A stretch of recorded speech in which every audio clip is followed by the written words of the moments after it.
Chapter 1056, Grasshoppers After Autumn Are Not to Be Feared. Chapter 16 Update. Xianxia looked at Yang and said seriously, I want. No matter when, I will never change my heart, unless you reject me first. Really? Yang slightly raised her eyebrows. Absolutely sincere, heaven and earth can witness. Yang then said, I'm thirsty now, can you go downstairs and bring up my teacup? Right away. Xianxia immediately rose from the sofa and headed downstairs. Yang had originally planned to return home in the afternoon, but after spending time with Xianxia, it suddenly became evening, so she ended up staying at the Mo family for dinner. Zhao Jingrong didn't go back either. Although old Madam Mo and old Master Mo did not like Zhao Jingrong, she was now Mo Baichuan's girlfriend, and since Mo Baichuan insisted on being with her, the elderly couple found it inappropriate to say anything. At the dinner table, Mo Baichuan brought up his engagement with Zhao Jingrong once again. Upon hearing this, old Master Mo looked up at Mo Baichuan. As long as you have thought it through, what about your parents? Have you talked to them? He didn't want to persuade anymore at this point, because no amount of persuasion would be useful. Children and grandchildren have their own fortune. As long as his son and daughter-in-law were fine, he, as a grandfather, was fine too. Mo Baichuan nodded. Don't worry, I have communicated everything with them. Old Master Mo said, as long as you have talked it through with them, just proceed with the arrangements when the time comes. Mo Baichuan was stunned for a moment, seemingly not expecting old Master Mo to be so easy to talk to. He thought old Master Mo would object. Zhao Jingrong sat shyly on the side, her heart sweet as if filled with honey. This was perfect. Finally, they had reached this day. Soon, she would be the envied Mrs. Mogg. After the meal, Xianxia prepared to take Yang home. Just as the two of them were about to leave, Yang suddenly remembered she had left something upstairs. Thus, Xianxia went up to retrieve it while she went to the restroom. Coming out of the restroom, she was blocked by a tall figure. Yang frowned slightly, looked up, and saw that it was Mo Baichuan. Seeing Mo Baichuan, Yang felt overwhelmed. She didn't know why, although she hadn't done anything. Mo Baichuan always thought she liked him, self-confident without any reason. Mo Baichuan looked at Yang and said, word by word, Yang, I'm giving you one last chance. I'm about to get engaged to Jingrong. By then, even if you regret it, it'll be too late. He was giving himself a chance and also giving Yang a chance. He didn't want Yang to have regrets. More importantly, he didn't want to have regrets himself. Yang was astute, knowing that she was playing hard to get, yet he still fell for her irresistibly. Although Mo Baichuan didn't want to admit it, Yang had indeed achieved her goal. Mo Baichuan, let me emphasize seriously one more time, I have no interest in you, not even a cent's worth. I only like your uncle Xianxia. Only him. Saying this, Yang pointed to her head, if there's something wrong here, you should hurry to the hospital for a checkup. Don't fantasize all day. It's easy to develop a mental illness that way. Mo Baichuan's expression turned cold. Yang, stop pretending. Is there any point in keeping up this act? Aren't you tired? Resisting the urge to curse, Yang pushed Mo Baichuan away, her brow furrowed. Mo Baichuan, I'm now your uncle's girlfriend, and I will be your future aunt. Please show some respect in front of your elders. With that, Yang walked outside. Mo Baichuan was a martial artist, and not many people could push him, yet Yang had done it, seemingly without much effort. Mo Baichuan watched Yang's retreating figure, licked his molars, his eyes filled with dangerous intent. If that was the case, he could only let Yang regret it herself. He would definitely give Zhao Jingrong an enviable, grand wedding. Yang arrived at the door just as Xianxia came down from upstairs. Yang, your bag. Yang took the bag and got into the car with Xianxia. Big brother Mo, I think your nephew has a problem. Yang had wanted to discuss this matter with Xianxia. After all, couples should be open and honest with each other, without any secrets. However, she was worried that if she spoke out, it might impact the relationship between Xianxia and Mo Baichuan. They say that beauty is a source of trouble, and she couldn't bear being a sinner. After careful consideration, Ni Yang decided not to mention it. As long as she kept her distance from Mo Baichuan, that would be enough. Mo Qishan dropped Ni Yang off at Jinghua village. Yang, it's too late now, so I won't go in. Tomorrow morning at 10:30, I'll come to pick you up. Pick me up to go where? Ni Yang asked, somewhat curious. The day after tomorrow is New Year's. Let's go to Brother Dust's place tomorrow and have a look, Mo Qishan replied. Ni Yang curiously said, isn't he going back to Shanghai for the New Year? He's not going back. Mo Qishan said. All right, Ni Yang nodded slightly. I got it. Today was the 29th of the 12th lunar month, and the Ni family was bustling with activity. Almost everyone had gathered around the stove to fry New Year's treats. Stuff like meatballs, radish balls, lotus root balls, and they had to steam the steamed buns. This was the first time she had tried making these things by hand. She was making them while simultaneously chatting with Ni Yang, and soon she had prepared a series of round, plump balls. Even Shangguan Su was sitting with his sisters, kneading dough. Old Lady Shangguan and Old Lady Zheng were in charge of the stove, one tending the fire and the other frying the balls. Ni Zihua and Shangguan Dehui had gone to rinse rice and wash vegetables. Close to the New Year holiday, not only had the factory workers taken time off, but the Ni family's nanny had also gone home for the holidays. Old Master Zheng was outside in the yard making a snowman with little Ni Yun. Old Master Zheng was usually quite serious, but he would instantly crack whenever he encountered little Ni Yun. When Mo Qishan arrived it was exactly 10:30, and upon seeing such a warm scene, he couldn't help but pick up his camera and take several photos. Yang, Mo Qishan called Ni Yang. Ni Yang glanced up and Mo Qishan took the opportunity to press the shutter. A flawless 365-degree angle photo was taken just like that. Brother-in-law, I want a photo too. Little Ni Yun huffed and puffed as she ran over, posing with a peace sign. Brother-in-law, I want a photo too. Duo, like a little parrot, flapped his wings and flew over as well. Once the photos were taken, Mo Qishan rolled up his sleeves and joined the team making the balls. Ni Yang, surprised, said, I thought we were going to Brother Dust's place? Are we not going anymore? We'll go this afternoon. Oh. Ni Yang nodded.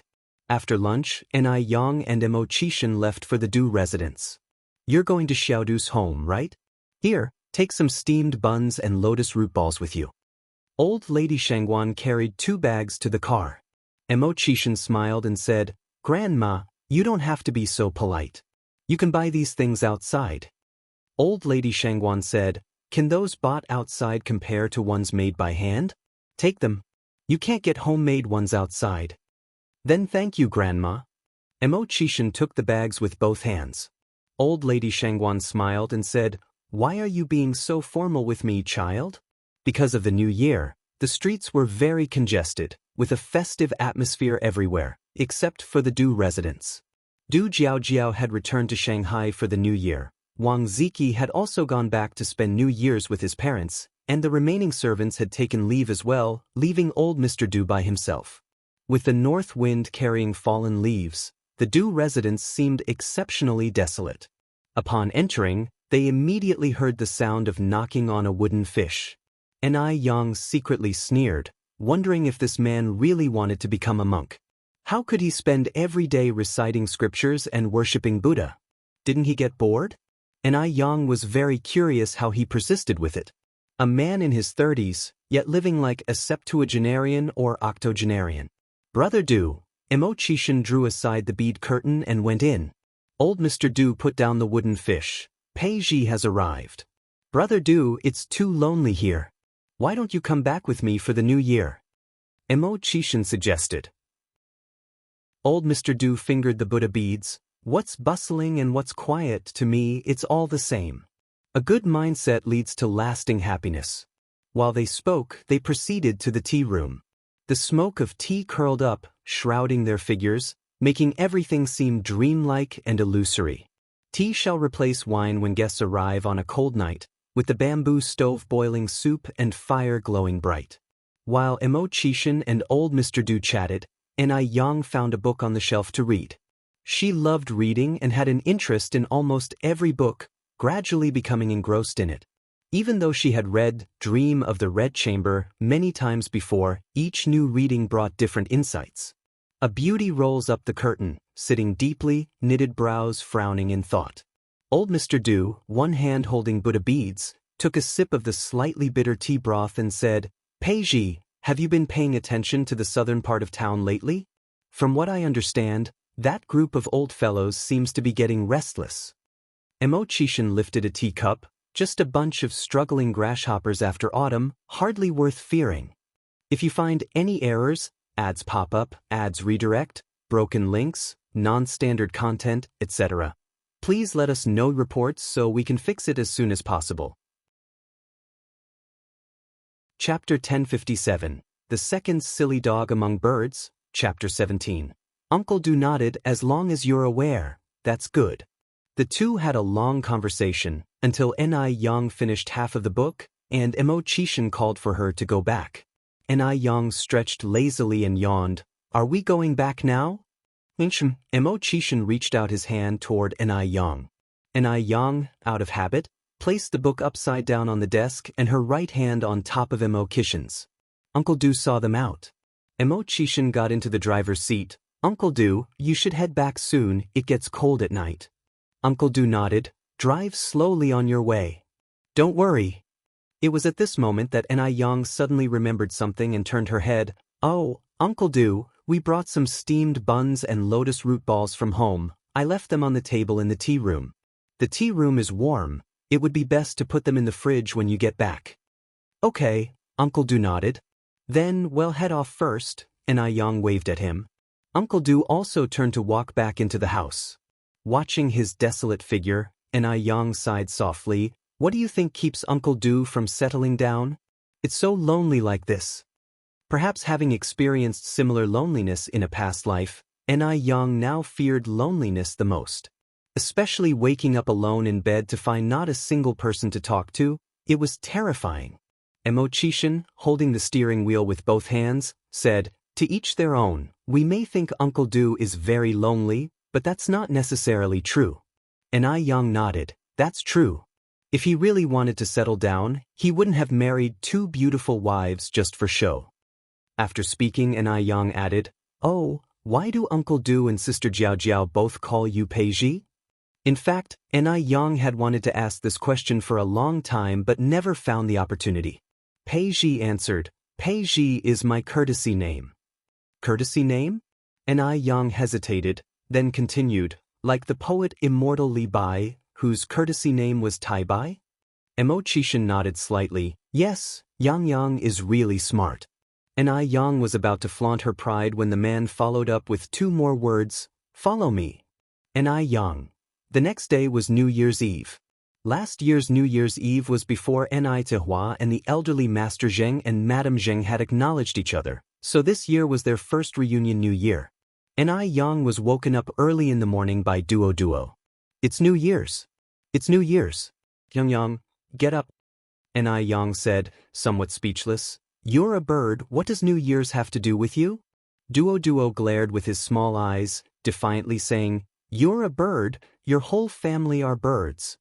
Possibly due to spending too much time with people, Duo seemed to have forgotten his species. Ni-Yang narrowed her eyes slightly. "You dog's son, say that again." Duo fearlessly retorted, "You're a bird, your whole family are birds." Ni-Yang said with a smile, "Good, you won't have lunch today." "Heh," Duo turned his backside toward Ni-Yang, "I'm not afraid of you." "Great, you've completely lost your mother now." Ni-Yang casually grabbed a pillow and threw it towards Duo. Duo agilely dodged the pillow. "You're so dumb. Yang is so dumb. Yang is a big fool." Ni-Yang. She must have been crazy to have adopted such a bird. Since she was already woken up by Duo, Ni-Yang sat up in bed, grabbed some clothes, and went to the bathroom to change. The festive atmosphere in the countryside was very strong. After changing her clothes and going downstairs, Ni-Yang heard bursts of firecrackers. In the dining room, everyone had already started eating breakfast. Sheng Guanxi, upon seeing Ni Yang, smiled and said, Yang, you're up, come and eat. After breakfast, let's go to the fields and pick some roses to decorate the house. Now, not a trace of Sheng Guanxi's heartbreak could be seen. Ni Yang nodded, okay. After eating, the sisters took their baskets and went to pick roses. As soon as they stepped out the door, they saw a small sedan parked at the entrance, with Wu Chenjun getting out of the car. Shengguan Xiaoxi, little sister Yang, where are you guys planning to go? Shengguan, she exclaimed in surprise. During the New Year's holiday, why aren't you staying at home, but coming to our house instead? Wu Chenjun smiled and said, what else could I be doing? Of course, I came here to celebrate the New Year with your family. To celebrate the New Year with our family? Shengguanxi's eyes widened. Wu Chenjun nodded, don't you welcome me? Shengguan, she was speechless. Don't you have your own home? Why come over to celebrate at mine? Wu Chenjun straightened his face. My parents took my grandparents to Bansai Island to escape the cold, and now I'm the only one at home, so they told me to come celebrate the New Year with your family. Shengguan, she frowned slightly. Really? Just at that moment, Shengguan Dehui came out from the yard. Chen Jun is here, come on in. Old lady Shengguan followed behind with a smile. We were just talking about you, and here you are. With a surprised face, Shengguan, she said, Grandma, Dad, you both knew about this already? Shengguan Dehui nodded. It was I who invited Chen Jun to spend the New Year with us. Otherwise, he would be so lonely all by himself. The Wu family and the Shengguan family were close friends, and besides, Wu Chenjun grew up under the watchful eye of Shengguan Dehui. With the Wu family not at home, it was only natural for them to invite Wu Chenjun over to the Shengguans to celebrate. Shengguan, she turned to Ni Yang. Yang, did you know about this too? Ni Yang shook her head. I had no idea. Shengguan, she, arm in arm with Ni Yang, said, forget about him. Wu Lao-san has always been shameless. Let's go pick roses instead. Wu Chenjun dropped off his big and small gift bags at the Ni family's place and hurriedly followed the two. Hey, where are you going? Take me with you. We girls are going to pick flowers. What would a big guy like you do following us? Shengguan, she looked at Wu Chenjun with disdain. Wu Chenjun said, men and women are already equal. Why can you girls go pick flowers and I can't? That's gender discrimination. The two kept walking and bickering, while Ni Yang tried her best to minimize her presence and give them space. They reached the rose field, and the two were still non-stop chattering. Normally, Shengguan, she was a very quiet and gentle girl, but she transformed completely when it came to Wu Chenjun. During the process of picking flowers, Ni Yang found an excuse to head home first. Wu Chenjun looked at Ni Yang gratefully. Ni Yang quietly gave him a thumbs up. What are you two whispering about? Shengguan, she turned back to look at Ni Yang and Wu Chenjun. Ni Yang smiled and said, we didn't say anything, Sister Xiaoxi, you saw wrong. Is that so? Yes. Wu Chenjun slapped Shengguanxi's head lightly. You're not old yet, Shengguan Xiaoxi, but why are your ears not working well? As the two kept playing around, Ni Yang quietly left the rose field. After lunch, Shengguan Su took Wu Chenjun to paste couplets and paper cuts on the windows. The Ni family had many doors and windows, so pasting couplets was a major undertaking, and since their neighbor Ni Chengui had gone to his daughter's house to celebrate the New Year, they also had to paste couplets for his house. Ni Yang and Shengguan, she took the couplets to Zhao Shuyu's home. On one hand, they were helping the elderly with their spring festival decorations, and on the other hand, they were also fetching Zhao Shuyue to celebrate the New Year with them at the Ni family's place. Shengguan, she adored Zhao Shuyu's orange cat, Depang, and didn't forget to hold it in her arms while putting up couplets. Zhao Shuyue watched everything in front of her, suddenly feeling her eyes moisten. There's a saying, on every joyous occasion, one longs for their kin even more. And what's more during the New Year? Thankfully, Ni Yang still remembered her, the old widow. After finishing with the couplets, Shengguan Shi, holding Depang, and Ni Yang, supporting Zhao Shuyue, all headed towards the Ni family's place. If Shengguan Shi and Wu Chenjun were a pair of bickering buddies, then Depang and Duo were another. Duo liked to tease Depang when there was nothing else to do. For example, nipping at Depang's fur when he wasn't looking, and afterwards smugly saying, "Ha! Silly cat. Silly cat."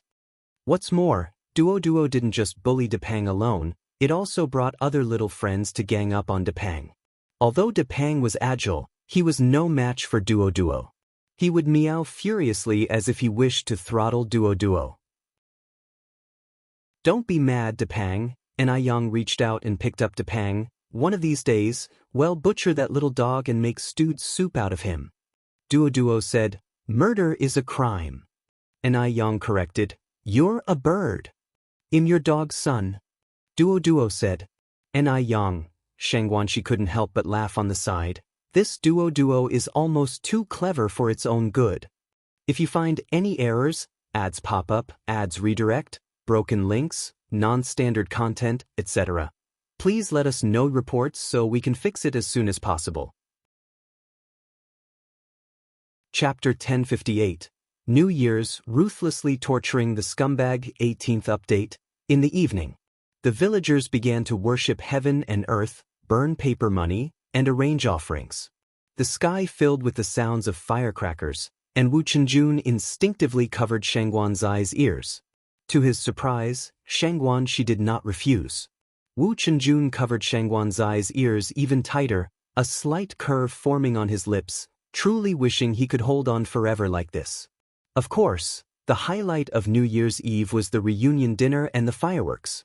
This year, it was the first time for the elderly Mr. Zheng and Mrs. Zheng to spend the festival with the younger generation, and their red envelopes were not small, a thick stack when brought out.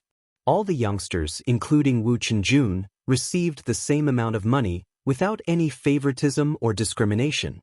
After dinner, they went outside to set off fireworks. This was Shangguan's first time spending New Year in the countryside, and it was an incredible feeling. The festive atmosphere in the countryside was very strong, quite different from the city. Like every year, Gooden led a bunch of kids to the Ni family to watch the fireworks. Yang had prepared lots of sparklers and distributed several to each child. Xianxia reached out to Yang. "Yang, I want some too." "Then I want some too," Wu Chenjun followed, stretching out his hand. Holding the sparklers, the two of them ran around and played with a group of kids, the rising smoke blurring everyone's smiling faces. Yang stood aside, looking at this scene, her lips curling up into a smile. Yang. Despite the surrounding laughter, Yang still heard that deep voice. Yang turned her head slightly.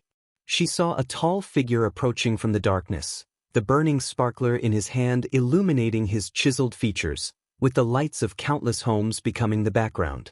"Brother Mo," Yang said, somewhat surprised to see Imo-chishan. "Yang, Happy New Year." Yang hugged Imo-chishan tightly. "Happy New Year." After the fireworks, everyone gathered again around the fire. Gooden brought over some sweet potatoes from home, and everyone chatted while eating the steaming baked sweet potatoes. Imo-chishan had also prepared New Year's money for each child and quietly handed out the red envelopes to all the kids. Then he stealthily pulled an extra-large red envelope from his pocket and slipped it into Yang's hand. "Yang, this is for you." Yang was somewhat surprised. "I get one too?" "Of course. Yours is the most unique and the biggest." "Thank you, Brother Mo." Yang earnestly tucked the red envelope into her pocket. "I want one too. I want one too." Duo circled above their heads. "Happy New Year. Give me a red envelope." Imo-chishan took out another red envelope and handed it to Duo. Duo was thrilled, hurriedly saying, "Thank you, boss. Thank you, boss," and then flew away with the red envelope. Shangguan looked at Xianxia and Wu Chenjun, then at Yang and Imo-chishan, and finally at himself, suddenly feeling a love-struck blow of 10,000 points. It seemed it was time for him to find a girlfriend too. Otherwise, life was just unbearable. On the first day of the new year, Yang, as usual, went hiking with Imo-chishan. They also burnt incense at Niuwang Temple. In Beijing, there is a custom that one should not go out on the second day of the first lunar month, so on the third day, Yang and Imo-chishan went to pay a New Year visit to the Wang family. Since the Lantern Festival, Wu Yenyun had been waiting at the door every day, waiting for Ni Yang and others to come and pay a visit. She knew that someone from the Ni family would definitely come, because they still wanted to seek her forgiveness. When they arrived, she planned to harshly humiliate them, especially Ni Yang. How dare they come to pay a visit after throwing her away as a child? Ridiculous. But she waited for 3 days, and no one from the Ni family came. Now Wu Yenyun panicked. Did they really not want her anymore? Had they truly given up on her? But what right did they have to give her up? They had abandoned her once before when they were children. Were they going to do it again? Wu Yenyun bit her teeth tightly, her face full of resentment. In the evening, the Wu family parents returned with Wu Dalong, Wu Erlong, and Wu Xiaolong. Whose house did you go to today? The Wu family were outsiders in Beijing and had few relatives, but today her parents and 3 brothers were not home. Wu Dalong said, "Big sister, you won't be happy if I tell you. Did you go to Ni Yang's house?" Wu Yenyun asked. Wu Dong was about to speak when Wu Erlong tiptoed and covered Wu Dalong's mouth. A sneer appeared at the corners of Wu Yenyun's mouth. She wasn't a fool. Why didn't you tell me about going to Ni Yang's house? But Wu Erlong sighed. Big sister, we didn't mean to keep it from you on purpose. We were afraid you'd get angry. Considering the current situation, if they had told Wu Yenyun, she would probably make a scene again. Who wants to be scolded and pointed at during the New Year's celebration? It would be like asking for trouble. So the parents of the Wu family didn't tell Wu Yenyun. Is it because I'm not your real sister that you hide things from me?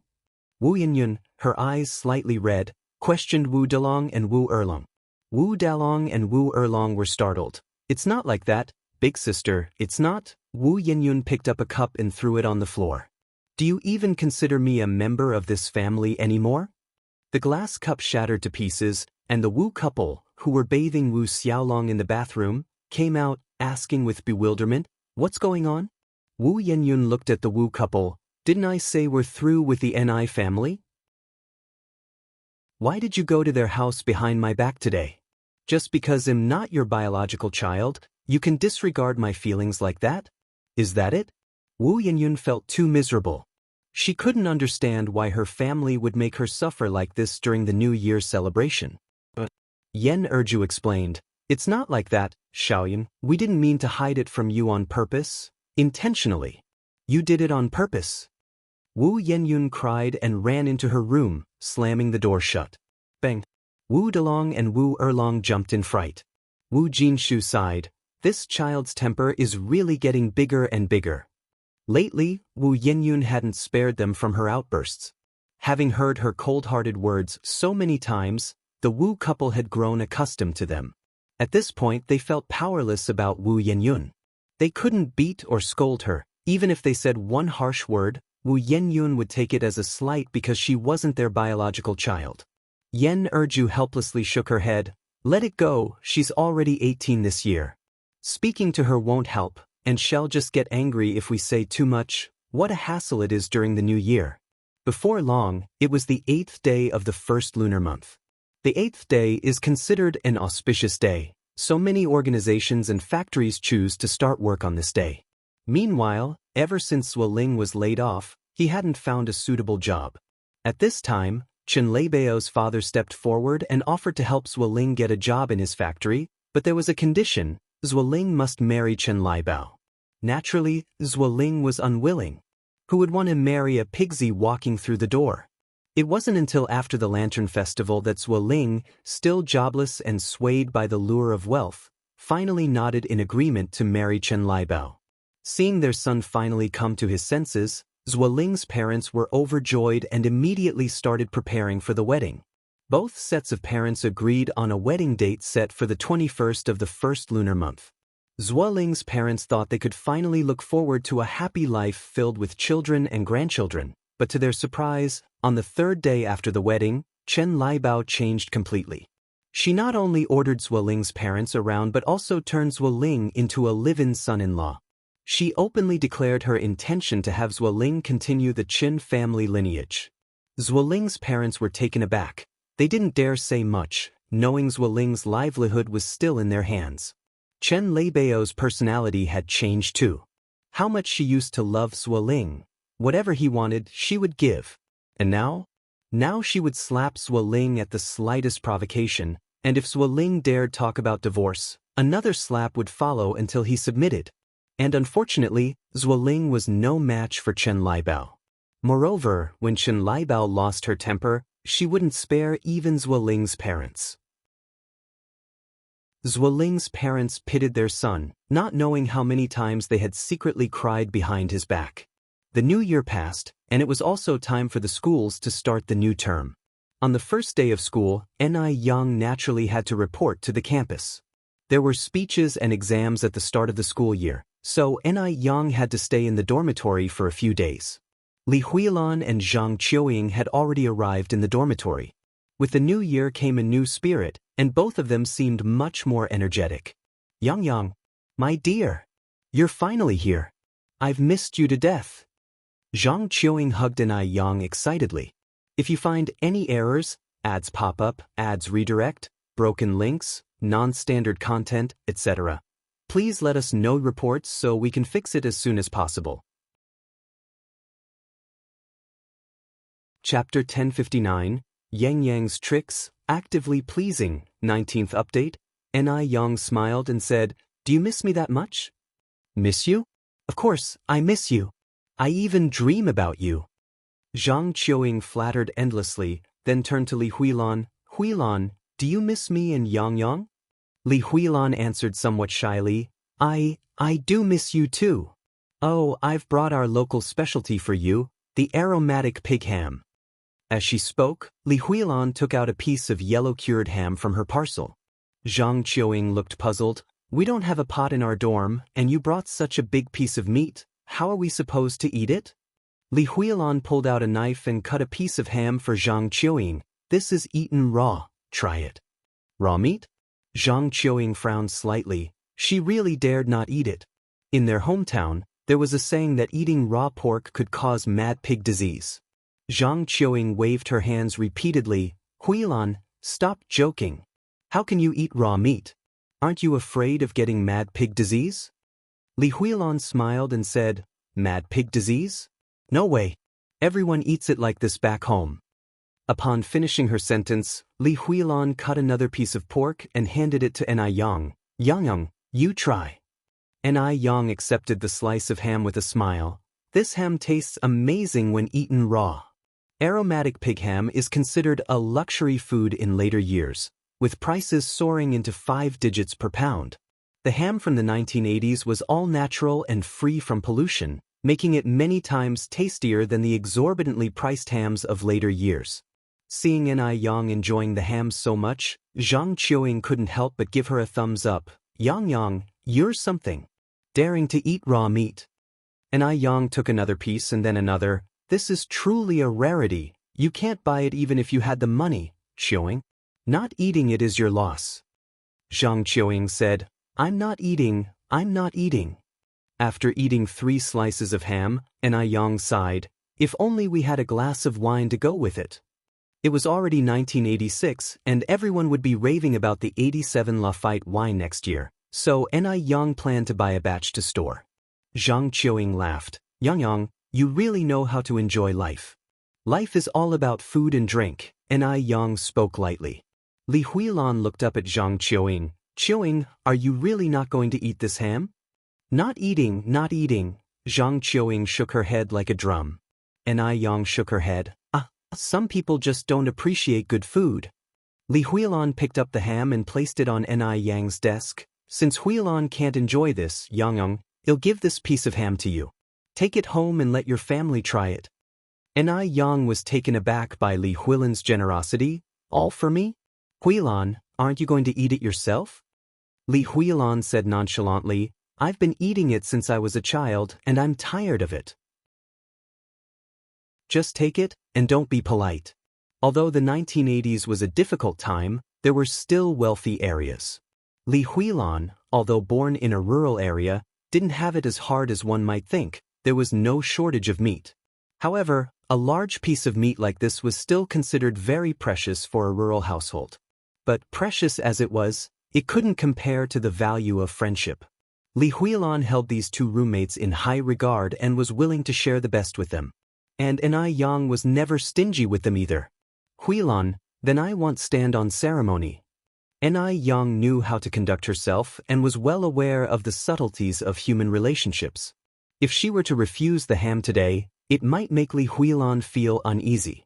Sure enough, upon learning that Enai Yang had accepted the ham, Li Huilan was overjoyed. Yang, if your family likes it, just tell me, and I'll bring you some more next year. Enai Yang carefully packed the ham away. Huilan, on behalf of my family, thank you. After finishing packing up the ham, Enai Yang remembered that when she came to school, Enai Zuehua had picked out a big bag of things for her to bring to the dorm to share with her roommates. I almost forgot. This is what my mom asked me to bring over. You guys go ahead and eat. Enai Yang had brought some cooked food, like sunflower seeds, dried fruit, and braised duck feet and duck head. Zhang Qiuying and Li Huilan enjoyed it immensely. My goodness! This is way too delicious. Yang, where did your family buy this duck head? Zhang Qiuying asked, nibbling on a duck head and speaking unclearly. Enai Yang said, this duck head was braised by my grandmother and my maternal grandmother. If you like it, they'll bring some more next time. Sure. Zhang Qiuying was thrilled. Li Huilan said, Yang, can you ask at home how this duck head is braised? Next New Year, I'll have my mom try making it. Enai Yang nodded. I'll write down the braised duck head recipe for you later. Although the recipe for the braised duck head was made by old lady Zheng and her family, the formula was provided by Enai Yang, who had made her fortune from braised foods in her previous life. I want some too. Qiuying said, I'll have our housekeeper make it when I get back. Okay, I'll write it now. Enai Yang took out some paper and started writing a detailed preparation plan. Since she wasn't making her fortune from braised foods this time around, it was okay to share the recipe with others. Enai Yang not only wrote down the ingredients but also carefully wrote out the preparation process, producing 2 copies of the document, one for each Qiuying and Huilan. Holding the recipe, Qiuying exclaimed, Yang, your handwriting is absolutely amazing. To be able to write beautiful characters, Qiuying had practiced painstakingly for 7 or 8 years. She considered her own handwriting quite beautiful, but in front of Enai Yang, it seemed child's play. Enai Yang's face was as beautiful as her handwriting. Truly, the handwriting reflected the person. Enai Yang smiled and said, I've practiced for many years. Qiuying continued, Yang, not only are you beautiful, but your academic performance is also outstanding, and your handwriting is beautiful too. How are the rest of us supposed to live? In Qiuying's mind, Enai Yang was an all-capable being. Huilan agreed, Yang, you're even more beautiful than the village belle back home, but our village belle is quite silly, she doesn't even recognize Arabic numerals. In Huilan's view, generally, the less attractive people were not very dumb, and the beautiful ones were not very smart. It wasn't until she met Enai Yang that she realized how wrong she had been. Just then, as if suddenly remembering something, Qiuying said, Oh, right Yang, my ice-smooth jade skin is almost finished. Could you help me get another set? Sure, Enai Yang nodded. Thank you so much, Yang. Qiuying continued, Also, Yang, my mom really likes ice-smooth jade skin too. Could you get an extra set for me? I'll send it back home for her to use. Sure, no problem, Enai Yang made an okay gesture. I really love you so much, Yang. The effects of ice-smooth jade skin were truly incredible, so much so that after the winter holidays ended, Qiuying had wanted to buy a set at the store herself, but she was in for a shock. The products were in extremely high demand. They were sold out and unavailable. Enai Yang smiled and said, You're welcome. Qiuying then asked, Yang, do you know someone from the ice-smooth jade skin internal team? Enai Yang nodded, yes. When Wang Lin walked in pulling her suitcase, she happened to hear this part. Her eyes lit up. Ever since she started using the basic ice-smooth jade skin, her skin had become incredibly smooth, as if she had put on a new layer. She too wanted to try a limited edition set. As Enai Yang was in the dorm today, she saw it as an opportunity to make peace and then ask Enai Yang to help her get a box. With this in mind, Wang Li's face broke into a smile as she carried her luggage into the dorm. Enai Yang, everyone's already here. I thought I'd be the first one. And Yang looked at her, somewhat surprised. Wang Lixia had changed quite a bit over the winter break. She remembered how at the beginning of last year, Wang Lixia used to look down on the three of them. Since Wang Lixia had greeted her first, Yang naturally wouldn't ignore her. We just arrived too, and since my home is in Beijing, it was quite convenient for me to come. Huilan and Qiuing were used to it, as Wang Lixia's attitude towards them had gradually improved since the second half of last year, even sharing snacks with them proactively. After arranging her luggage, Wang Lixia took out 3 packages of local products from her hometown to share with Yang and the others. This is a specialty from my hometown. I hope you won't mind it. Wang Lixia's home was in Hang City, and the specialty was silk. The packets contained real silk scarves. Holding the silk scarf that Wang Lixia had gifted her, Yang felt almost as if she were floating on air. She felt like she was dreaming. Just then, Wang Lixia continued, Yang, I just heard you say that you know someone from the Ice Smooth Jade Skin internal team, right? Yang nodded, yes. Wang Lixia grabbed Yang's hand. Yang, I was wrong before, and I know it. I've apologized to Huilan too. Let's make peace from now on. Could you also help me get a box of the limited edition Ice Smooth Jade Skin? If you find any errors, ads pop up, ads redirect, broken links, non-standard content, etc., please let us know reports so we can fix it as soon as possible. Chapter 1060, Little Ancestor, 20 more updates. Although it really hurt to slap her own face, Wang Lixia really loved the jade-like skin from the skincare products. Yang looked at Wang Lixia and finally understood why she had suddenly changed her attitude. It was good to have desires. She was most afraid of Wang Lixia having none. Being able to win over someone's heart with just a box of skincare products was indeed a great deal. After all, the more people, the easier to handle things. Moreover, Wang Lixia wasn't really bad, just a bit spoiled due to her wealthy background. Besides, they were dorm mates. Having a harmonious relationship was better than being in a continual standoff. Yang didn't like the latter. Yang said with a smile, sure. Really? Wang Lixia looked at Yang incredulously, excited to the point of madness. Yang nodded, really? Yang, thank you. Thank you. Wang Lixia hugged Yang excitedly. She was so happy. Because she hadn't expected Yang to forgive her so easily, she had even prepared herself for Yang to make fun of her thoroughly, especially since she hadn't shown any kindness to Yang back then and even mocked that jade-like skin products would ruin one's face. Looking back now, it was really inappropriate. She had misjudged Yang, whose generosity truly impressed her. Yang said lightly, "You're welcome." The next day, Yang brought 3 sets of the jade-like skin products to the dorm. 2 sets for Zhang Qiuing and 1 set for Wang Lixia. Wang Lixia took the jade-like skin products with both hands, excitedly exclaiming, "Oh my! I finally got the limited edition." Additionally, Yang gave Li Huilan a big bottle of moisturizing cream.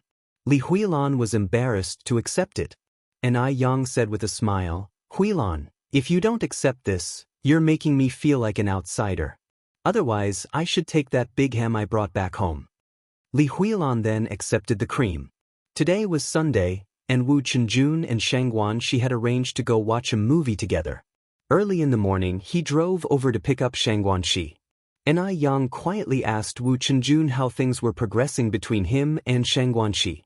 Wu Chenjun blushed and said, "I can't really tell, but your sister is quite oblivious. I've hinted so many times, yet she is still indifferent." Speaking of this issue, Wu Chenjun was also frustrated because he wanted to win his beauty sooner rather than later. Yang then said, "Hints won't work. Sister Xiaoxi is a very romantic person. You need to prepare a surprise for her, something ceremonial too." Why did Zueling manage to win Shangguanzai's heart before? It was because Zueling was creative, ceremonial, and knew how to sweet-talk. Wu Chenjun trying to win Shangguanxi through hints, compared to Zueling, Wu Chenjun was too straightforward. He had a kind of steel-like straightforwardness. One day during the new year, Ni Yang whimsically did a popular futuristic makeup look for Xianxia. When Wu Chenjun saw Xianxia, he blurted out, "You didn't clean the sleep out of your eyes properly." That day, Xianxia almost beat Wu Chenjun up. "Are you sure a surprise will work?" Wu Chenjun asked uncertainly. "Sure," Ni Yang nodded. "What kind of surprise should I prepare then?" Wu Chenjun continued. Ni Yang smiled and said, "That's something you'll have to think of yourself, others planning it for you won't convey your feelings." Wu Chenjun scratched his head. "Okay, I got it, thanks, little auntie." Ni Yang pointed to little Ni Yun and said, "Your little auntie is her." Wu Chenjun quickly corrected himself, second auntie, second auntie." Just then, Xianxia came downstairs and changed clothes, and after greeting Ni Yang, the two left together. Watching their departing figures, little Ni Yun looked up at Ni Yang. "Sister, what's a little auntie? Can you eat it?" "You just know about eating." Ni Yang tapped little Ni Yun on the forehead. Little Ni Yun was now the little foodie of the house, like a blender, eating everything, not picky at all. Even avocados, as unpleasant as they were, she could eat 2 at a time. With some innocence, little Ni Yun said, "Isn't it you who said in life, it's all about food and drink?" "Oh," Ni Yang said with a smile full of meaning, "our little Yun Yun has gotten smart, now even able to think critically." Little Ni Yun then asked, "Sister, what does think critically mean?" Ni Yang said speechlessly, "Are you a Y machine?" Little Ni Yun scratched her head. "Sister, what is a Y machine? Can you eat it?" Ni Yang. Little Ni Yun asked again, "Sister, why am I Brother Chenjun's little aunt?" Ni Yang put her index finger to her lips and made a silence gesture. "Shush, keep your voice down. Don't let Sister Xiaoxi hear this." Little Ni Yun tilted her head. "Why can't we tell Sister Xiaoxi?" Ni Yang whispered, "Because this is a secret between the 3 of us." "Oh." Little Ni Yun nodded, not quite understanding, and covered her mouth with her hands, whispering, "Okay, I got it, sister. It's a secret I won't tell Sister Xiaoxi." Just then, Duo flew onto little Ni Yun's shoulder and, mimicking her earlier manner, tilted his head and asked, "Sister, what is a little ant?" Ni Yang looked at Duo with a smile. Duo, do you want to know what fried bird means?" Duo flapped his wings proudly. "Oh, I'm so scared." Ni Yang grabbed Duo, half squinting her eyes. "Are you scared now?" Duo flapped desperately. "Help! Help! Silly cat, help! Someone's going to kill the bird."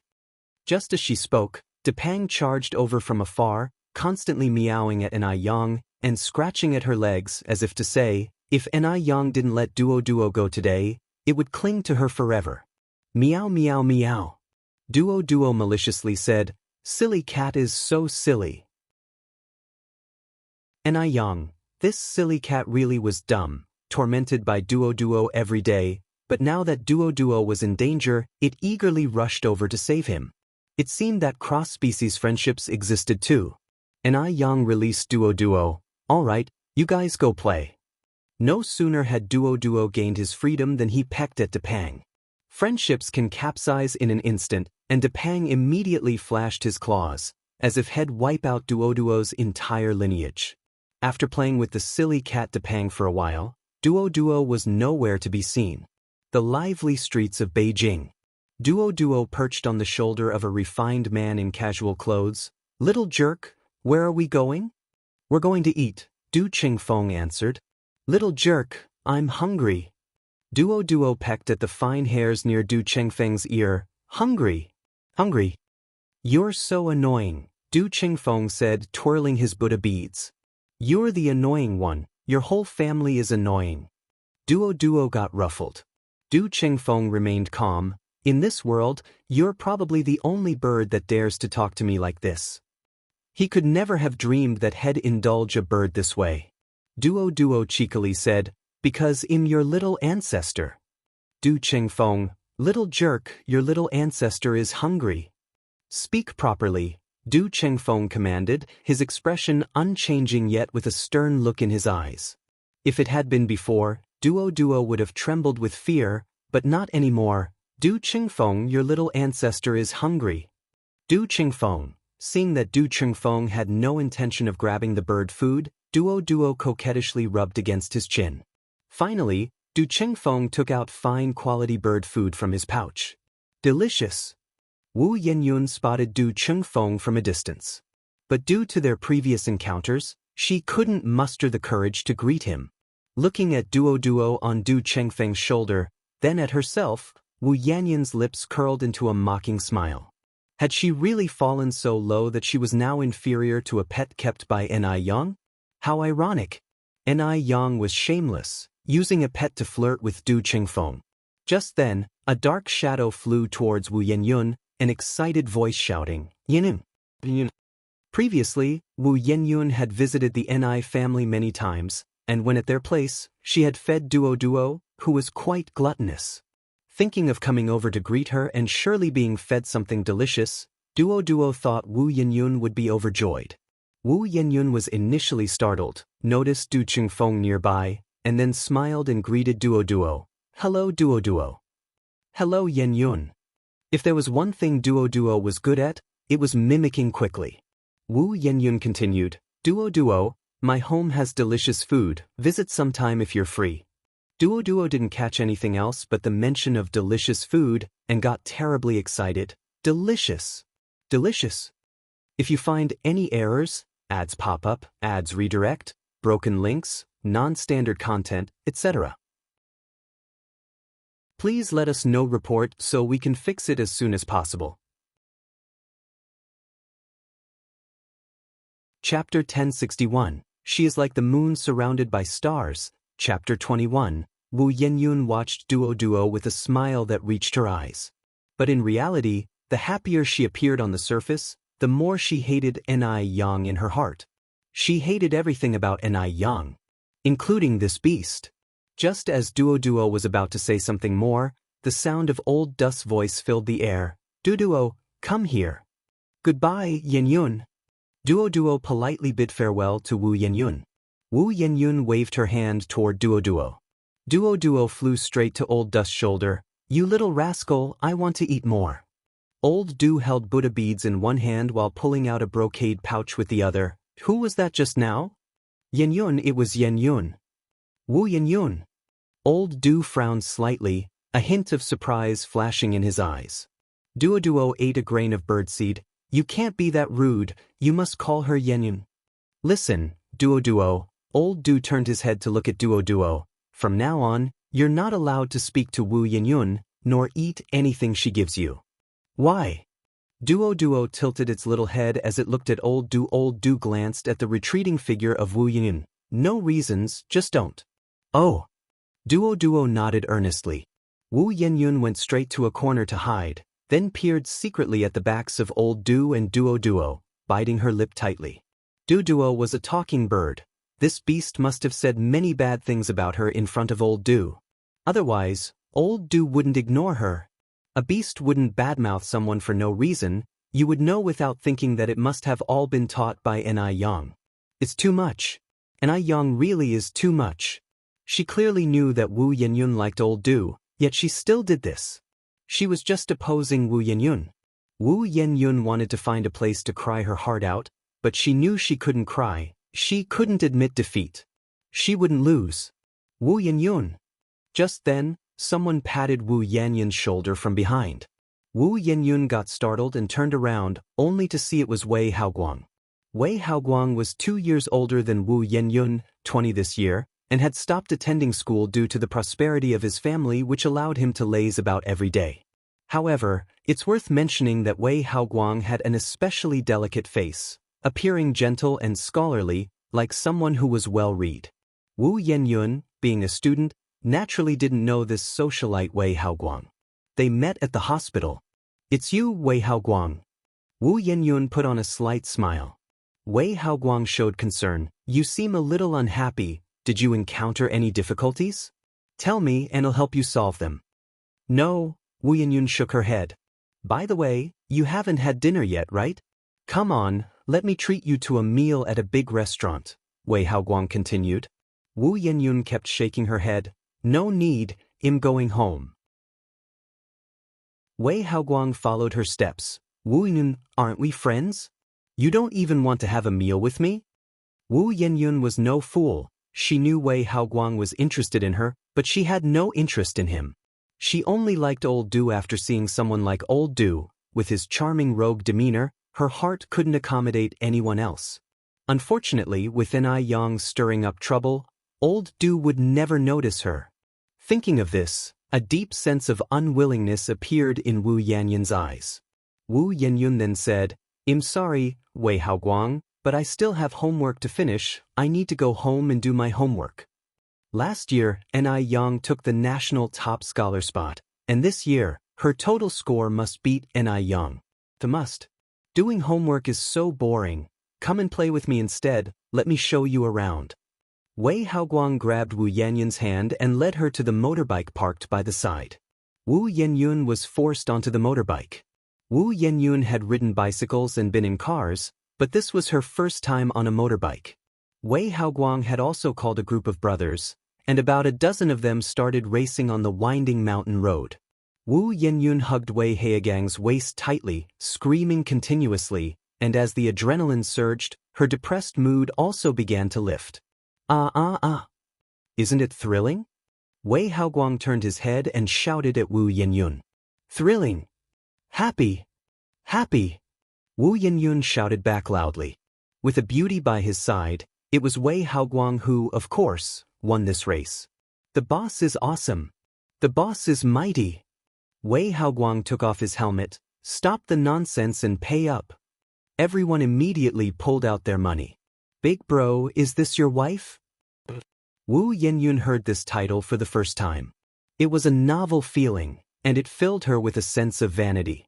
Wei Haoguang put his arm around Wu Yenyun's. Your sister-in-law is still in school, guys. Don't scare her. Wu Yenyun bowed her head, her face blushing red. She wanted to refuse Wei Haoguang, but she couldn't. Which school are you from, sister-in-law? How old are you this year, sister-in-law? Wei Haoguang answered each question for Wu Yenyun. Your sister-in-law is 18 years old and currently studying at City 3rd Middle School. Sister-in-law, I know some people from City 3rd Middle. If anyone dares to bully you, just drop my name, Li Daki. Sister-in-law, with us brothers around, you can walk sideways through City 3rd Middle. With everyone calling her sister-in-law, they began to tease her. Wu Yenyun was very clear that she did not like Wei Haoguang, but she enjoyed the feeling of being protected and exalted. Just like Yang. Didn't Yang also have a crowd of people surrounding her? They all said it, her current life was thanks to Yang. But now, without Yang, isn't she still living a carefree life? What's so great about Yang?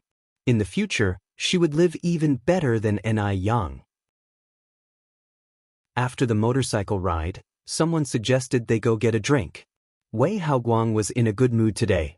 Everyone enjoy your food and drinks to the fullest. The treat is on me today. Everyone immediately cheered. Big bro is mighty. Sister-in-law is mighty.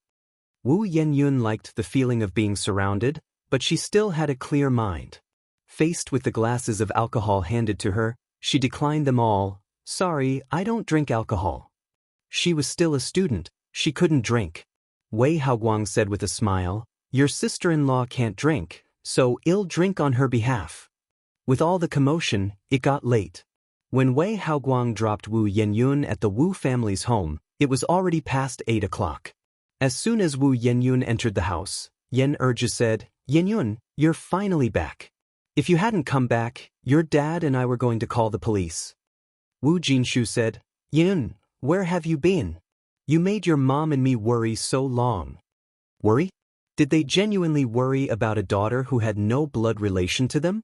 They can secretly meet with Yang, but she's not allowed to go out and have fun? Is that fair? Wu Yenyun put away the sarcastic look in her eyes. I was studying at a classmate's house.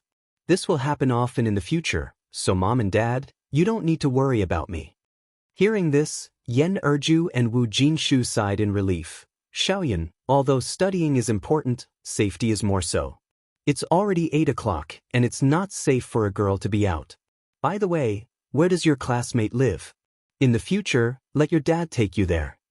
Wu Jinshu nodded. Right, your mother is right. Did they truly worry about her safety? Or were they just looking for an excuse to keep an eye on her? So, she didn't even have this much freedom?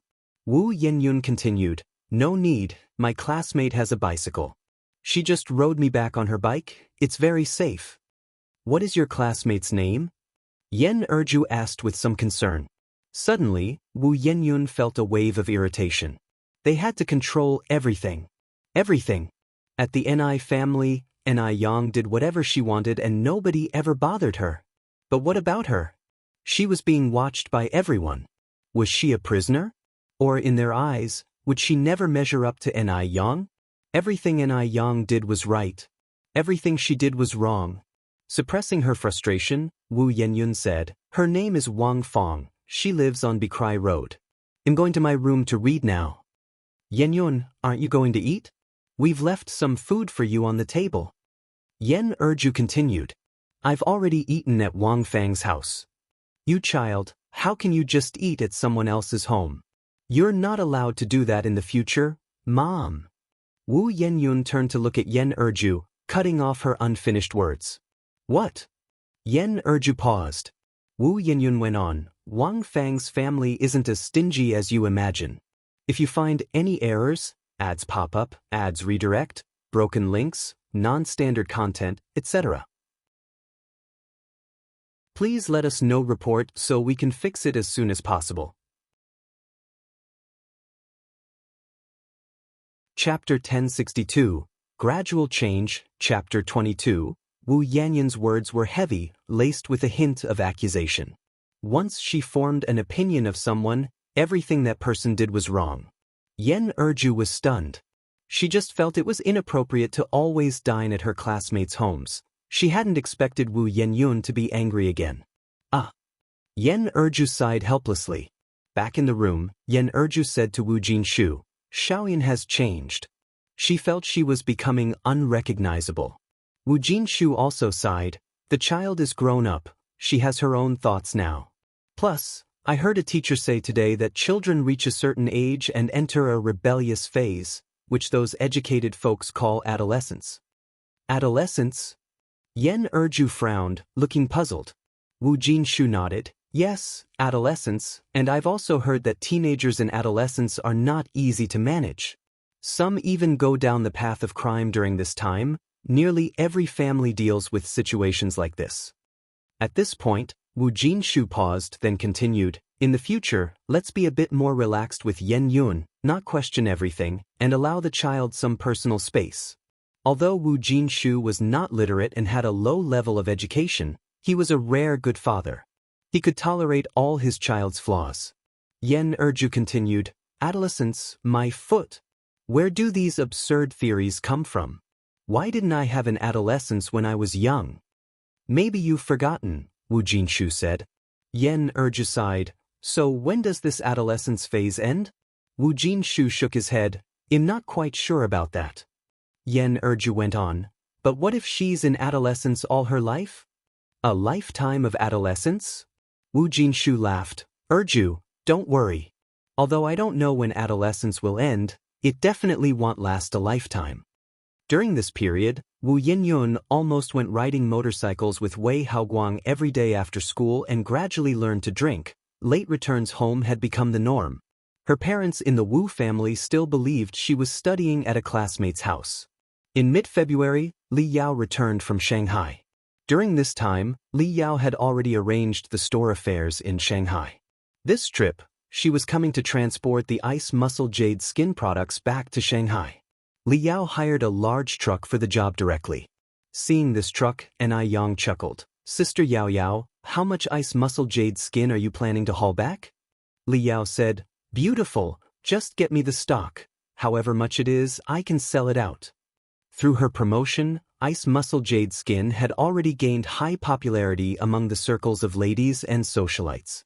Ni Yang laughed. "I just shipped a batch to M country recently, and with the recent sales, our stock is not much now." "How can this be?" Li Yao frowned slightly and continued, "Don't you have a large factory now? Can't keep up with the demand."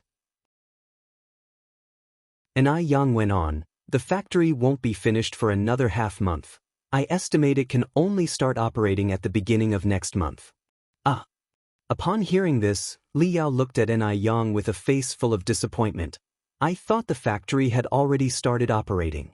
That's not so fast, Ni Yang continued, but Sister Yao Yao, don't be disappointed. Although we don't have a lot in stock right now, it's still enough for you to sell. How much is there? Li Yao asked.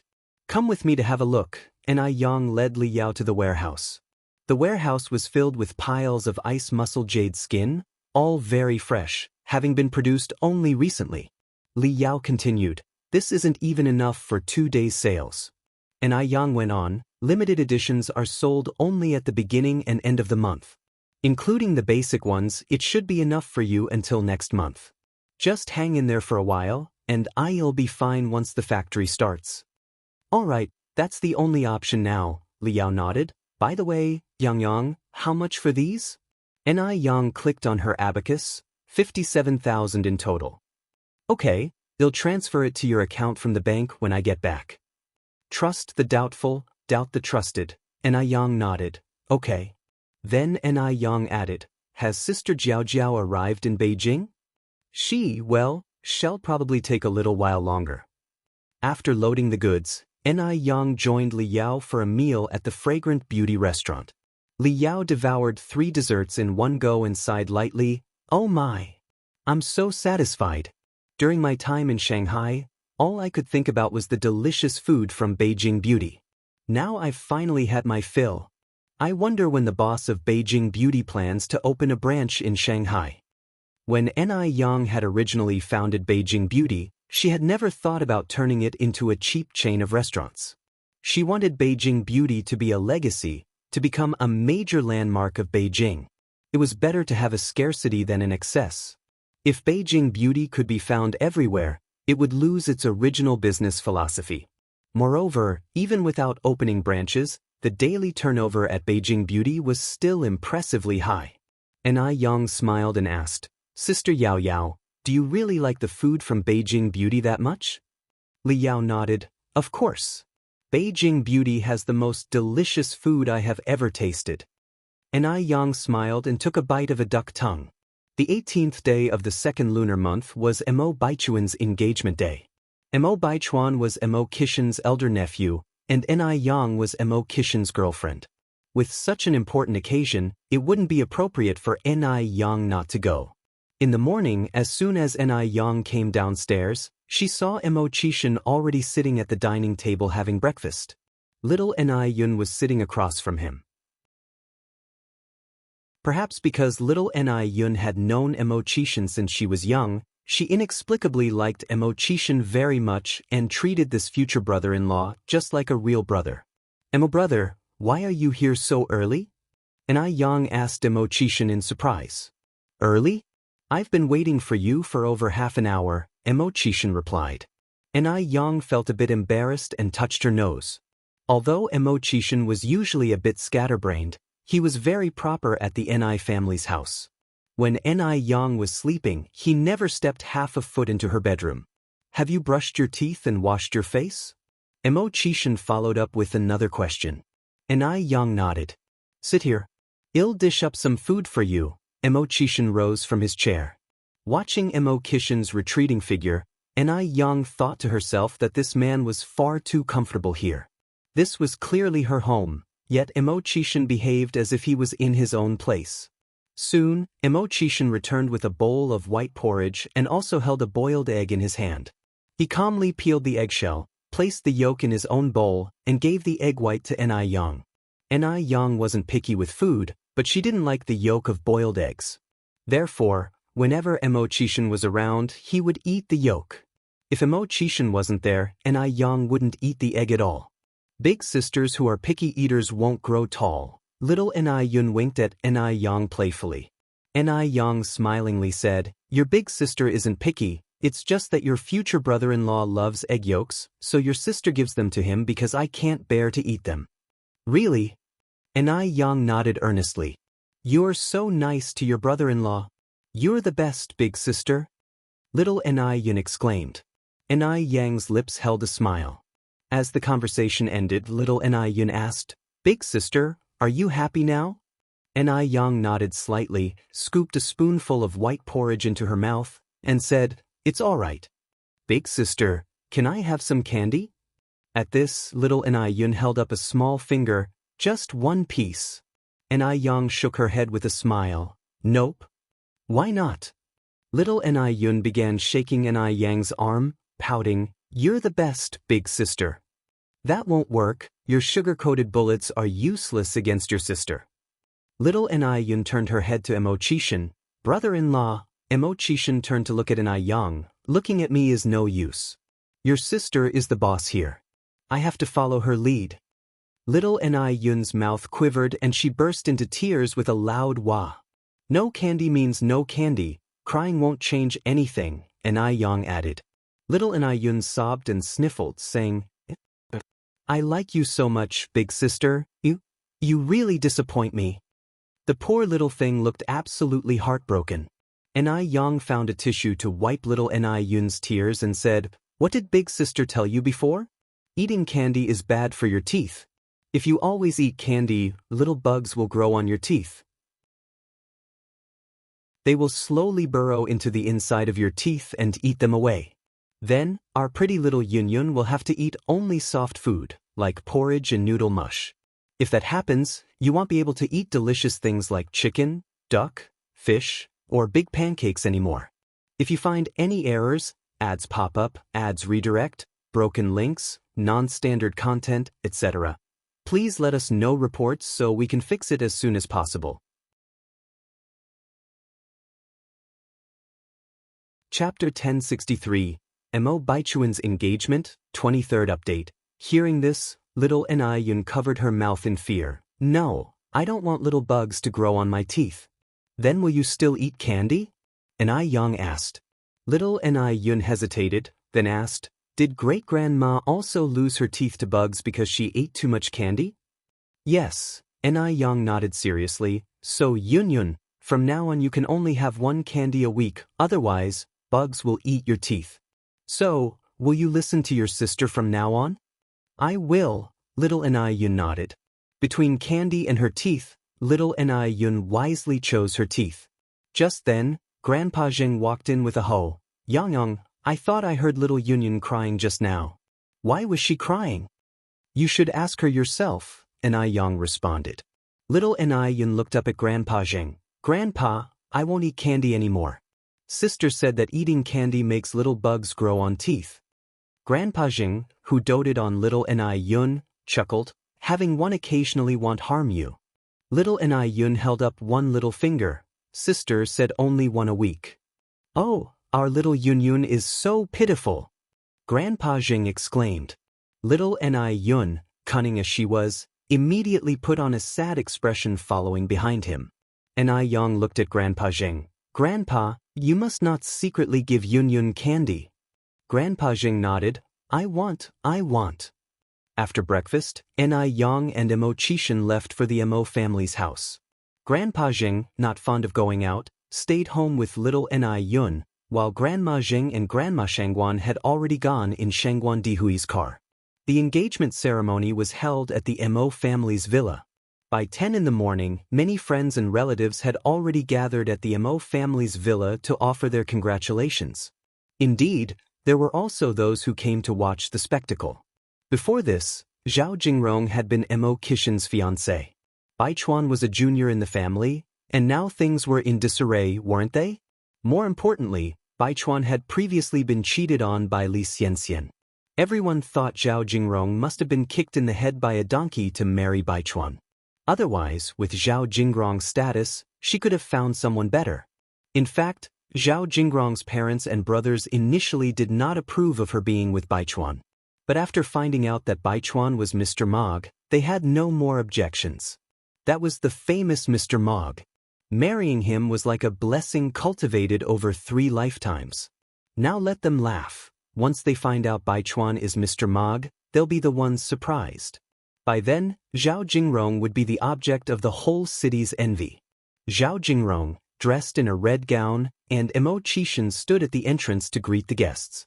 Imo-chishan gently held onto Ni Yang as they walked over. "Uncle Lu, Miss Ni, Zhao Jingrong was in a great mood today, all smiles. After all, the man standing next to her was a well-known figure. Soon she would be his fiancé, his companion. Baichuan watched the two approaching. He felt it was utterly blinding. This worthless Uncle Lu was definitely not worthy of an Yang. An Yang would never fall for such a man. An Yang must be truly heartbroken today, especially since he was getting engaged to Zhao Jingrong. But heartbreak was useless now. He had given an Yang a chance, and it was she who did not seize it properly. She couldn't blame anyone else.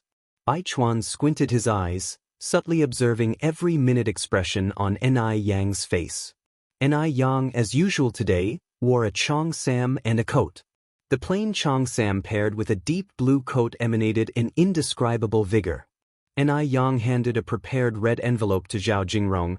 I wish you love that endures through the years, may you know each other as intimately as ever, and may you bathe in the river of love for the rest of your lives. Thank you. Zhao Jingrong accepted the red envelope, then responded, I also wish that you and Uncle Lu soon achieve harmony and enter the palace of marriage. Ni Yang smiled and thanked her, then she and Imo-Chishan walked inside.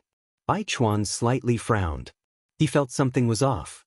From the beginning to the end, Ni Yang's face showed not a hint of sadness. Seeing the person she loved get engaged to another woman, could she really feel nothing? Or was she suppressing her own feelings?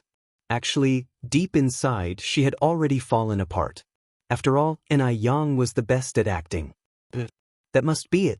In the hall, Imo Baichuan's parents were hosting important guests. Mrs. Imo was chatting with Mrs. Shangguan and Mrs. Zheng. Shangguan Dehui was strolling in the Imo family's garden with Ni Zihua. Apart from the relatives of the Imo family, the relatives from Zhao Jingrong's family were also in the hall. Today, Imo Baichuan and Zhao Jingrong were the protagonists, so Imo-Chishan didn't need to entertain guests, so he took Ni Yang upstairs to play games, planning to come down for dinner when it was time. As Imo Baichuan made several rounds in the hall and failed to see Ni Yang, he became more convinced that Ni Yang must be feeling terrible inside. Without even thinking, he knew Ni Yang must have secretly hidden in a corner to cry. She brought this on herself. She didn't deserve any sympathy. Imo Baichuan indifferently withdrew his gaze and, urged by Zhao Jingrong, went with her to attend to Zhao family's relatives. The engagement party was very smooth. Ni Yang and Imo-Chishan didn't come downstairs until it was time to eat. The Imo family was thriving, and during the meal, Song Beiqing brought a group of younger family members to toast. Ni Yang actually had a good tolerance for alcohol, but Imo-Chishan wouldn't let her drink, blocking all the shots taken by the juniors. His originally pale face warmed with hints of ruddy color. His whole demeanor took on a more lively charm. Ni Yang quietly tugged at Imo-Chishan's hand. Brother Imo, you've had too much. I know my limits. I won't overdo it, Imo-Chishan whispered close to her ear. Actually, I can hold my liquor pretty well too, Ni Yang said. Hearing this, Imo-Chishan's expression darkened slightly. Nonsense. Why should a girl be drinking at all? What about you then? My tolerance should be better than yours. In my previous life, I once drank over a liter of vodka and didn't even feel dizzy. Imo-Chishan's eyes deepened, the scent of alcohol warm as it evenly floated to Ni Yang's ear. Do I look like I can't handle it, Ni Yang. She suspected that Imo-Chishan was flirting, but she had no proof. Their interaction was all caught by Imo Baichuan across the room. Upon seeing this scene, Imo Baichuan's face turned sour. What was Ni Yang doing? Was she doing this on purpose for him to see? Did she think he liked her that much? Then she was really overestimating herself. Imo Baichuan's face subtly changed, and he reached out to put an arm around Zhao Jingrong's waist. Come, let's go and give Uncle Six and Auntie Six a toast. Okay, Zhao Jingrong nodded. The two walked over to Imo-Chishan and Ni Yang. Imo Baichuan raised his glass. Uncle Six, Auntie Six, Jingrong and I would like to toast to you. Your Auntie Six doesn't drink much. You'll have her drink, he said and then downed the drink in his glass. His gesture of blocking the drink for Ni Yang was inexplicably charming. Zhao Jingrong was a bit fascinated. She had been with Mo Baichuan for so long, and he had never done something so considerate, let alone block a drink for her. Moreover, regardless of Mo Qixin looking better than Mo Baichuan, he had a royal aura that Mo Baichuan did not possess. Too bad, appearance and aura can't be eaten. Even if Mo Qixin looked good, he was nothing but a wastrel at heart. Thinking this, Zhao Jingrong felt somewhat better. She was marrying Mr. Mog. How could this wastrel, Mo Qixin, compare? After the toast, Mo Qixin put the glass back on the table. Have some tea quickly, and Yang gave Mo Qixin a strong cup of tea. It's to help with the alcohol. Throughout it all, Yang had not spared Mo Baichuan a single glance. Mo Baichuan squinted his eyes and walked away with Zhao Jingrong.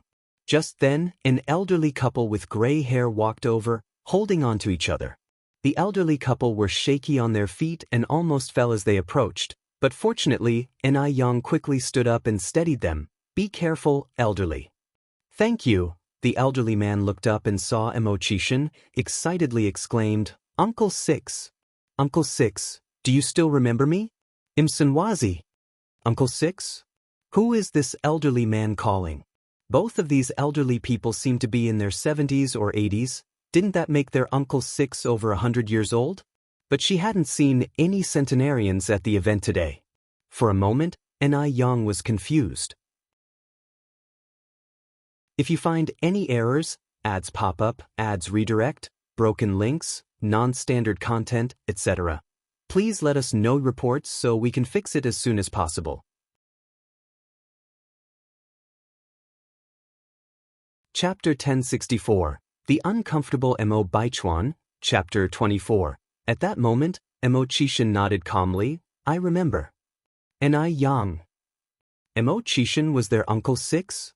Had she heard wrong? Yang looked at Mo Qixin with a face full of surprise. Mo Qixin smiled and said, Yang, this is my nephew Lu Daqiang. You can call him Daqiang or Third Kiddo, it's all fine. Third Kiddo, this is your Auntie Six. The old master said very respectfully, Hello, Auntie Six. Yang swallowed, and that term Third Kiddo ultimately didn't leave her lips. Hello. The old master nudged the old lady next to him with his elbow. After a moment, the old lady reacted, bowed and followed suit. Hello, Uncle Six, Auntie Six. Hello, you too.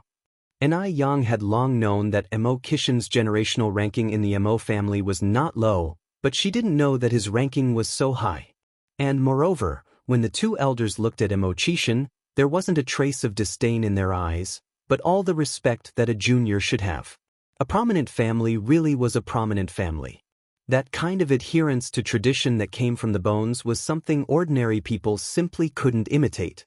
Just then, the old master called over a middle-aged couple and proceeded, Uncle Six, Auntie Six, this is the Jianhua couple. Jianhua, Yingzi, these are your Grandpa Six and Grandma Six. The middle-aged couple immediately greeted them. Hello, Grandpa Six and Grandma Six. Yang raised an awkward but polite smile. Hello to you too. Mo Qixin casually took out 2 red envelopes from his pocket and handed them to them. After the family of 4 left, Yang looked at Mo Qixin and said, I didn't expect your family ranking to be so high. Mo Qixin, with an air of someone used to the world, said, What's so surprising about that? Some people even call me great-grandpa. It's just that they're not here today. Mo Baichuan's generational ranking in the Mo family was already high, and since Mo Qixin was the youngest, his ranking was naturally even higher. Yang said, Does that mean I'm supposed to be a great-grandma now? Mo Qixin continued, What does it matter if our generational ranking is high? Wait until our daughter is born in the future, and they'll all have to call her granny. Because little Yun was just too cute, Mo Qixin particularly wanted a daughter. A daughter born to him and Yang would definitely be very cute and very pretty. Cut it out. Yang poked Mo Qixin's arm. Dream on. Mo Qixin, slightly tipsy, wrapped an arm around Yang's shoulder. Yang, let's have a few more daughters in the future. Right now there's a family planning policy, each family can only have 1 child, Yang reminded him. Then shall we immigrate to another country? Mo Qixin suggested. No. Yang said, born a Chinese, Die with the soul of a Chinese, I am firmly against changing nationality. Yang aspired to earn a hefty sum from foreigners for the Chinese skincare industry and to stand up for it. How could she possibly consider immigration? She was Chinese, why would she contribute to another country? That was just impossible. All right then, if you don't move, I won't move. In the future, you'll call the shots in our family. Actually, Xianxia had no intention of immigrating either. He just said it on a whim. Big brother, you've had too much to drink. It'll help you upstairs to rest. I haven't had that much. Let's go. Yang greeted the others at the dining table and then supported Xianxia as they headed upstairs. Do you need any help, little auntie? Song Beiqing came over to ask. With one hand around Xianxia's waist and the other gripping his hand, Yang said, Thanks, but there's no need. I can manage on my own. Are you sure you can handle it? Song Beiqing expressed his doubts. Xianxia was nearly 190 centimeters tall. Though not fat, he was still a big man. Xianxia was honestly worried that Yang wouldn't be able to carry him. Yang laughed and said, Piece of cake. Are you sure you don't need help? Dear nephew. Yang looked up at Song Beiqing. I am sure and certain that I don't need your help. Go play over there. Go play over there? Did Yang just treat him like a 3-year-old child? Song Beiqing scratched his head. During their conversation, Yang had led Xianxia to the stairwell of the second floor. This convinced Song Beiqing. It seemed Yang truly was capable. As Song Beiqing watched the backs of Yang and Xianxia, another person was also watching. This person was Mo Baichuan. Mo Baichuan narrowed his eyes, and the expression at the bottom of his eyes didn't look good. He could no longer distinguish when Yang was pretending and when she was not. Could it be that Yang watched him and Zhao Jingrong's engagement without feeling a thing? Could it be that she had to wait until he and Zhao Jingrong got married before she came to steal the bride? Mo Baichuan exhaled softly. Yang took Xianxia straight to the third-floor room and then made him a cup of honey water. Honey water, it sobers you up. Xianxia obediently took the cup and drained the honey water in one gulp. Do you want more? Yang asked. No, thanks. Just then, Xianxia suddenly reached out, hugged Yang, and pressed her onto the sofa. Feeling his unusual behavior, Yang pushed him. Brother Mo, you're drunk. Don't move, let me hold you for a while. Xianxia's tone was deep. After quite some time, Xianxia finally let her go, stood up, and walked to the side. Brother Mo, where are you going? I'm going to the restroom, Xianxia answered. Do you need help? Yang asked absent-mindedly. Upon hearing this, Xianxia's steps halted, and he turned to look at Yang. The depth of his eyes seemed like a concentrated ink that had not spread. His tone was low. Are you sure? Only then did Yang realize what she had said, and her ears blushed furiously, abandoning the cup, and she walked downstairs. I'll go check downstairs. Xianxia let out a light chuckle, pulled open the bathroom door, and soon there was the sound of splashing water from inside. Downstairs the guests were still in abundance. Aunt, why did you come down alone? Where is my uncle? Song Beiqing saw Yang coming down from upstairs and asked with concern. He drank too much and is lying in bed now, Yang said. Song Beiqing nodded. I see. Actually, since a moment ago, Song Beiqing had found it quite strange. Xianxia used to have a very good alcohol tolerance, so how did he get drunk after just a few drinks today? Aunt, when do you plan to get the formalities done with my uncle? Song Beiqing inquired. What formalities? Yang hadn't quite caught on. Just then, Mo Baichuan, who happened to be holding a wine glass, overheard the conversation. Hearing Yang's tone, it seemed that she had no intention of being together with Xianxia. He knew it. The reason Yang was with Xianxia was all because of him. In this way, on the day of his and Zhao Jingrong's wedding, Yang was sure to show her true colors. With this thought, Mo Baichuan's originally gloomy heart suddenly brightened. The formalities with my uncle, of course. Song Beiqing continued. When are you planning to have the wedding?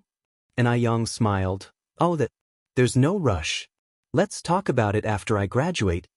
Yang was only 19 this year. She didn't want to step into the institution of marriage so early.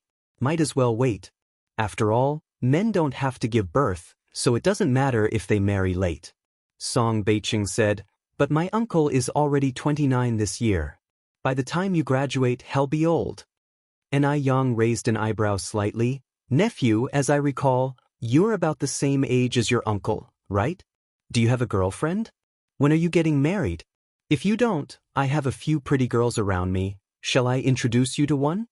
Hearing this, Song Beiqing felt a headache coming on.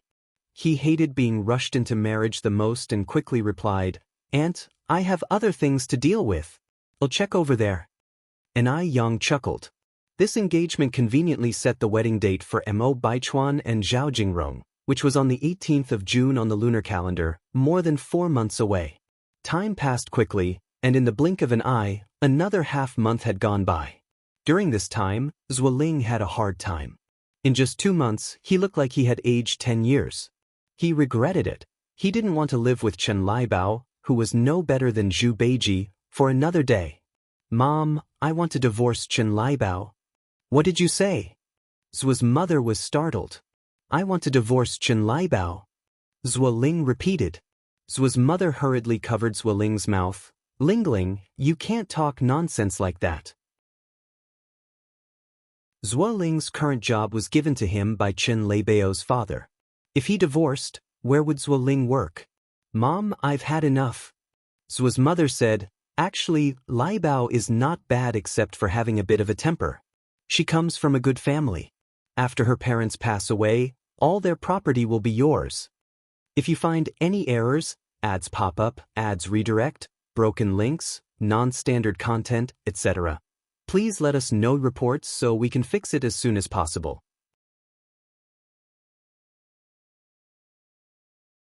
Chapter 1065. Upon learning the truth, filled with immense regret, 25th update. As she finished speaking, his mother continued, You're not still thinking about that Shangguanxi, are you? Zuoling fell silent for a moment. His mother slapped him on the back of his head. You're such a fool. Shangguanxi is just a little village girl. How could she compare to Laibao? If you married Shangguanxi, our family might not even have a warm meal to eat. In summary, his mother was still very satisfied with Chen Laibao. After all, Chen Laibao was rich. Zuoling sighed. His mother went on, Lingling, don't talk about that kind of thing in the future. They say when you marry for clothes and food, but it's the same when you take a wife. A girl with conditions like Laibao, there are countless people outside who are vying for her. It's also because Laibao has good taste that she chose you.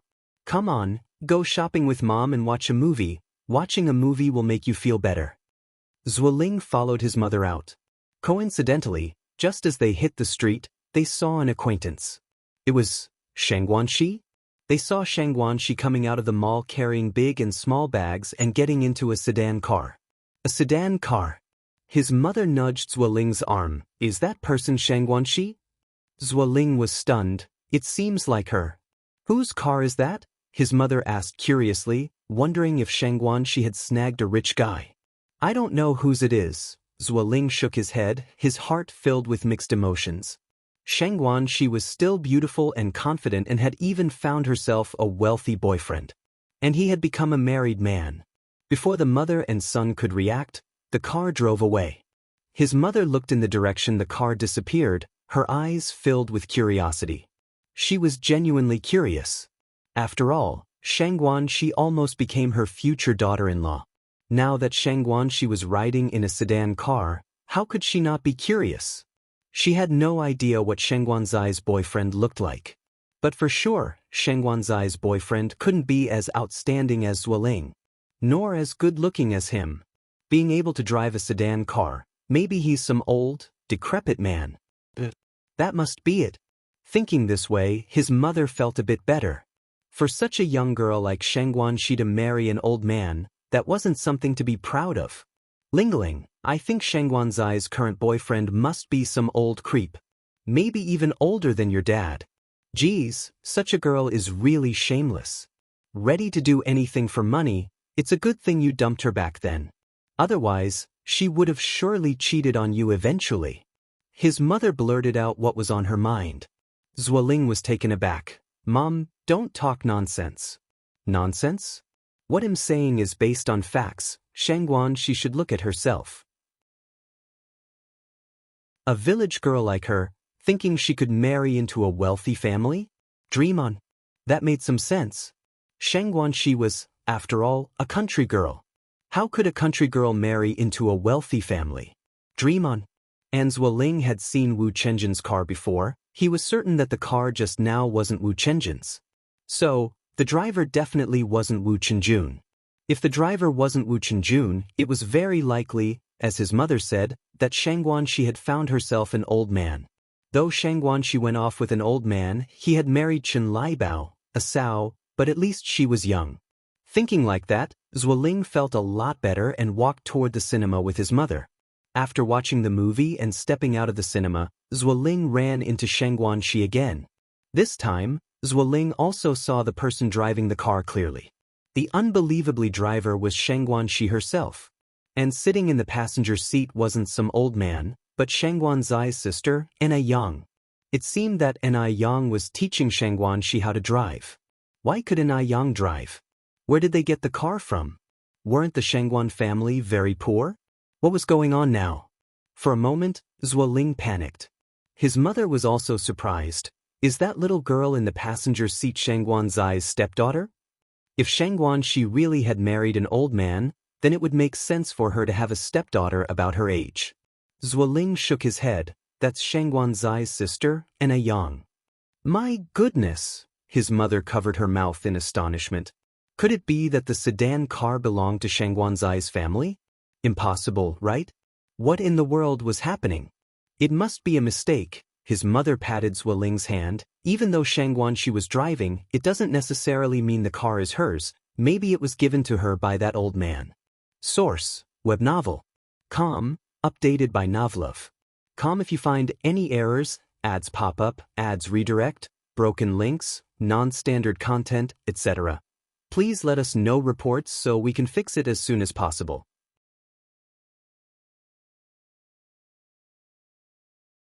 Chapter 1066. Upon learning the truth, filled with immense regret, 25th update, _2. Really? Zuoling's feelings were extremely complicated now.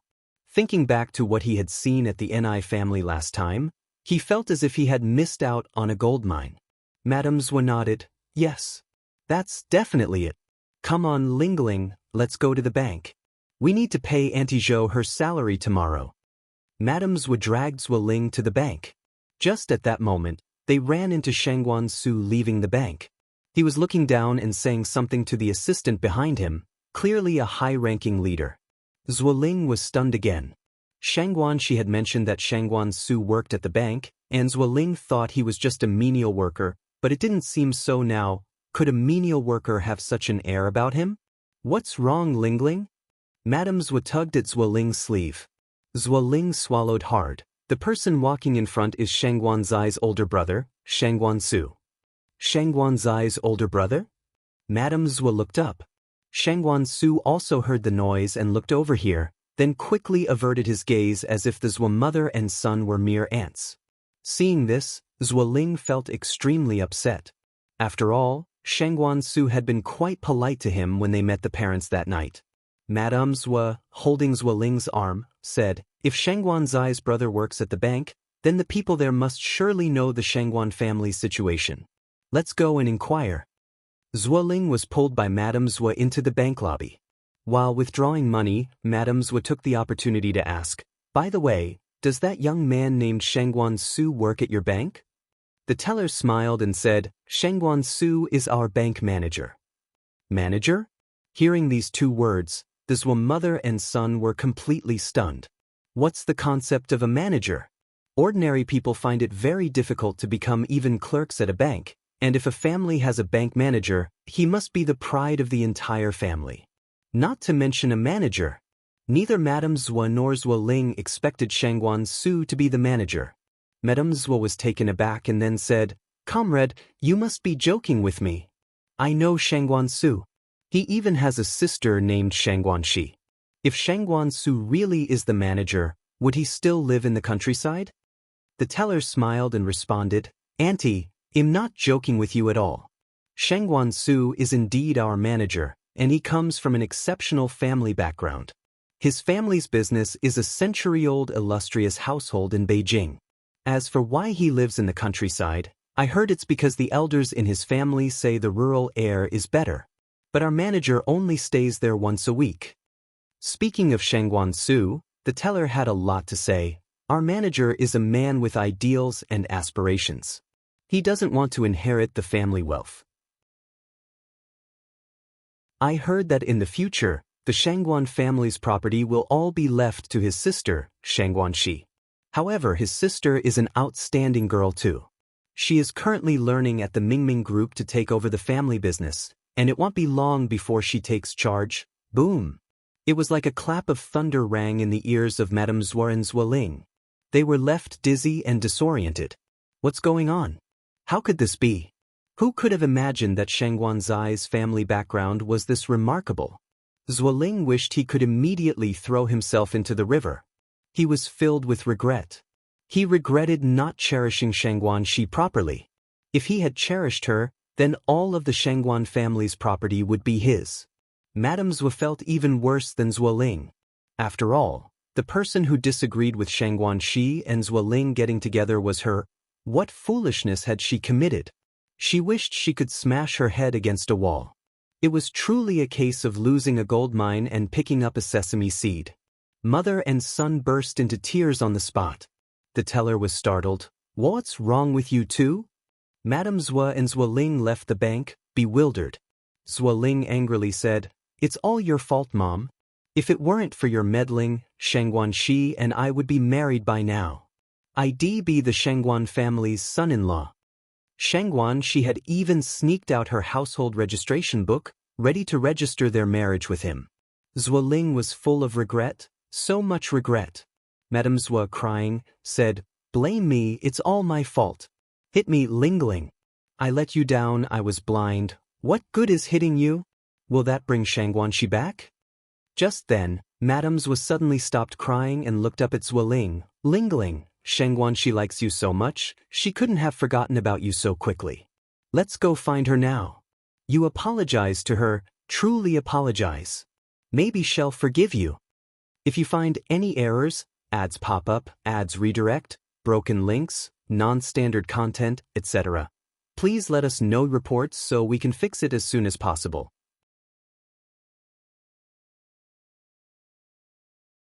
Chapter 1067. Upon learning the truth, filled with immense regret, 25th update, _3. Upon hearing this, Zuoling's eyes lit up. 3 years of feelings for Xianxia, maybe she really would forgive him? The mother and son hurried back to the spot they had been at, and luckily, Xianxia and Yang were still there. Xiaoxi, my good child, why are you here? Zhuo's mother approached and tapped on the car window, looking urgently at Xianxia. Zuoling said, Xiaoxi, I was wrong. Please forgive me. Can we start over, please? Give me a chance, and from now on, I'll do anything you say. Xianxia gave them a cold glance. Get lost. Then she floored the gas pedal, and the car took off, leaving the Zhuo family mother and son in a cloud of dust. Realizing there was no chance of reconciliation, the mother and son sat down on the ground and broke into loud sobs. Yang gave a thumbs up to Xianxia. Sister Xiaoxi, that was impressive, your driving is getting better and better. Xianxia said a bit sheepishly, I don't know what came over me just now, suddenly I drove so well. Yang continued, by the way, was that old lady we saw earlier Zuoling's mother? Xianxia nodded. Yang went on, from her looks, that old lady is no easy customer. Don't get fooled by them again. Xianxia said without words, Yang, do I look like a fool to you? She wasn't stupid enough to be tricked by Zuoling again. Besides, it seemed like she was starting to like someone else now. Thinking of that person, a smile touched Xianxuan's brows. Seeing this, Yang felt relieved. Wu Yenyun had been coming home very late these days, which deeply worried Wu Jinshu, so he decided to wait for her at the community entrance. He wouldn't have known how bad it was if he hadn't waited. He was shocked. Wu Yenyun wasn't coming back with a female classmate but was being dropped off by a young man on a motorbike. Seeing this, Wu Jinshu was furious, and he reached out to stop the motorbike. "Yun, get off now." Wu Yenyun, who was in the back seat, was startled. "Dad, come here." Wu Yenyun hesitated, then walked behind Wu Jinshu. Wu Jinshu pointed at Wei Haoguang, the motorbike rider, and said, "Young man, our Yenyun is a good girl. She needs to study hard. Please don't come looking for her again. Otherwise, I'll hit you every time I see you." Wei Haoguang was also scared, and he took off on his motorbike, making a U-turn to flee. Wu Yenyun frowned and said, "Dad, what were you just saying? Wei Haoguang is just a friend. How am I supposed to face my friends after what you just did?" "Yenyun," Wu Jinshu said, "you are still a student. As a student, you should behave like one. What does it look like, hanging out with these kinds of dubious people all the time? I forbid you to associate with them from now on. And another thing, tell me the truth. Have you not been going to your classmates' houses to study recently? Have you been hanging out with these people all this time? It's none of your business. You have no right to interfere with who I am friends with." Wu Yenyun turned and stormed off. Wu Jinshu sighed and followed behind her. Once home, Yen Erju noticed the father and daughter both looked upset, so she asked what was wrong. Wu Jinshu looked at Wu Yenyun. "You ask her." Wu Yenyun snorted and walked to her room, backpack slung over her shoulder. Didn't she even have the right to choose her friends now? Wu Jinshu didn't understand Wei Haoguang at all. What right did he have to think so badly of him? Just because she wasn't their biological child, did that mean they could treat her like this? What exactly happened? Since Yen Erju dared not upset Wu Yenyun, she had to keep asking Wu Jinshu. Wu Jinshu repeated what he had just witnessed. Yen Erju's mouth hung open in surprise after hearing this. Wu Jinshu continued, "This child is really too confused. How can she hang out with that kind of person? She's a girl after all. What if she gets taken advantage of? And when I tell her, she actually gets unhappy. She's really become uncontrollable." Yen Erju sighed. Just then, the phone in the house started to ring.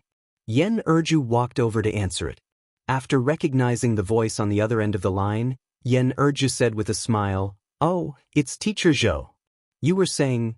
The call lasted for over half an hour.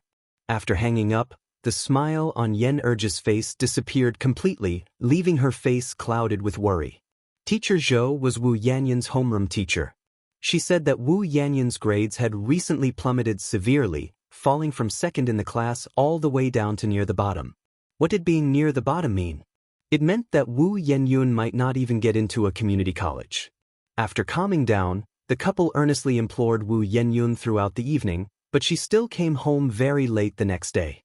"Did you go riding motorcycles with that disreputable youth again?" Wu Jinshu asked. Wu Yenyun glared at Wu Jinshu. "I'll say it again, Wei Haoguang is my friend, and he is not disreputable." Yen Erju tried to mediate from inside. "Xiaoyan, your dad didn't mean that. He just feels that your current task is to focus on your studies. Once you get into a good university, you can hang out with whoever you want. We won't be interfering then." Yen Erju hadn't finished her sentence when Wu Yenyun interrupted her. "I don't need you to intervene even now." The next day Wu Yenyun simply skipped classes. Wu Jinshu, beside himself with anger, abandoned his work and went out to find Wu Yenyun. After searching the entire afternoon, he finally located her. When he arrived at the scene, Wu Jinshu almost went mad with fury. Drinking. Wu Yenyun was actually drinking. Wu Jinshu grabbed a glass of alcohol and splashed it harshly on Wu Yenyun's face. "Come back home with me." "I won't go back." Wu Yenyun glared back at Wu Jinshu. "I'm already of age. You have no right to control my life. Come back with me." Wu Jinshu grabbed Wu Yenyun's wrist in one movement. After much difficulty, they managed to bring Wu Yenyun back home, where she sat crying and making a commotion. Why couldn't she drink? Even Ni Yang had drunk when he graduated from high school last year, so why couldn't she? Everything she did was wrong. She felt like she shouldn't exist in this world at all. Yen Erju tried to reason with Wu Yenyun in a gentle, persuasive manner, but Wu Yenyun simply wouldn't listen. The next day, Wu Yenyun stubbornly refused to go to school. She would agree to go to school on one condition. Her parents couldn't intervene in her choice of friends. She wanted to be with Wei Haoguang. Having no other option, Wu Jinshu had no choice but to find an Yang. Yang, I know I shouldn't be coming to you at this time, but am really at my wit's end. Xiaoyun is just too stubborn. Please help me persuade her. If you find any errors, ads pop up, ads redirect, broken links, non-standard content, etc., please let us know reports so we can fix it as soon as possible.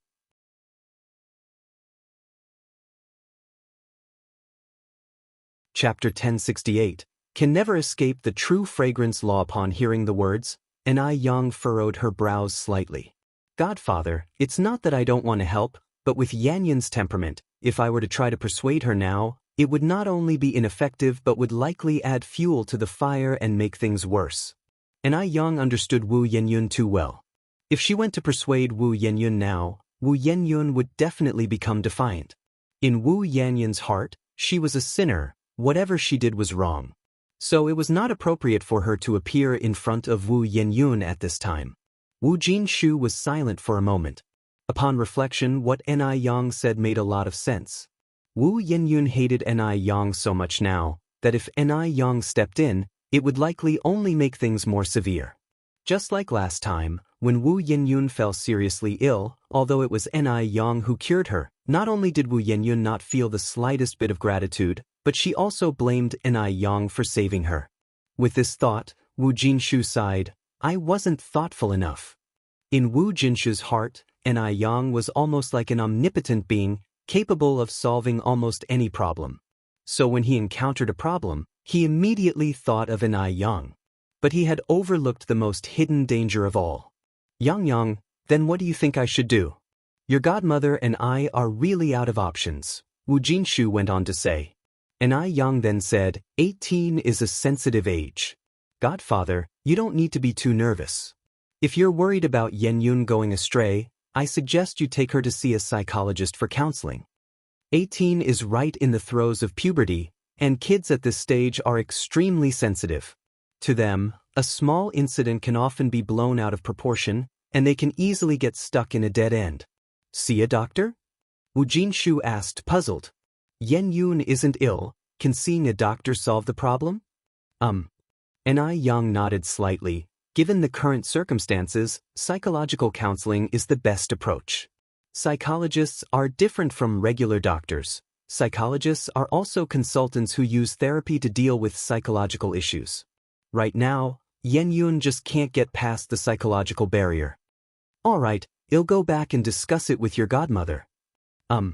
Yang continued, I happen to know a very authoritative foreign psychologist. If you decide to bring Yenyun there, I can give you his contact information. Okay. After Wu Jinshu went back, he discussed the matter with Yen Erju. Yen Erju trusted Yang completely. Since Yang had suggested it, it must be right. Then let's take Yenyun to see him tomorrow, Yen Erju said. Wu Jinshu put his hat back on his head. Since you agree, I'll go get that psychologist's contact information from Yang right now. The treatment you receive at the hospital can be entirely different if you know someone from if you don't. Then hurry back, she said. Wu Jinshu went to the Ni family in the dark. After hearing about the situation with Wu Yenyun, Ni Cuihua sighed.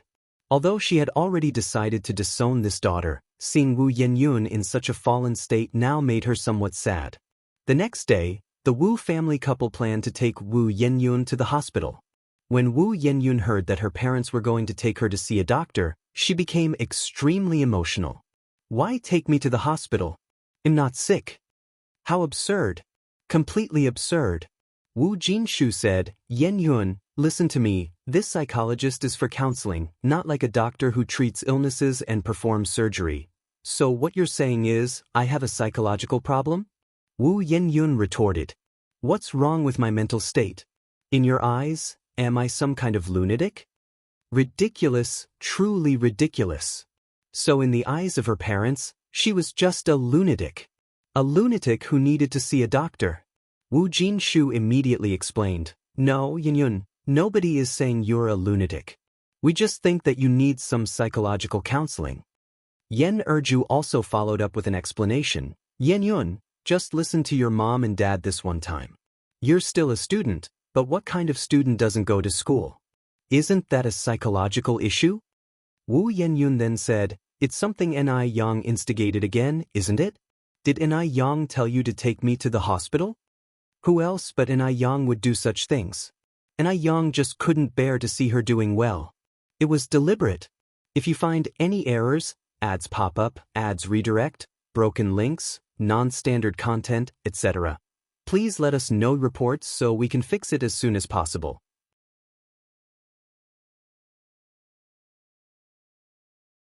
Chapter 1069. Can never escape the true fragrance law under Wu Jinshu said, "It's not Yang Yang. This matter has nothing to do with Yang Yang. It was something I heard from others. They said you need to see a psychologist. A psychologist can guide you through it, and you can then untie your heart knot." Ni Yang had thought it through carefully. If Ni Yang had come with him today to persuade Wu Yinyun, given Wu Yanyun's current condition, things would have definitely gotten worse. It was usually okay not to mention Ni Yang, but the moment Ni Yang and the Ni family were brought up, Wu Yenyun would change completely. Utterly unrecognizable. Thankfully, Ni Yang didn't come today. Under the current circumstances, Wu Jinshu could only deny that Ni Yang had anything to do with this matter. Wu Yenyun continued, "It is Ni Yang. Stop trying to fool me. Do you really think I'm an idiot?" Yen Erju sighed. "Xiaoyin, stop being so stubborn, let's go to the hospital." "I won't go. I'm not sick." Making her go to the hospital to see a doctor out of the blue, Ni Yang was clearly up to no good. She was doing it on purpose. Ni Yang told me to see a doctor, why doesn't she go herself? Yen Erju said, "Yenyun, why do you always have to drag Yang Yang into everything? This really has nothing to do with Yang Yang. It's your dad and we want to take you to the hospital ourselves." "Not Ni Yang?" Wu Yenyun angrily said, "Do you dare swear it's not Ni Yang? If it is Ni Yang, may lightning strike me dead." Erju was stunned. Wu Jinshu was an atheist and immediately raised 3 fingers to swear, "Fine. I swear, if it's Ni Yang, may lightning strike me dead." With that, Wu Jinshu added, "Okay? Yenyun, come with us to the hospital. It's not good for you to keep skipping school like this." Wu Yenyun still didn't trust Wu Jinshu. She knew for sure that Ni Yang was behind this. "Come on, Xiaoyun." Erju took Wu Yanyun's hand and began to lead her out. "Let go of me." Wu Yenyun shook off Erju's hand. "I'm not going to the hospital. I'm not going anywhere." Wu Yenyun turned and entered her bedroom, closing the door with a bang. Erju sighed. "What are we supposed to do about this?" Wu Jinshu also sighed helplessly. "Yenyun, please open the door." Wu Jinshu knocked on the door. "Your mother and we have no other intentions but to take you to see a psychologist." Wu Yun laid on the bed, her eyes listlessly staring at the ceiling, feeling extremely upset. Just because she wasn't their biological child, her foster parents would rather believe Ni Yang's words over hers. Seeing that Wu Yenyun still didn't respond, Wu Jinshu and Yen Erju, the husband and wife, helplessly shook their heads and returned to their own bedroom. Erju sighed. She hasn't gone to school for a week now. If this continues, not to mention a college diploma, she might not even make it into a regular university. After a pause, Erju added, "Is there really no other way than to see a psychologist?" Wu Jinshu shook his head. Yang Yang didn't say. "Yen Yun is angry now. Maybe we should ask again tomorrow morning?" Erju said, "I never noticed before, but this child's personality is really strange. More than strange. Absolutely bizarre." "She's still young," said Wu Jinshu. "Maybe she'll understand better in a few years." Erju sighed. "She's 18, that's not young." She had been married when she was 18. Wu Jinshu fell silent for a moment. The next morning, Erju specially prepared breakfast that Yenyun liked and then knocked on Yanyun's bedroom door. Yenyun, come out for breakfast. No response. Twice, still no response. Until the third, fourth time, still no response. Erju stood outside for over 10 minutes before Wu Yenyun finally opened the door. Will you ever stop bothering me? Erju was taken aback, then said, Xiaoyun, freshen up, we can have breakfast now. Wu Yenyun said with an awful look, I'm not hungry. Not hungry? How can you not be hungry? You can't skip breakfast. Come and eat. I said I'm not hungry, aren't you getting annoying? Wu Yenyun glared at Erju. Erju was taken aback. Wu Yenyun continued, from now on, I'm going on a hunger strike, until you stop interfering in who I hang out with. What did you say? Erju was startled. If you find any errors, ads pop up, ads redirect, broken links, non-standard content, etc., please let us know reports so we can fix it as soon as possible.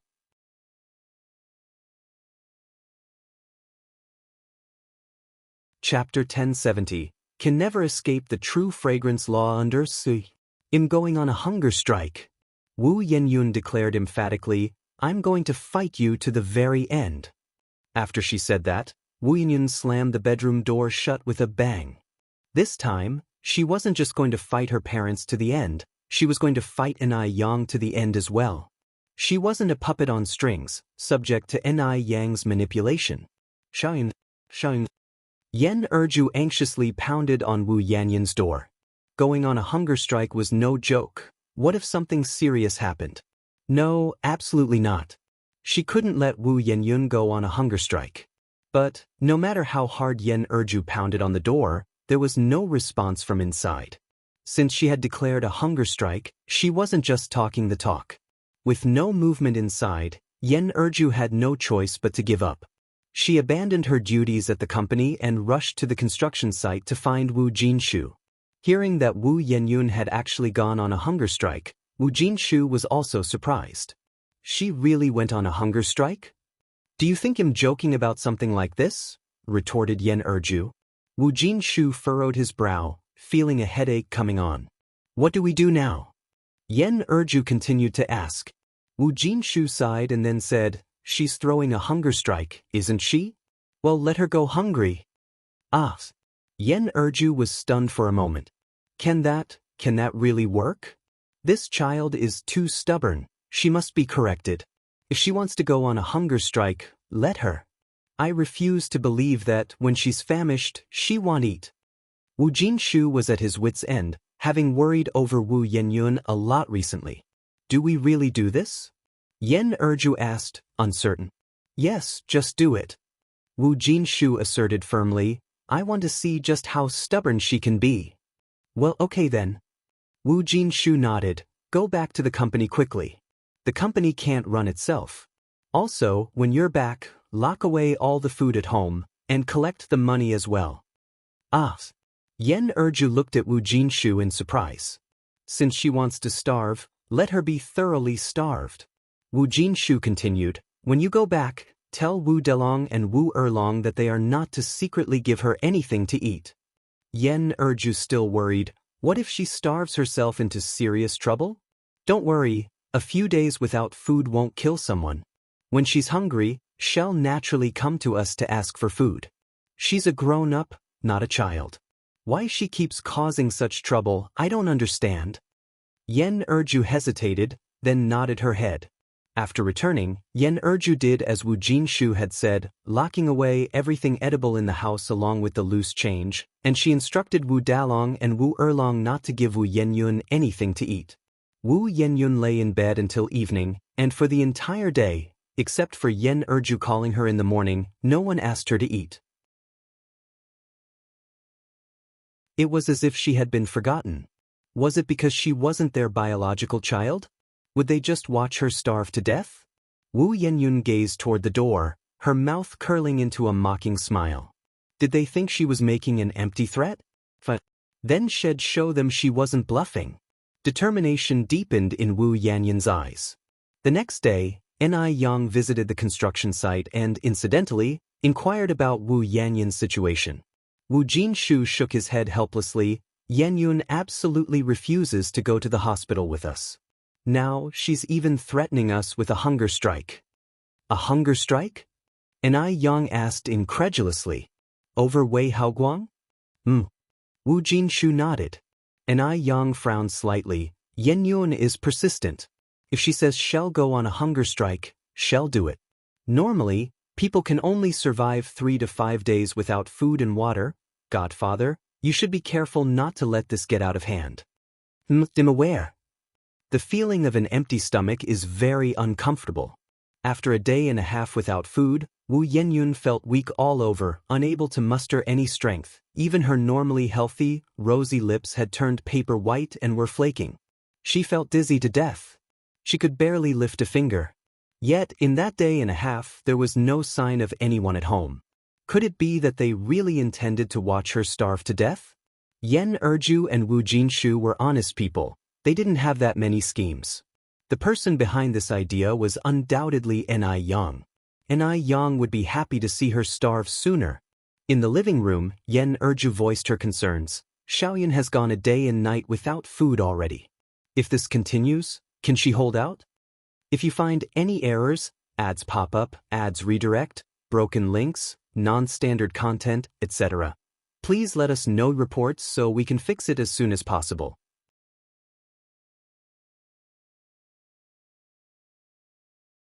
Chapter 1071. Can never escape the true fragrance longtime. Wu Jinshu was also somewhat apprehensive, but he wanted to change Wu Yanyan's stubborn nature. Wait a little longer. Yen Erju sighed. Wu Dalong and Wu Erlong were good kids. Seeing their sister so hungry, they quietly went around to the back of the house, knocking on Wu Yanyan's window. Big sister, it's us. We've brought you something to eat. Wu Yenyun opened her eyes, looked towards the window, then struggled to sit up from the bed, step by step, feeling groggy as she walked over to the window. It took her a lot of effort to open it. Big sister, these are meat buns we secretly took from the kitchen. You should eat them quickly. Wu Dong took out 3 meat buns from his embrace, and Wu Erlong cautiously handed over a cup of warm water. Wu Yenyun weakly looked at them, her eyes filled with mockery. Did Yang send you here? Is this also part of her plan? It must be Yang. Yang wants to see her make a fool of herself. Yang wants her to give in. That was impossible. She would never give in to Yang. She would never let Yang succeed. It's not, it has nothing to do with sister Yang. Wu Delong shook his head. With all her strength, Wu Yun swept away the buns and the warm water. I don't need your sympathy, nor your pretense. Since you too acknowledge Yang as your sister, then don't consider me your sister anymore. The buns fell to the ground, and the water in the cup was all spilled on Wu Dong. Wu Dalong's eyes turned red, ready to cry. Wu Erlong quickly tiptoed, reaching out to cover Wu Dalong's mouth. Brother, don't cry, otherwise Mom and Dad will hear. Wu Dalong pursed his lips, holding back tears. Wu Yenyun slowly closed the window, and it took her a lot of effort again to lie down on the bed. In the living room, seeing Wu Dalong's clothes all wet, Yen Erju asked in surprise, Dang, what happened to you? Why are your clothes wet? Did you fight with other kids again? Boys are very naughty, and Wu Dong was one of them. He often fought with his peers in the community. Compared to him, Wu Erlong was much more steady. No.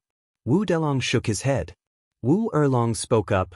Brother didn't fight, he got it wet just now while washing his hands. Why weren't you more careful when washing hands? Quickly go back and change out of those wet clothes. Oh. Wu Dalong nodded and walked towards his room. By the 3rd day, Wu Jinshu couldn't sit still anymore. Erju, has Yenyun not eaten anything these past few days? Yen Erju nodded. She hasn't even left her room. Wu Jinshu's heart skipped a beat, and he hastily took off his safety helmet. Oh no. I hope nothing bad has happened. The two rushed to Wu Yanyan's door and started knocking. There was no response inside, because Wu Yenyun had already fainted from hunger. What do we do now? It's not really going to be fatal, is it? Yen Erju was so anxious that she broke out in a sweat. Don't scare yourself. Wu Jinshu tried to calm himself down. The door was locked from the inside, and if Wu Yenyun didn't open it, they couldn't open it from outside. Wu Jinshu knocked on the door. Yin, open the door quickly. Dad promises you. Dad promises that he won't interfere with who you make friends with from now on. Will you please open the door? Yen Erju was so anxious she was in a complete mess, her eyes reddening. This wouldn't do. Wu Jinshu turned to Yen Erju. Go fetch the axe from the house. What are you going to do? Yen Erju was startled. Break the door. Wu Jinshu said. Yen Erju breathed a sigh of relief. All right. I'll go now. Soon, the axe was brought over, and Wu Jinshu smashed the lock open with a few strokes. Yen Erju rushed in. Xiaoyun. Wu Yenyun was lying unconscious on the bed. Call 120. Quickly dial 120. Wu Jinshu ran out in a fluster. The ambulance arrived quickly, and luckily, Wu Yenyun didn't have any serious problems. After receiving the nutrient solution, she regained consciousness. Xiaoyun, why are you so stubborn? Yen Erju sobbed. Looking around the room, Wu Yenyun was first startled, then asked, Where am I? This is the hospital. Yen Erju replied. Wu Yenyun thought for a moment, then stopped talking. At this moment, Wu Jinshu came in with a food container from outside. Yen Erju took the food container with both hands. Yenyun, you must be hungry, right? Have some porridge to start with? Your dad especially went out to buy this for you. If you find any errors, ads pop up, ads redirect, broken links, non-standard content, etc., please let us know reports so we can fix it as soon as possible.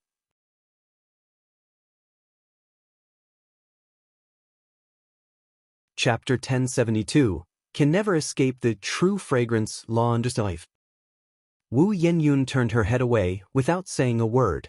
Wu Jinshu sighed. I agree with you. He continued, From now on, your mom and I won't interfere with your social life.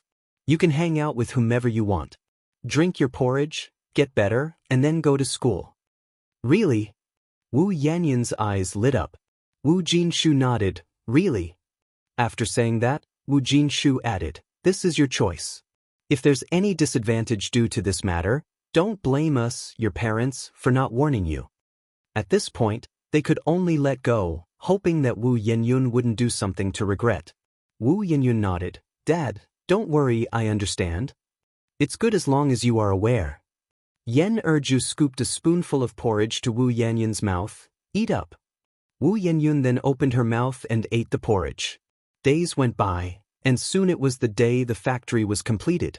To celebrate and to seek good fortune, Ni Yang bought a lot of firecrackers and fireworks, and also set up more than 50 tables in a banquet in the village.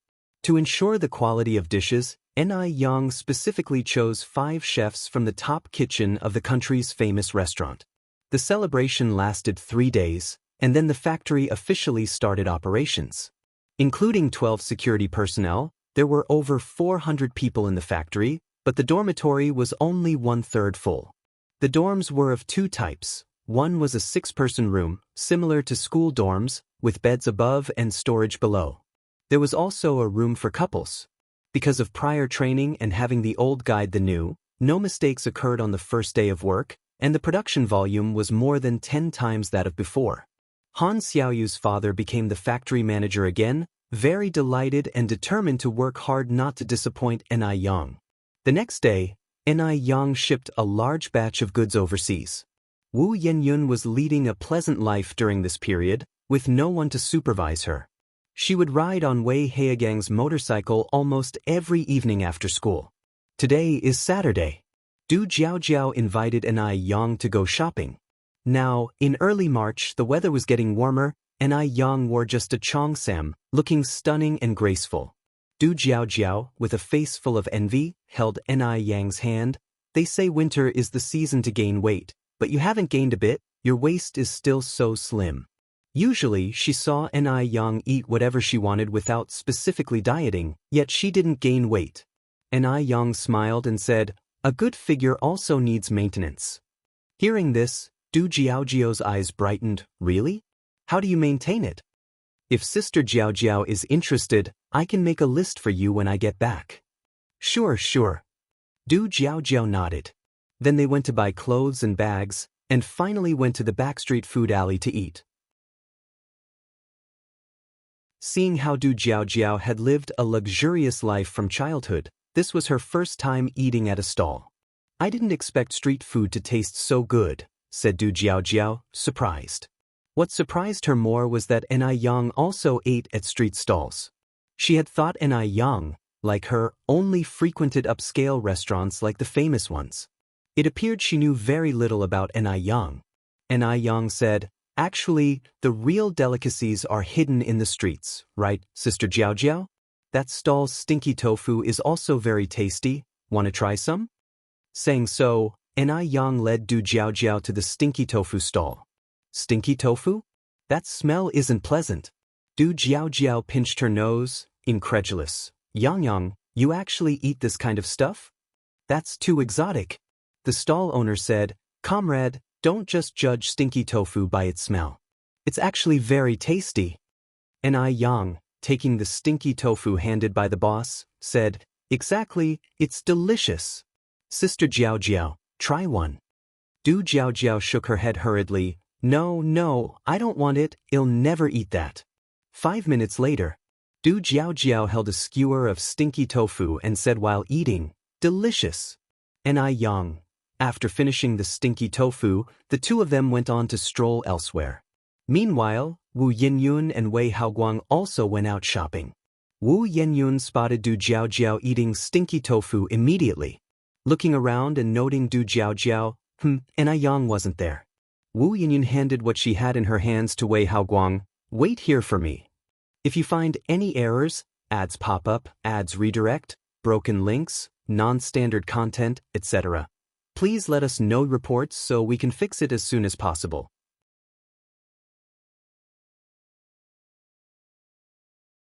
Chapter 1073, Can Never Escape the True Fragrance Law _6. "Where are you going?" Wei Haoguang asked. Wu Yinyun replied, "I saw an acquaintance, I'm going over to say hi." "Okay." Wu Yinyun walked up to Du Jiaojiao and greeted her with a smile. "Sister Jiaojiao." Because of the last time Wu Yinyun badmouthed Ni Yang in front of her, Du Jiaojiao no longer had a good impression of her. Only petty people gossip.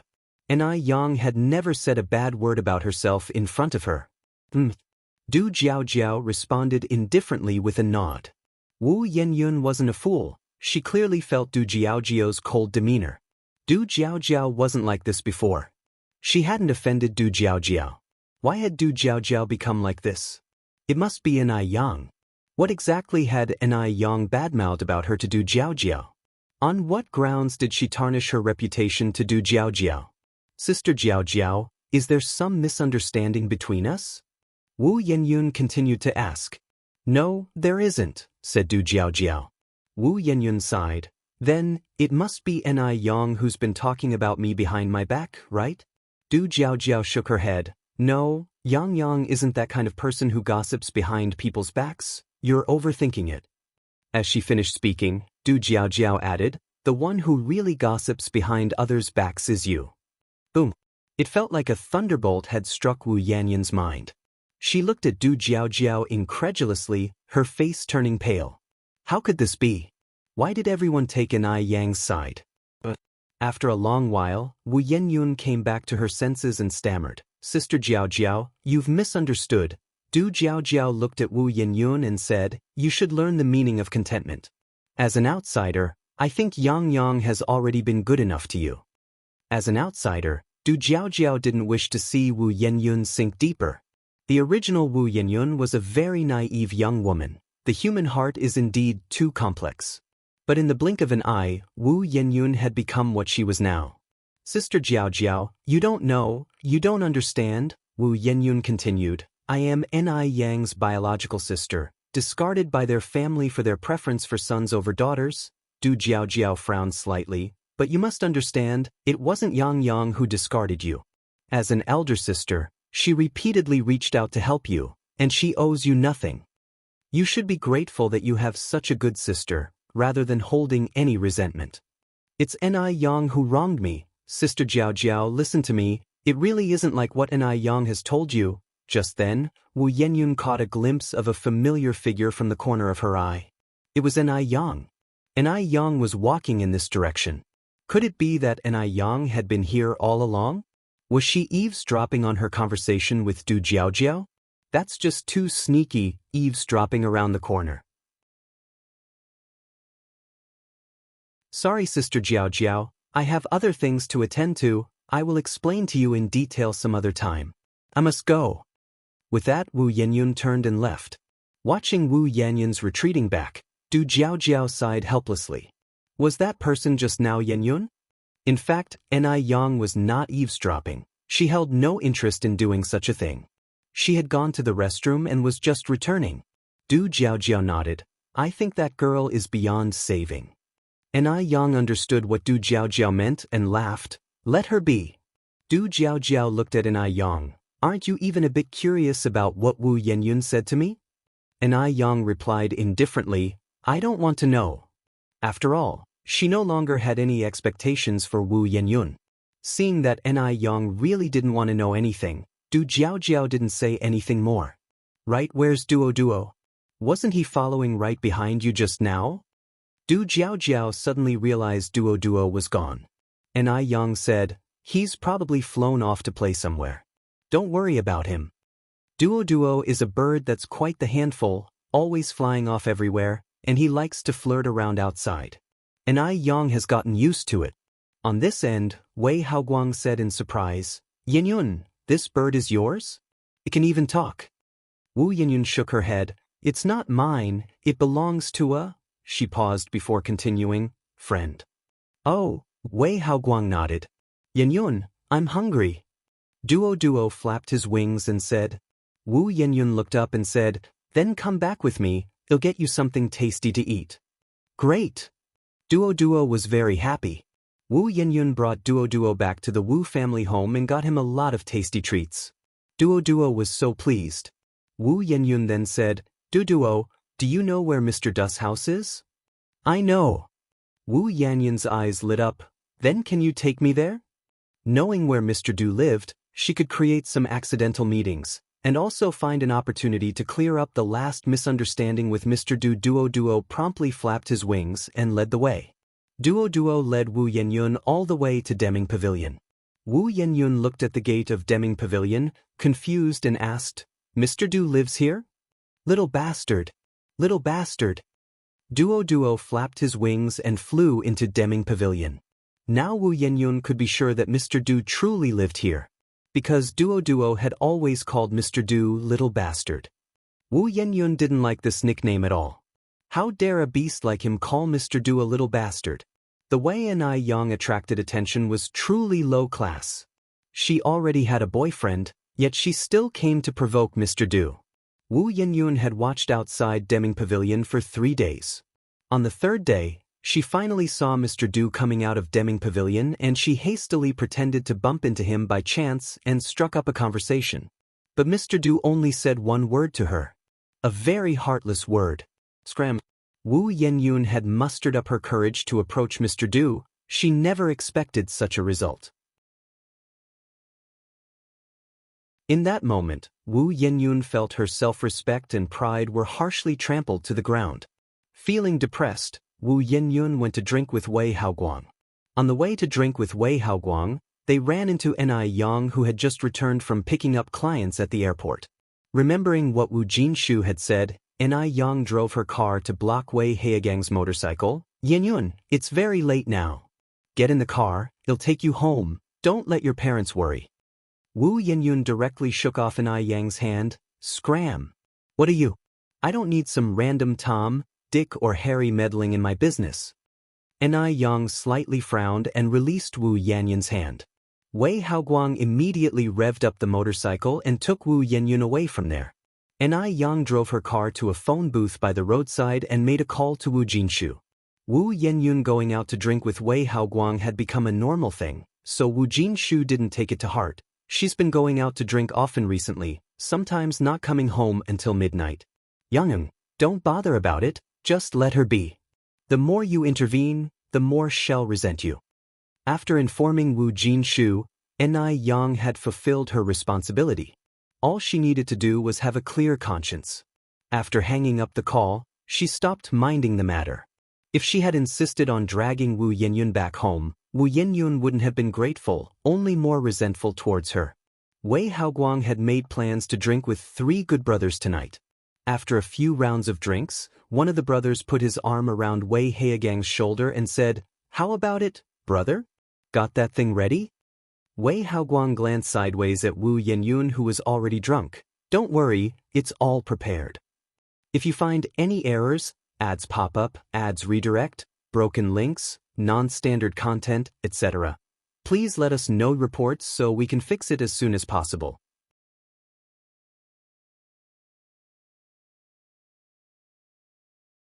Chapter 1074. Yang Yang is angry. The lighting around was dim, but Wu Yanyun's face could be seen flushed red. She was drunk, but her consciousness was still clear. Leaning on the sofa, she stood up and walked towards the door, reached the corridor, and leaned over the trash can to vomit violently. Wei Haoguang came from behind and asked with concern, "Yenyun, are you all right?" Wu Yenyun waved her hand. "Seems like I drank too much, I need to go back." "Go back for what? It's still early." Wei Haoguang supported Wu Yenyun towards the inside. "We're having such a good time, let's drink a few more glasses." No, really can't drink anymore." Wu Yenyun kept refusing. "If I drink again, I'll be drunk." Wei Haoguang, without any argument, pulled Wu Yenyun back into the room and handed her a drink that looked very nice. "This is a foreign liquor, try it, it's not very strong, tastes good, and is very suitable for girls." Wu Yenyun pushed the cup back. "I really can't drink anymore." Seeing this, the 3 guys drinking nearby looked at each other with a look of difficulty in their eyes. If Wu Yenyun didn't drink, wouldn't it be a waste of all the preparations they made? "This really isn't strong, why don't you take a sip and try?"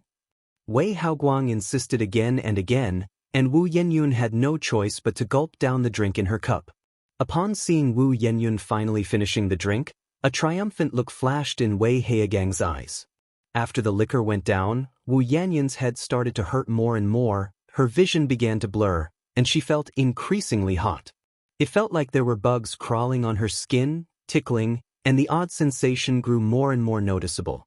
The 3 men who were drinking at the side all surrounded Wu Yenyun, and at this moment, Wu Yenyun had lost consciousness, her whole person as if trapped in a dream. A profoundly dreadful dream. The next day, Wu Yenyun woke up with her whole body aching. The headache was so intense it felt like it could explode. Wu Yenyun vigorously patted her head, and after a long while, she became clear about her current situation. The ridiculous scenes from last night gradually flashed before her eyes. Wu Yenyun, terrified, widened her eyes, her pupils dilated, blood flowing backward. How could this happen? What to do? What should she do now? Wu Yenyun grasped her hair with both hands, crying helplessly. "Awake!" Just then, Wei Haoguang walked in from outside, a cigarette dangling from his mouth, looking at Wu Yenyun with a mocking face. "What? Remembered everything? You bastard!" Wu Yenyun grabbed a pillow and threw it fiercely at Wei Haoguang. "You all are bastards." Wei Haogang's smile faded as he walked over and grabbed Wu Yanyun's wrist. "Wu Yenyun, have you forgotten what you were like last night? No one forced you last night." Indeed, no one had forced Wu Yenyun last night. She always thought it was a dream. If she knew it was real, she definitely wouldn't have done that.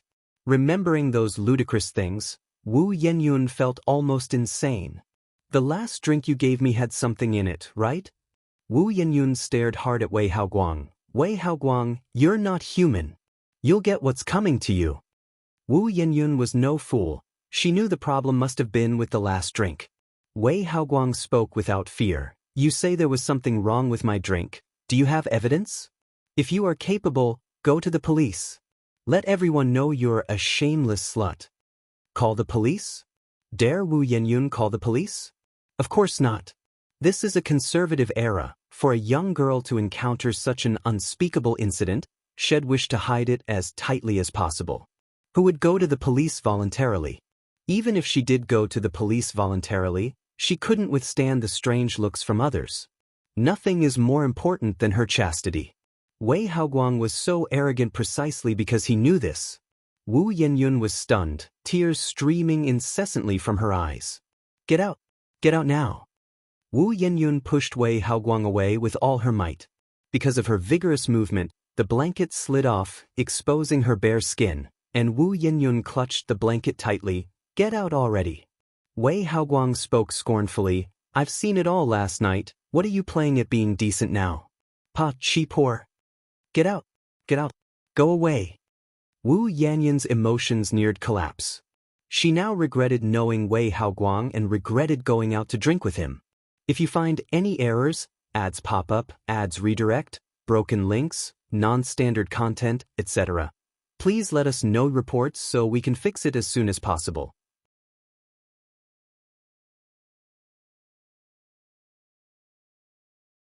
Chapter 1075. Yang Yang blows up. _2. She never expected Wei Haoguang to do such a thing to her. Humiliation, awkwardness, and various emotions mingled together, making Wu Yenyun wish she could smash her head against the wall and die. Watching Wu Yenyun like this, Wei Haoguang tugged at the corner of his lips and turned to walk towards the door. Sitting on the bed, Wu Yenyun finally couldn't hold back and cried out loud under the covers. She was tainted. She would never be worthy of a man like Mr. Du anymore. What should she do? Why did things turn out this way? It was about half an hour later that Wu Yenyun stopped crying and slowly put on the clothes she found on the bed. When she returned home, Wu family's couple was sitting at the dining table eating. Seeing Wu Yenyun coming back, Yen Erja didn't ask where she went last night, but just said, Yenyun is back, come wash up and eat.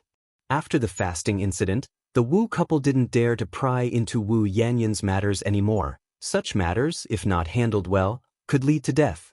Oh! Wu Yenyun replied listlessly. They don't care about her anymore. If it was before, her parents would definitely show concern if she spent a night outside. But today, her parents didn't even ask. Just because she is not their biological child? She felt like an orphan, bullied outside and without family to stand up for her. What meaning is there left in life? Mockery filled Wu Yanyun's eyes. Wu Yenyun went to the bathroom and repeatedly showered, crying while she did. Seeing that Wu Yenyun hadn't come out of the bathroom, Yen Erju felt something was off and went to knock on the door. Yenyun, what's wrong? Why are you taking so long? It'll be done soon, Wu Yenyun said. Yen Erju slightly furrowed her brows. Yenyun, your voice sounds off. Did something happen? Wu Yanyun's eyes reddened, and she barely stopped herself from crying, almost bursting into tears again.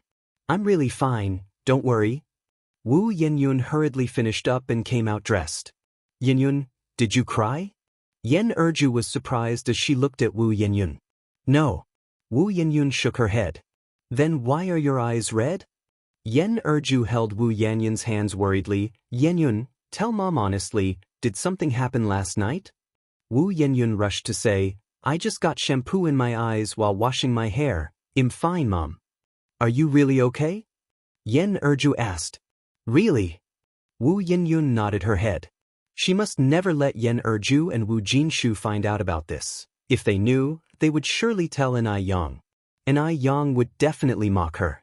She didn't want Anai Yang to see her as a joke. No one should see her as a joke. No one at all. Wu Yenyun clenched her fists tightly. Afraid to say too much in case Wu Yenyun would get angry again, Yen Erju sighed. If there's anything, you must tell Mom and Dad. Okay. Wu Yenyun nodded, then said, Mom, I'm tired, I'm going back to my room to sleep for a while. I'll bring the food to your room then. Okay. All day long, Wu Yenyun lay on the bed, staring blankly at the ceiling, looping the scene from last night in her mind, feeling like she was about to explode. The next day, Anai Yang had to make a trip to M Country, so she got up early.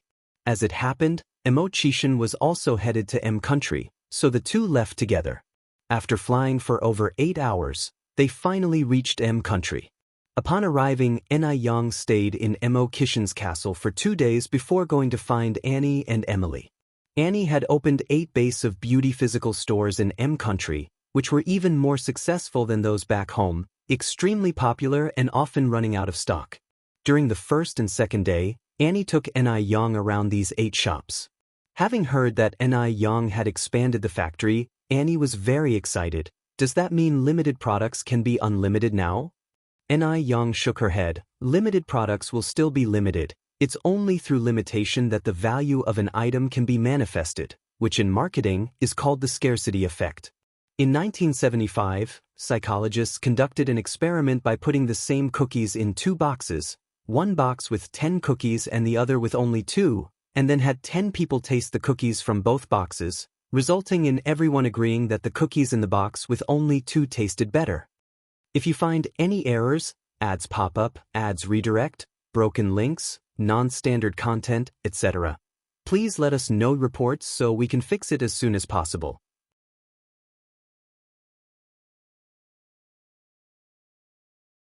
Chapter 1076, Yang Yang blows up. _3. We have a saying in China that goes, better to be short than overfilled. Annie nodded, looking at Ni Yang with even more admiration in her eyes.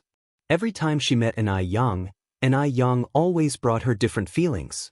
She was like an undeveloped treasure, always able to bring surprises. With that, Ni Yang continued, but we can increase the number of limited edition products.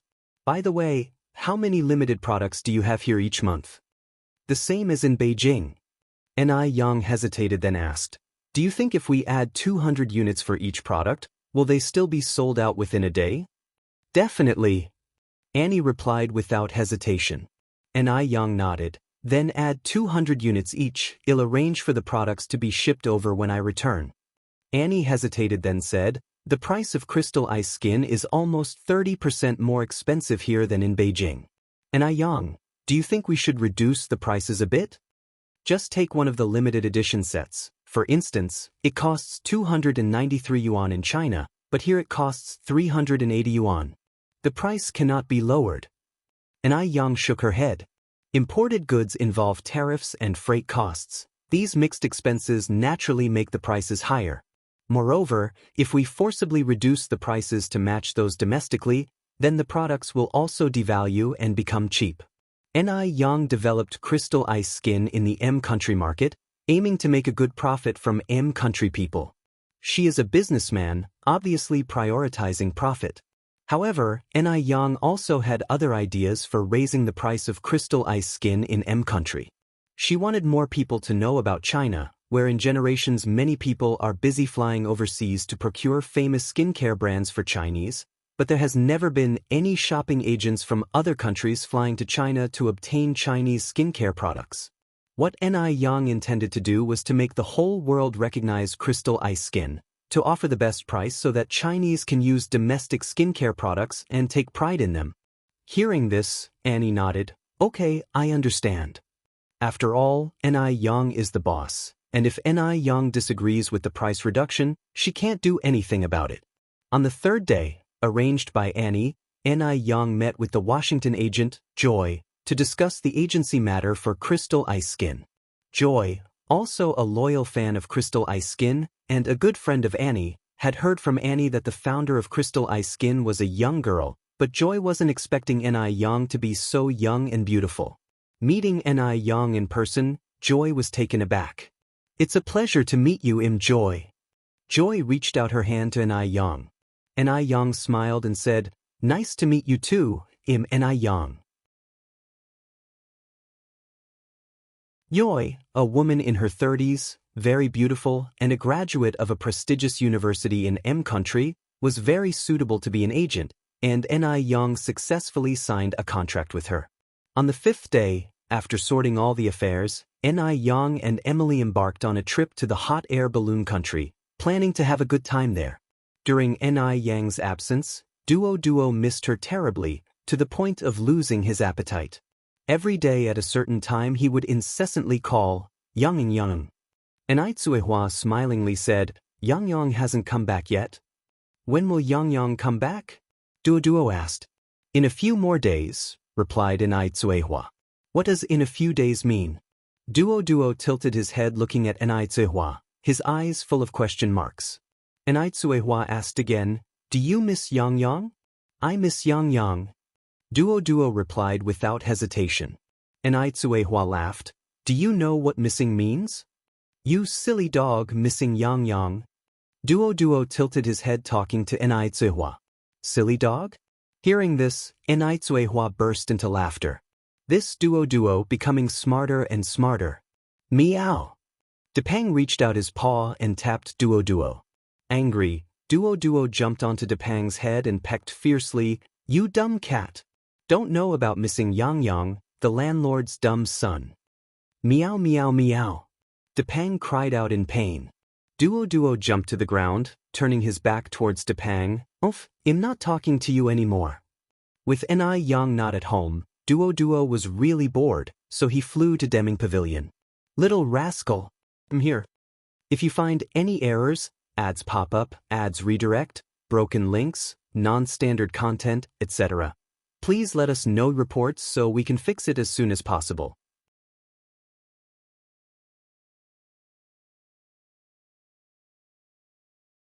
Chapter 1077, Yang blows up. _4. Duo landed on Grandpa Dust's shoulder with a smack while he was tapping a wooden fish in the Buddha hall. Grandpa Du opened his eyes. How come you're here? I miss Yang. Duo rubbed his small head against Grandpa Dust's chin. Yang and Yang? Grandpa Du asked. She left. Duo tilted his little head and thought for a while, ran off with her dog man. Dog man? What kind of term is that? Grandpa Du raised an eyebrow slightly. Then what are you? Duo said with immense pride. Yang's dog's son.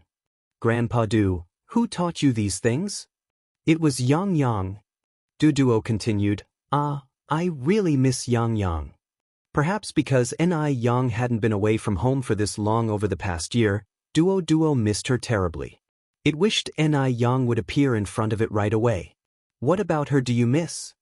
Grandpa Du continued to ask. I just miss her. Grandpa Du stood up from the meditation cushion, twirling Buddha beads in his hand. Then if I leave someday, will you miss me? I will miss the little bastard. Duo replied without hesitation. Grandpa Du let out a light laugh, then continued, Why would you miss me? Duo shifted its gaze to the brocade pouch tied to Grandpa Dust's waist. The tasty treats. Grandpa Du raised an eyebrow. You sure are honest. I'm hungry, Duo said. Grandpa Du pulled the brocade pouch from his waist and fed Duo some bird feed. In the Buddha hall, the sound of conversations between a man and a bird would be heard occasionally. Yang still hadn't returned the next day. So, these past few days, every morning and evening, Duo would perch on the branches at the entrance of the village, waiting for Yang. The villagers all recognized Duo, and seeing it stand there, some would tease it on purpose. Duo, what are you doing? I'm waiting for Yang to come home. Duo would answer. Under the tree where Duo perched, Depang would be there as well. Silly cat, I really miss Yang. In an instant, the sound of Depang's snoring could be heard from beneath the tree. Duo, infuriated, cursed, You heartless fatso. Passers-by would all grin broadly, laughing. It had to be said, Duo brought a lot of joy to Jinghua village. On the Wu family's side, Yun had been listless for several days, and today she was still lying in bed. Right then, there was a noise outside the window. Chatter. As if something was knocking on the window. Yun. Was that Duo's voice? Yun sat up in bed abruptly, like a carp flipping over, went to the window and opened it. Duo. Yun extended her right hand towards Duo. Good morning, Yun. Duo landed on Yun's hand. Good morning. I miss Yang. Duo continued. Why did Duo suddenly come to Yun's place? It was because it thought Yun looked a bit like Yang. So it just came. Hearing this, Yun's expression changed, and she suddenly remembered that this beast was raised by Yang. If it weren't for Yang, she wouldn't have suffered this painful event. It was all because of Yang. It was Yang who spoke ill of her in front of Grandpa Du, causing him to misunderstand her and say hurtful things. If Grandpa Du hadn't spoken harsh words 10 days ago, she wouldn't have gone out to drink with Wei Haoguang in sorrow. If she hadn't gone to drink, she wouldn't have lost her innocence. It's all Enai Yang's fault. It's all because of her. Her life began to collapse ever since she met Enai Yang. Not just Enai Yang, she feared even this beast had spoken quite a few bad words about her. Perhaps this beast was even set up by Enai Yang to come here. Duo landed on Yanyan's shoulder. Yan, I'm hungry, so hungry. You wait a moment, Yanyan said, I'll get you some food. Great.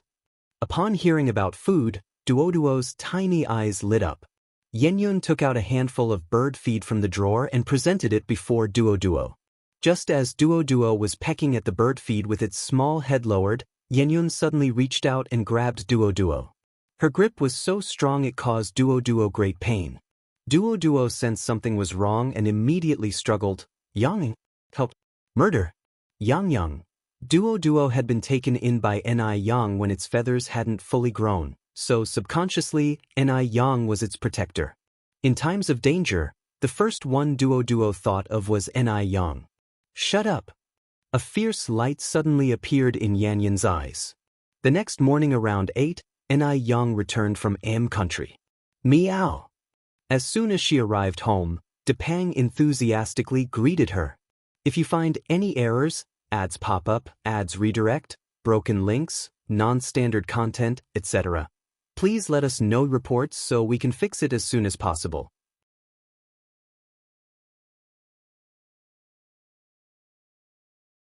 Chapter 1078, Yang Gets Angry. _5. Enai Yang reached out and patted Depang's head. Depang, why are you alone? Where's your brother? Enai Tsuehua replied with a smile. Yang, didn't you see Duo on the tree branch at the entrance of the village when you arrived? These days, it has been calling for you several times every day, waiting on the branch for you morning and evening. No, I haven't, Enai Yang shook her head. Not seen? That was a bit odd. Enai Tsuehua frowned slightly. Could it be that you didn't notice? Enai Yang said, even if I didn't notice, Duo should have seen me. Now, Enai Tsuehua felt something was off. It seems I haven't seen Duo since last night, and with that, she called into the house. Mom, did you see Duo last night? Old Lady Shangguan came out of the room and after thinking said, I didn't see it. I remember when I locked the door last night, the bird's nest was still empty. The weather was still a bit chilly, so Enai Yang had built a warm little nest for Duo indoors. Since Duo often stayed out overnight, Old Lady Shangguan didn't pay much attention to it at the time. Suddenly, Enai Yang had a bad feeling in her heart and quickly set down her bags. I'll go out and look for it. Enai Tsuehua said, it's not the first time Duo didn't come home at night. It must be fine, Yang, don't worry. You just got off the plane, have something to eat first. Tai Yang shook her head. No. I can't eat until I find Duo. Having spent 2 years with Duo, from chick to fully feathered adult, Enai Yang had come to see Duo as a member of the family. With that, Enai Yang hurried out the door. She went to Demingxian first. Besides liking to mingle with other birds outside, Duo also liked to fly into Old Du's house. Old Du was surprised to see Enai Yang. Enai Yang? When did you get back? Enai Yang was also surprised. How do you know I haven't been home lately? It was Duo that told me. Old Du continued, you don't know how much that little fellow missed you, mentioning you several times a day, it missed you. I came to look for Duo. Is Duo here? Enai Yang asked. Old Du shook his head. No, it has not come here for the past 2 or 3 days. Has Duo gone missing? Enai Yang nodded. Yes, my mom said she hasn't seen it since last night. Since it's not here, I'll go look elsewhere. I'll come with you. Upon hearing about Duo's disappearance, Old Du was also very anxious. Enai Yang said, no need, I can go by myself. Old Du didn't insist, then call me when you find it. Will do. Since Duo wasn't at Old Du's place, Enai Yang had no choice but to visit several places Duo usually liked, but Duo was nowhere to be seen. Duo. Enai Yang called out urgently. Just then, a bird call sounded in the sky. Chirp. Enai Yang recognized it as Duo's mate. which had led her to find Duo when old Du had caught it by mistake last year. You know where Duo is, right? Chirp. Duo's mate circled in midair as Yang opened the car door to the driver's side. You lead the way. Chirp. The more Yang followed, the more familiar the route seemed. Wasn't this the way to the Wu family's place? Could it be that Duo went looking for Wu Yenyun? The thought that Duo might have gone looking for Wu Yenyun relaxed Yang. She knew how smart Duo was. It definitely wouldn't have been caught by bad people. Wu Yenyun had visited the Ni family many times, and her relationship with Duo was quite good, so it made sense for Duo to look for Wu Yenyun. Sure enough, the black myna bird landed and stopped in front of the Wu family's apartment building. Yang knocked on the door. The person who opened the door was Yen Erju. Seeing Yang, Yen Erju was surprised. Yang, what brings you here? Yang got straight to the point. Godmother, has Duo come to your place? No, I haven't seen Duo come here. Yen Erju shook her head. Chirp, chirp, chirp. The black myna bird flew circles in the living room and then flew towards the door of Wu Yanyun's room. Yen Erju was also puzzled. Could Duo be in Xiaoyan's room? Godmother, is Yenyun home? Yang asked. She went to school, Yen Erju replied. Yang continued. Can I go in and take a look? If you find any errors, ads pop up, ads redirect, broken links, non-standard content, etc., please let us know reports so we can fix it as soon as possible.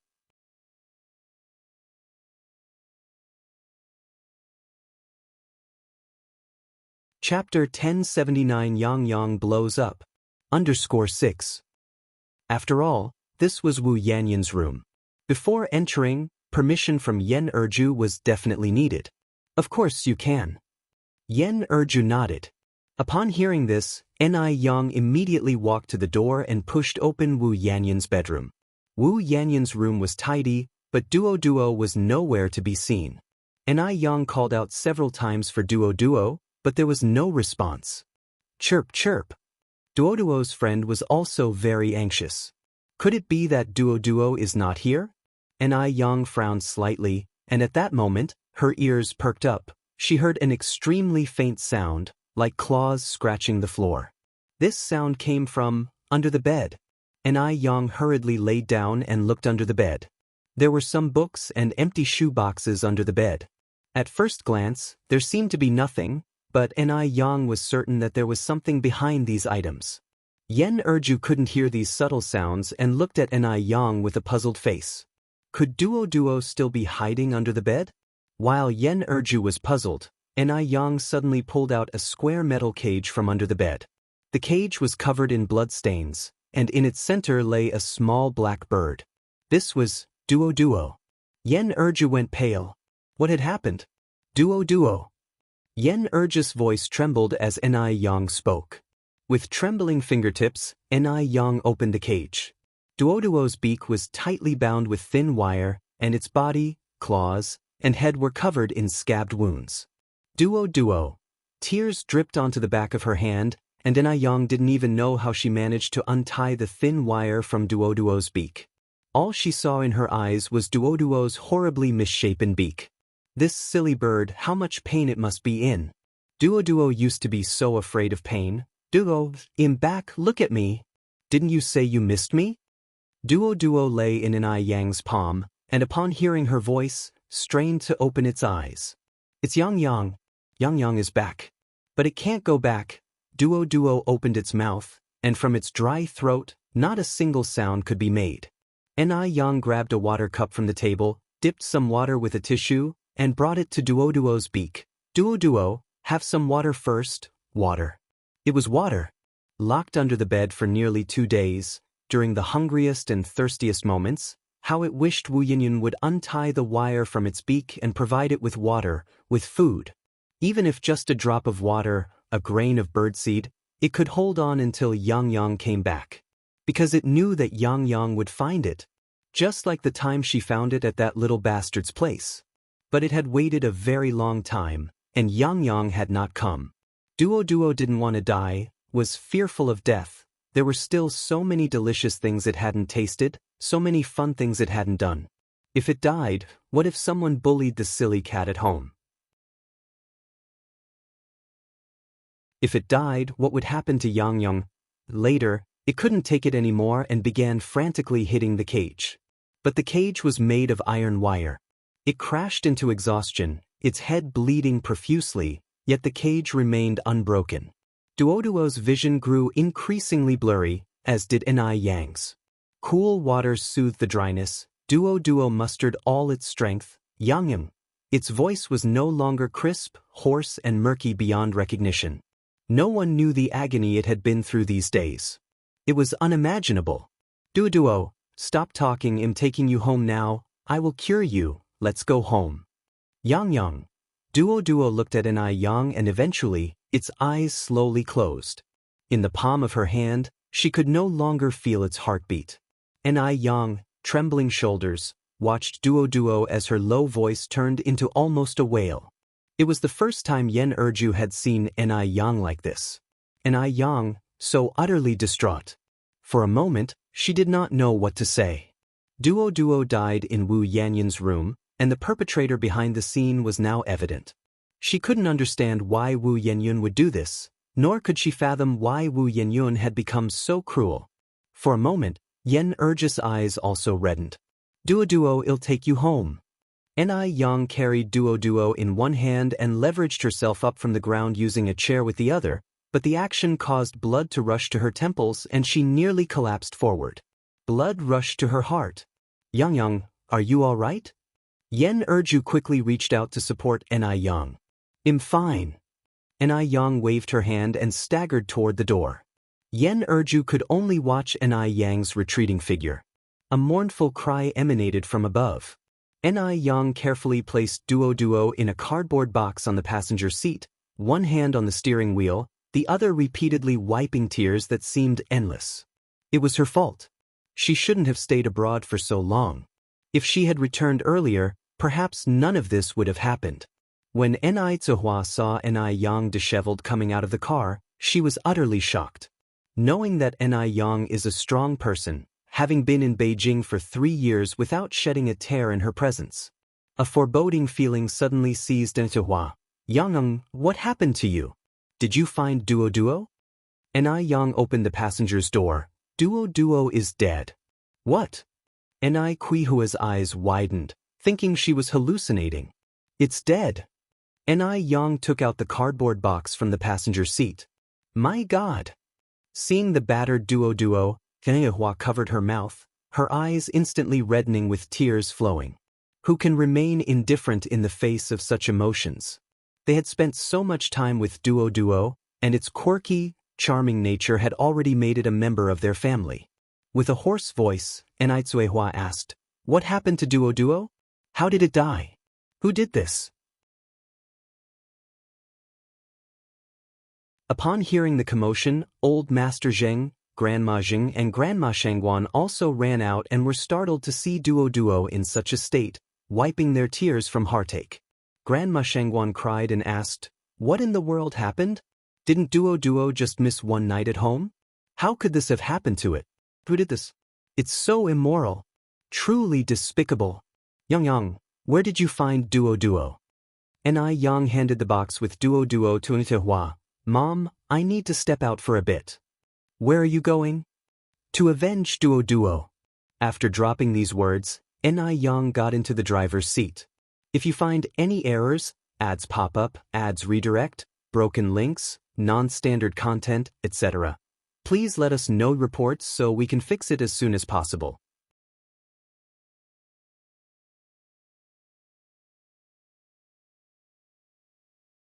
Chapter 1080, Notorious Avenging Duo? Quihua's brow twitched as she hurriedly walked to the car and knocked on the window. Yang, do you know who killed Duo? I do. Yang's eyes were wrapped in a touch of coldness, and her voice was extremely chill. For such a long time, Elder Zheng, Madame Zheng, and Elder Shangguan had never seen Yang like this. In their memory, Yang had never lost her temper. She always greeted everyone with a smile, so much that everyone thought Yang was always tempered. They never imagined that Ni Yang losing her temper would be so terrifying. Ni Tsuehua continued, "So who is the person who killed Duo? Yang, calm down a bit. The situation has already been set, and acting like this won't solve the problem." People who normally don't show anger suddenly erupting, and Aizehua feared she might do something impulsively that couldn't be undone. However, Aizehua could also understand her feelings. After all, Duo was raised by her from the beginning, when even its feathers weren't fully grown. Not to mention Ni Yang, even she herself couldn't bear it. Ni Yang's lips were tightly pursed, and without saying a word, she stomped on the accelerator. Dust flew, and the car vanished from everyone's view. Ah! Ni Tsuehua sighed. "Do you think Yang might do something foolish?" Mrs. Zheng worriedly walked over to Ni Tsuehua. "I don't know." Elder Shengguan came over and asked, "Ting, did Yang tell you who killed Duo? "No." Ni Tsuehua shook her head. Ni Yang drove the car at high speed, finally stopping at a crossroad. Soon, a motorcycle carrying a passenger sped from not far away. Ni Yang narrowed her eyes slightly, turned the steering wheel, and floored the gas pedal. Whoosh! A dangerous drifting maneuver saw the car directly blocking the motorcycle, forcing it to a stop. On the flat road, there were 4 deep skid marks. "Fuck! Who is it? Are you out of your mind?" Wei Haoguang furiously took off his helmet. "Get down!" Ni Yang simply extended her hand to close the car door. Her face showed almost no expression and her voice was faint, yet Wei Haoguang shivered with cold. Was this person here to avenge Wu Yenyun? Although Ni Yang appeared merely in her teens, Wei Haoguang was very wary of her. She was different from Wu Yenyun. She had a frightening presence. Wei Haoguang quickly got off the bike with his companion, bowing and scraping. Do you have any orders?" Ni Yang looked towards Wei Haogang's companion. "Take off the helmet." Okay. Wei Haoguang nodded repeatedly and hurriedly removed the other's helmet. Beneath the helmet was a young girl with an immature face, not Wu Yenyun. Just from the figure, Ni Yang had thought this girl was Wu Yenyun. Ni Yang slightly furrowed her brows. "Where is Wu Yenyun?" Wei Haoguang scratched his head. Maybe she went to school? You can go." Hearing this, Wei Haoguang breathed a sigh of relief, quickly taking the girl and riding the motorcycle away. Not long after Wei Haoguang left, Ni Yang saw Wu Yenyun coming towards her with a backpack. Seeing Ni Yang, Wu Yenyun felt annoyed and tried to walk around her. What was Ni Yang doing here? To persuade her to let go of the past, to forgive the Ni family, to forgive Ni Tsuehua? Just then, a shadow blocked in front of Wu Yenyun. "Stop." 2 words, very cold, as if wrapped with a layer of ice, chilling to the bone.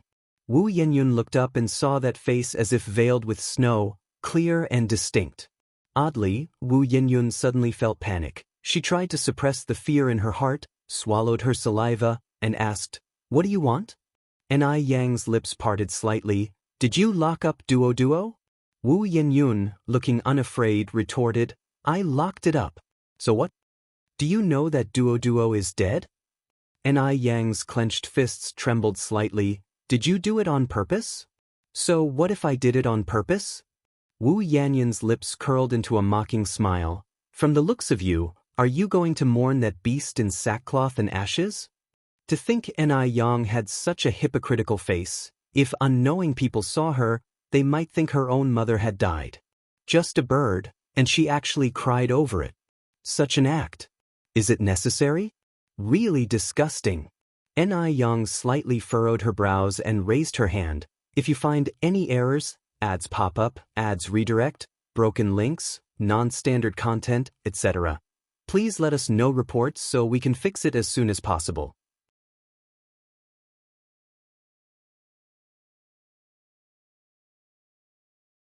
Chapter 1081 Notorious_2. Slap.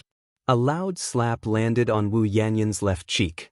Wu Yanyun's face was struck violently, her mouth corner oozing a trace of blood, her ears buzzing.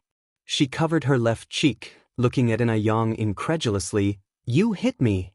Ni Yang, you actually hit me over a beast." Could it be that in Ni Yang's heart, her own younger sister is worse than a beast? That's laughably absurd. What bond of flesh and blood, what thicker than water? All lies. All of it is fake.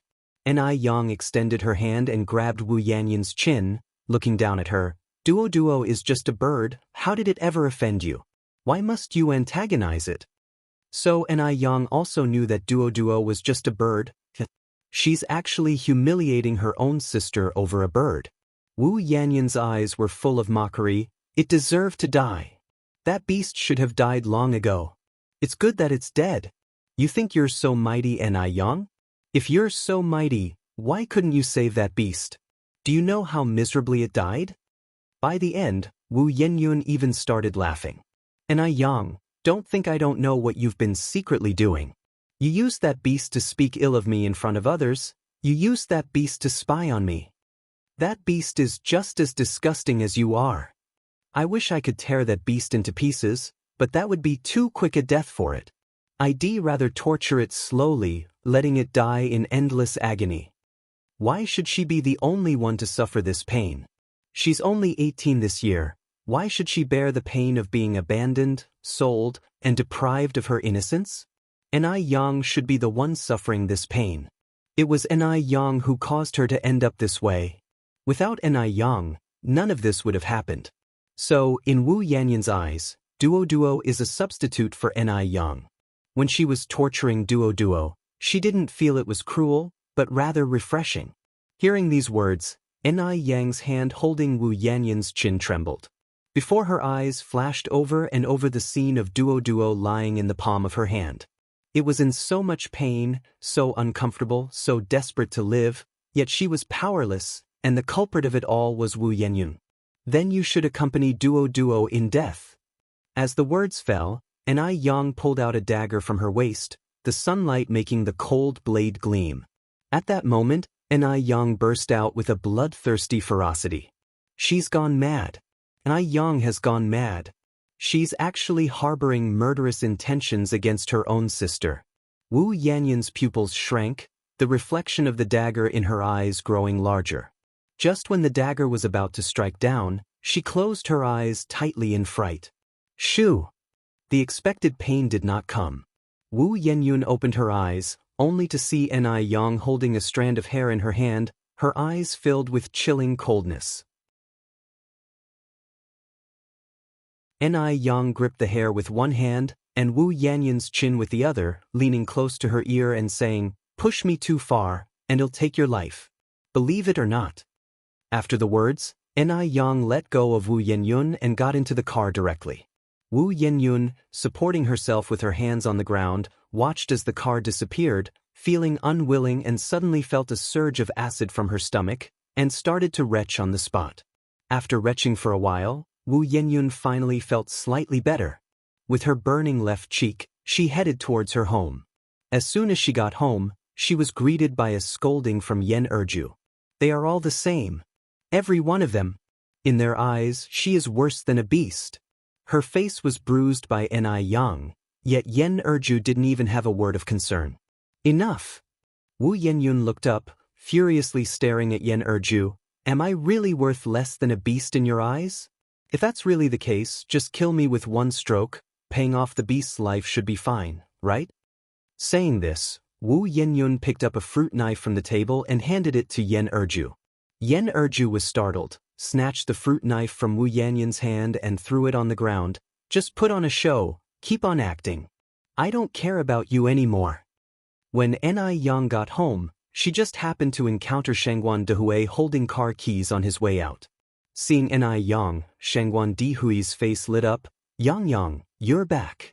Worried Ni Yang might do something reckless, Shangguan Dehui had been about to drive out to look for her, but upon seeing Ni Yang return, he too breathed a sigh of relief. If you find any errors, ads pop up, ads redirect, broken links, non-standard content, etc., please let us know reports so we can fix it as soon as possible.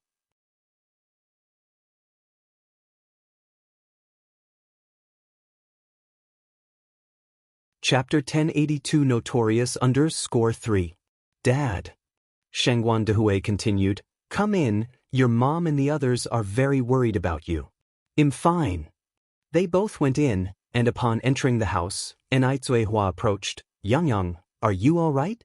Enai Yang shook her head slightly.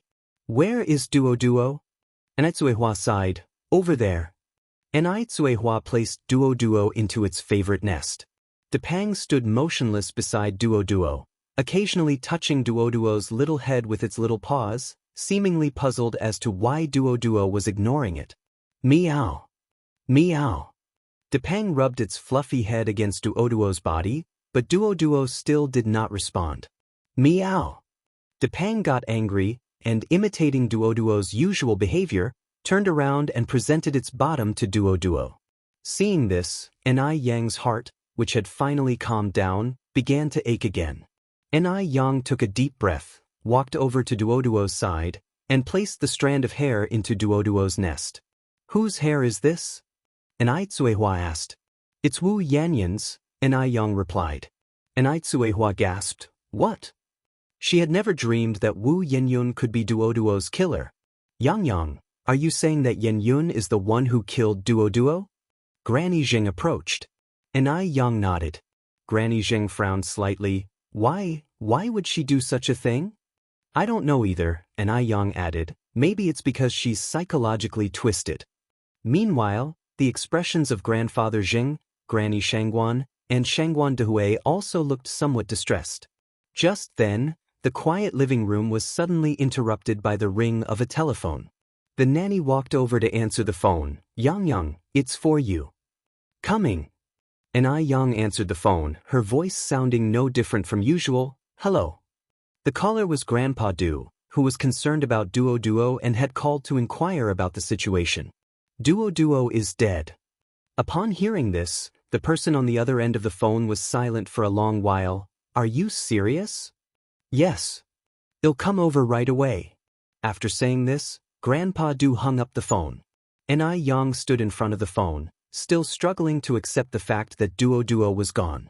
On the day she and Immersive left for M country, Duo had seen them off, and she had promised Duo that she would bring back imported bird feed. Duo had also asked her to come back early. Why didn't she come back earlier? If she had come back earlier, Duo wouldn't have ended up like this. Enai Yang's legs weakened, and she sat on the sofa, crying quietly. Yang, Enai Kuihua's eyes reddened, and just as she was about to step forward to comfort her, Shangguan Dehui patted her on the shoulder. Don't go, let her cry. It's better for her to have a good cry than to keep it all inside. Crying when sad, smiling when happy, that is a genuine person.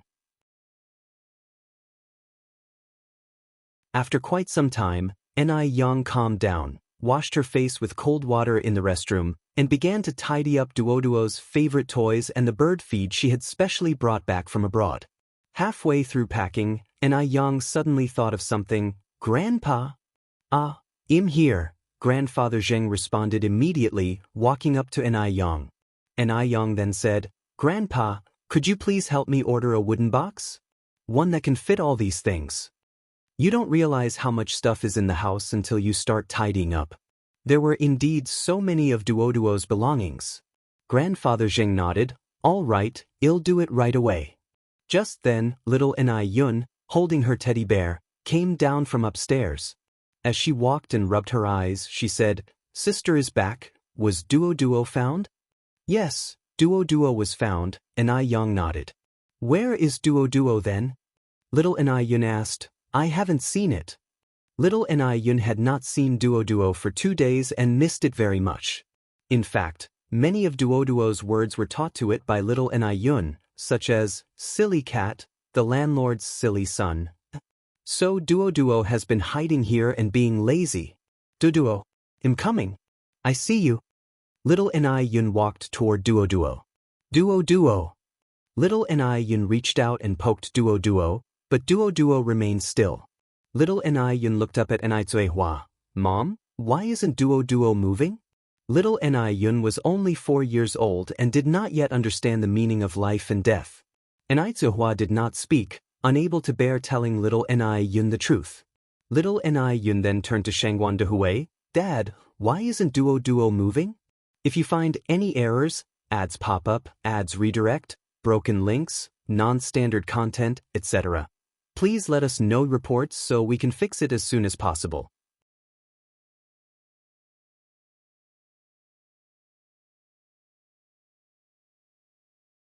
Chapter 1083 Notorious_4. Shangguan Dehui squatted down and looked at little Ni Yun, saying, Duo is too tired, it has fallen asleep. Really? Little Ni Yun asked somewhat doubtfully. Yes. Sister, is what Dad said true? Ni Yang nodded, it's true. Little Ni Yun furrowed her brow, but Duo doesn't usually sleep like this, it's so strange. She had seen Duo sleeping before. Duo liked to stand in front of the bird's nest, tucking one foot up, just like a golden rooster standing on one leg. Ni Yang continued, because Duo is too tired. Oh. Little Ni Yun nodded, half understanding. She trusted Ni Yang very much, so she did not question Ni Yang's words. When Grandfather Du arrived, Ni Yang had already packed up Duo's belongings, and Old Master Zheng had also finished fixing the wooden box. Old Master Zheng was skilled at his craft, not only making the wooden box good-looking but also brushing a layer of tung oil on the outside. Grandfather Du stood in front of Duo, his face silent, his brows and eyes hiding a deep sullen expression. After a long while, he finally said, It was Wu Yinyun, wasn't it? Ni Yang's voice showed no emotion, as she placed Duo's favorite toys and birdseed into the wooden box one by one. Grandfather Du's hand, holding the Buddha beads, had gradually turned white at the knuckles. This silly bird. Hadn't he told it not to get close to Wu Yinyun?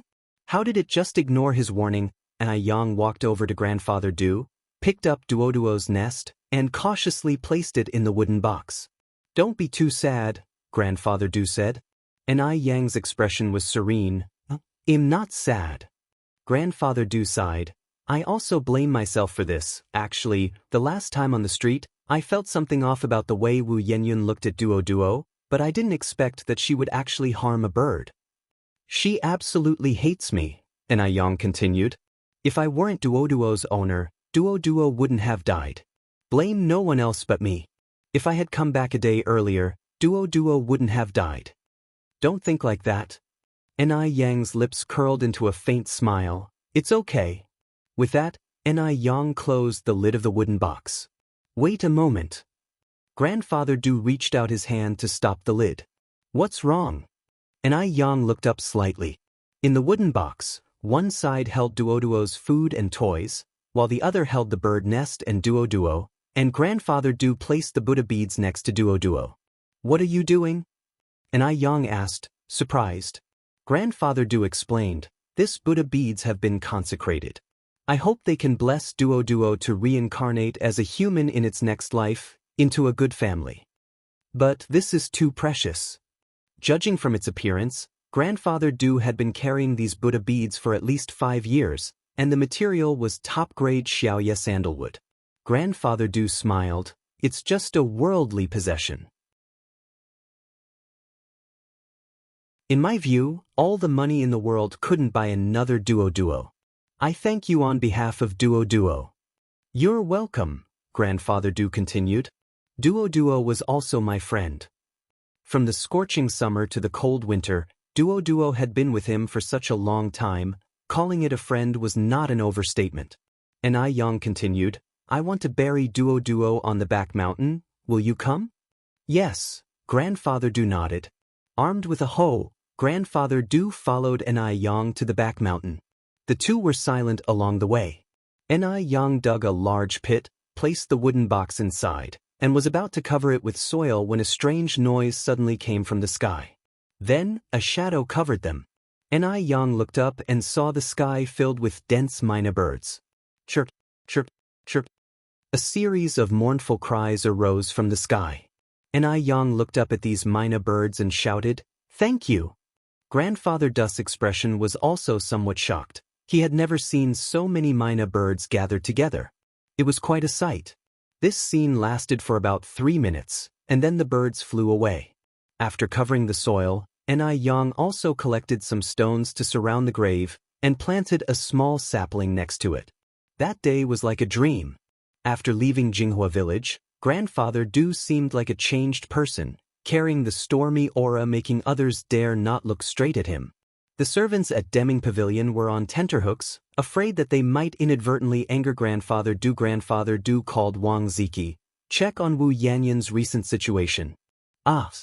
Ziki was stunned. Grandfather Du continued, check on Wu Yanyan's recent situation, have someone watch her 24 hours a day. If you find any errors, ads pop up, ads redirect, broken links, non-standard content, etc., please let us know reports so we can fix it as soon as possible.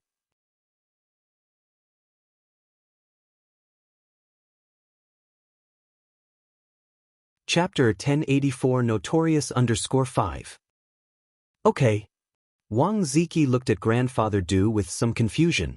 Why would Grandfather Du want to investigate Wu Yenyun out of the blue?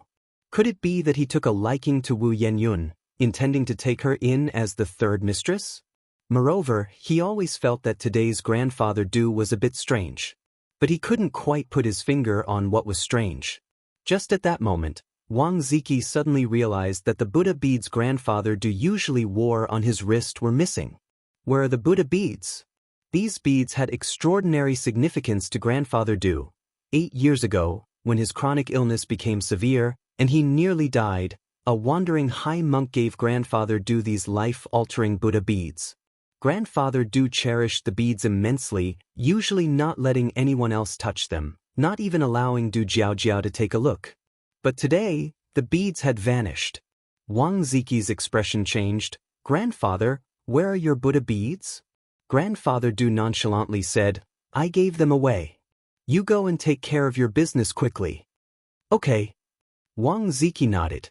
The next day, when Du Jiaojiao found out about this, she too was startled. Second brother, where are your Buddha beads? They were given as a burial offering for Duo. Grandfather Du told the truth. Du Jiaojiao opened her mouth wide. Duo, dead? Stop joking around. I'm not joking with you. Du Jiaojiao's face turned pale. Is Duo really gone? Duo was particularly endearing, and Du Jiaojiao liked it a lot. It took her a moment to come to terms with the fact. Grandfather Du nodded slightly. How did it die? Because of Wu Yenyun. Du Jiaojiao incredulously said, You mean Yang Yang's sister? Yes. Oh my gosh. Du Jiaojiao exclaimed, Why would she do such a thing? Jealousy makes one ugly. Du Jiaojiao sighed incessantly, That's too scary. Too scary. After Duo was gone, Depang, carrying Duo's other nest, waited at the door every day for its return. Meow meow meow. Depang sounded pitiful and anxious. Why hasn't Duo come back? Could it be that it found Depang too foolish? Zhao Shue walked to the Ni family's courtyard. Depang, let's go home. Depang stepped on Duo's nest with its paw. Zhao Shu's eyes reddened, sighing helplessly. Previously, when Duo was still around, the two of them would often quarrel, but to her surprise, since Duo's departure, Depang had become like this. Gradually, Depang stopped eating and began wasting away, becoming more melancholic each day. Ni Yang and Zhao Shue were extremely anxious. Suddenly one day, Depang disappeared. Ni Yang and Zhao Shue searched for a long time but couldn't find Depang. After Depang left, Zhao Shue no longer had the heart to keep another cat, for she knew Depang would return one day. Deming Xian. Wang Ziki was reporting Wu Yanyan's recent situation to Grandfather Du. Grandfather Du, based on Dr. Liu's speculation, and according to our investigation, Wu Yanyan is likely pregnant. Wang Ziki had originally thought Grandfather Du took a liking to Wu Yenyun, but now it seems that was not the case. However, this is also good. He also felt that Wu Yenyun was not worthy of Grandfather Du pregnant. Grandfather Du narrowed his eyes. Are you sure? Wang Ziki nodded. That's what Dr. Liu said. Dr. Liu had exceptional medical skills. If he said so, there was certainly 80 to 100% certainty. Then get Xiaohu over here. Okay. In a short while, Wang Ziki brought Xiaohu in. Xiaohu waited in Grandfather Du's room for a long time. When he came out, Wang Ziki curiously asked, Xiaohu, what did Grandfather Du say to you? Xiaohu scratched his head. Grandfather Du asked me to arrange a free health check for all high schools in Beijing. Wang Ziki was stunned. What was Grandfather Du thinking? Xiaohu continued, Brother Wang, what do you think we're trying to do? Although Grandfather Du usually practiced Buddhism, he had never done any charitable deeds, and was even somewhat stingy. This time, unexpectedly showing such great benevolence, he was to provide all high schools in Beijing with a free health check. There were over 290 high schools, big and small, in Beijing. How much manpower and financial resources would this health check consume? Had Grandfather Du gone mad? Xiaohu always felt this matter was somewhat surreal. Brother Wang, pinch me to see if I'm dreaming? Wang Ziki knocked Ziya's head hard. You're not dreaming. Actually, Wang Ziki himself was also puzzled. The words fell, and Xiaohu added, the old man said, this matter must be kept secret. Brother Wang, you must never tell anyone. If you find any errors, ads pop up, ads redirect, broken links, non-standard content, etc., please let us know reports so we can fix it as soon as possible.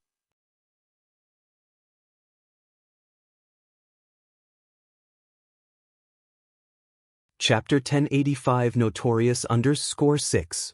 Rest assured, Wang Ziki nodded. Isn't this just doing a good deed? Why keep it a secret?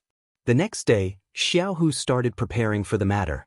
The implementation began the third day. Wu Yanyan's high school received the news of the medical examination, so the teacher decided to free up the afternoon classes and took everyone for a checkup. Wu Yanyan didn't pay much attention to this, but faintly felt that the doctor's gaze at her was a bit strange. 2 hours later, the head teacher called Wu Yanyan to the office alone. Take a look at this. The head teacher's face looked awful as he handed the medical report to Wu Yanyan.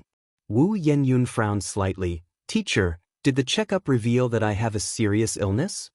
Otherwise, why would the head teacher's face look so terrible? You are pregnant. The head teacher glanced at Wu Yanyan. Actually, at first, the head teacher liked Wu Yanyan very much because she was smart, sensible, and had very good academic results, often coming first, but gradually, Wu Yanyan changed. Her grades slipped, she was distracted in class, and she often skipped school. Recently, she finally restrained herself a bit and her grades started to improve, but now she has caused such a scandal. A high school student, not studying hard and hanging out with miscreants all day, what does that look like? Now she's even pregnant. It's truly disappointing. Upon hearing this, Wu Yanyan's face turned pale in an instant. She looked at the head teacher in disbelief. What are you saying? How could this happen? In a flash, Wu Yanyan's world seemed colorless, bleak and desolate. The head teacher sighed. Just take a look at the medical report yourself. Before calling Wu Yanyan over, the head teacher had already contacted the Wu family parents, and they were now on their way. The call was answered by Yan Erju. Upon hearing the head teacher's words, her first reaction was that it was impossible. How could Wu Yanyan be pregnant? It must be a mistake. Soon, the parents arrived at the school office and had a discussion with the head teacher. With Wu Yanyan in this condition, I suggest she should take a break from school for a while. You can't come to school with a big belly. Yan Erju said, Teacher, rest assured, the test result must be mistaken. Our Xiaoyun is still a virgin. How could she possibly be pregnant? It's definitely a mistake. Impossible. Although Wu Yanyan has been a bit stubborn recently, she would definitely not do such a thing. The head teacher then said, if you doubt the medical examination results, you can take Wu Yanyan to the hospital for a checkup. Coming out of the office, students immediately started pointing and discussing Wu Yanyan. I heard she's pregnant. Really? Of course, it's true. It was discovered during this medical checkup. TSK, so young and already messing around, that's utterly shameless. There were also some more rational students. Don't spread rumors. Maybe she isn't pregnant at all. Not pregnant? Then why did the teacher ask her parents to come? Hearing this, the person who had just spoken fell silent. What's her name? It's Wu Yanyan from class 6 of senior 3. Listening to these conversations, Wu Yenyun wished she could find a crack in the ground to crawl into. The Wu family parents also felt humiliated. After hastily leaving the school, the Wu family parents immediately took Wu Yenyun to the hospital for a check. Wu Yenyun herself also harbored a glimmer of hope. Not pregnant. She mustn't be pregnant. It was the doctor's mistake at the examination. If you find any errors, ads pop up, ads redirect, broken links, non-standard content, etc., please let us know reports so we can fix it as soon as possible.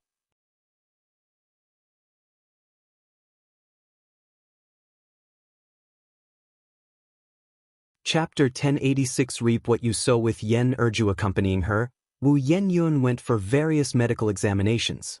After the examinations, the family of 3 sat in the waiting room awaiting the results. Approximately an hour later, it was finally Wu Yenyun's turn. It was a female doctor, around 40 years old.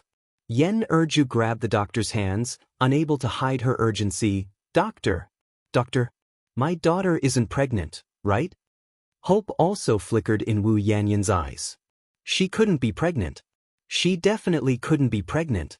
The female doctor adjusted her glasses, holding Wu Yenyun's results, and looked up at Yen Erju. According to the examination results, your daughter is already 4 weeks pregnant. Boom. The doctor's words exploded like a thunderclap directly over the heads of the family of 3. She was really pregnant. How could she be pregnant? Smack. Unable to contain his anger, Wu Jinshu slapped Wu Yenyun across the face. He was furious. He was absolutely furious. He had never imagined that Wu Yenyun would do something like this. She was actually pregnant. How could he face anyone in the future? Yen Erju covered her mouth, crying out. How foolish. This child was too foolish. Wu Yenyun, not caring about the pain on her face, bit her lip hard, feeling both shame and embarrassment, wishing she could just disappear from this world.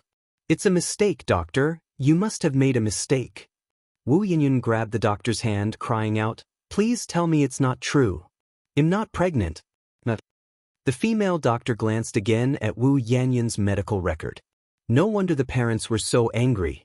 For a moment, the doctor looked at Wu Yenyun with a strange expression in her eyes. The doctor continued, do you want to keep the baby? If so, I can prescribe some medicine for maintaining the pregnancy. Wu Yenyun couldn't hear anything anymore. All she could think about was that she was pregnant. She was pregnant. She was actually pregnant. Wu Jinshu said, we can't keep this child. Yen Erju hurriedly added, yes. We can't keep this child. For the sake of Wu Yenyun's future, this child couldn't be kept. The doctor looked at Wu Yenyun's parents and continued, your daughter has a unique physique, and this is her first child. If you choose abortion, she may never be able to conceive again. Upon hearing this, Wu Yenyun's parents were stunned. What should they do? Should Wu Yenyun give birth to the child? What will happen to Wu Yenyun's future if she gives birth? And if they go with abortion, Wu Yenyun might never be able to become a mother again. For a while, Wu Yenyun's parents found themselves in a dilemma, unsure of what to decide. The doctor continued, you parents should go home and discuss it thoroughly. If you decide to proceed with an abortion, it's best to do it within the first 3 months. After 3 months, it will be tough for the adults. Wu Yenyun didn't know how she had managed to leave the hospital. On the way, Wu Jinshu and Yen Erju were silent. She knew that this was the calm before the storm. Upon returning home, Wu Jinshu's emotions completely erupted. Tell me, which bastard got you pregnant? Was it that bastard on the motorcycle last time? Wu Yenyun, with tears all over her face, shook her head. I don't know. You don't know? You've done such a shameful thing and you don't know? Wu Jinshu continued, crying. What's the use of crying now? How many times have your mom and I told you to stay away from those bad youths? What did you say back then? You're reaping what you sowed. Retribution. What sin did our Wu family commit to raise such a disgraceful child? This was probably the most severe Wu Jinshu had ever scolded Wu Yenyun. Because it was too shameful. The news of Wu Yenyun's pregnancy had already spread on their way to the hospital. It wouldn't take many days before everyone would know. It might even make the news. The more Wu Jinshu thought about it, the angrier he became. Listening to all this, Wu Yenyun recalled the time she had fasted, the time when her parents had earnestly advised her, but she just wouldn't listen. She regretted it so deeply. She truly regretted it. If only she had listened to her parents' advice earlier and completely cut off contact with Wei Haoguang. If she had severed ties with Wei Haoguang back then, none of this would have happened today. But in this world, there is no medicine for regret. No medicine for regret? Why was she so foolish then? If you find any errors, ads pop up, ads redirect, broken links, non-standard content, etc., please let us know reports so we can fix it as soon as possible.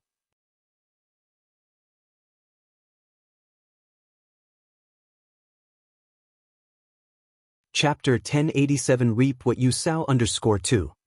Wu Yenyun now desperately wished she could go back in time and kill her foolish self who did everything for Wei Haoguang, for that so-called right to socialize. It's too late. Everything is too late now. Wu Yenyun sobbed uncontrollably. Wu Jinshu, who was cursing, also began to cry. Yen Erju sighed and gave Wu Jinshu a look, then pulled Wu Yenyun into the house. Come with me for a moment. Wu Yenyun, trembling, followed Yen Erju into the bedroom. Yen Erju closed the bedroom door, looked at Wu Yenyun with a heavy heart, and said, "Tell me honestly, who is the father of the child?" "I really don't know. How can you not know?" Yen Erju frowned and said, "What's the point of protecting that man at a time like this?" Wu Yenyun's face was streaked with tears. How could she bring herself to tell Yen Erju about such a shameful matter? Yen Erju sighed again and continued, "You heard what the doctor said today. If you go through with the abortion, you might not be able to get pregnant again. You're not getting any younger, and since girls have to get married sooner or later, what if—" Wu Yenyun understood what Yen Erju was implying and screamed, "No. I don't want to give birth to this bastard child. I don't want to." Bastard child? How many mothers would call their own children bastards? Yen Erju's brow twitched, and she instantly knew there was more to the story. It seemed that Wu Yenyun had not done this willingly. "Yenyun, tell me, did someone bully you? What exactly happened?" Wu Yenyun told Yen Erju everything through her tears. After listening, Yen Erju's face showed a mixture of shock and sympathy. She couldn't imagine what kind of pain Wu Yenyun went through that night. No wonder Wu Yenyun kept saying she didn't know who the father of the child was. Yen Erju admonished her with frustration. "Your father warned you long ago not to mix with scum like Wei Haoguang. You just had to learn the hard way before feeling regret. You and your father have been advising you for so long, but not only did you not appreciate it, you even went on a hunger strike against us." Wu Yenyun felt regret too. But what good was regret? There's no such thing as a pill for regret in this world. Wu Yenyun grabbed Yen Erju's hand, crying, "Mom, please don't tell Anai Yang. If Anai Yang finds out, she will definitely laugh at me. She will definitely laugh at me. What are you worried about at this point? If you cared so much about face, why did you even do such a thing in the first place?" Yen Erju continued, "You can control what your father and I say, but can you control what others say? The rumors will reach Yang eventually." Now that everyone knew Wu Yenyun was pregnant, word was bound to spread, and they couldn't cover it up. When the time came, she and Wu Jinshu would lose face in public as well. It wasn't just Wu Yenyun who was disgraced, but them as parents too. Walking outside, people would criticize them as parents. Hearing this, Wu Yenyun cried even harder. Yen Erju cried along with her. What kind of situation is this? They had hoped that Wu Yenyun would marry the father of the child and then have the baby, thinking that the couple could make do with each other for a lifetime. But it looked like that plan was no longer viable. Yen Erju then said, "Yenyun, why don't we go to the police? We can't just watch that bastard get away with this." "No." Wu Yenyun quickly shook her head. "We can't go to the police. We can't." She already felt too ashamed to face people as it was, but if they went to the police, how would she have the face to see anyone then? "We can't go to the police. Absolutely not. Mom, if you go to the police, I won't be able to live anymore." Yen Erju was stunned. "Then what are we supposed to do?" The child can't be without a father after being born. No, insisted Wu Yenyun, I don't want to give birth to it. I don't want to. Yen Erju sighed, but if you terminate the pregnancy, you might never have children again. Now Wu Yenyun had nothing more to say. She felt life was so unfair. She was the one who had been abandoned, the most pitiful one, and yet now she had become the most miserable one. The one who should be suffering was living a carefree life. It was unfair. Truly unfair. Everything she was enduring should have been Ni Yang's to bear. If it had been Ni Yang who was abandoned, then she would be the noodle restaurant's boss, the founder of the Ice Skin Jade brand, the exquisite beauty. If you find any errors, ads pop up, ads redirect, broken links, non-standard content, etc., please let us know reports so we can fix it as soon as possible.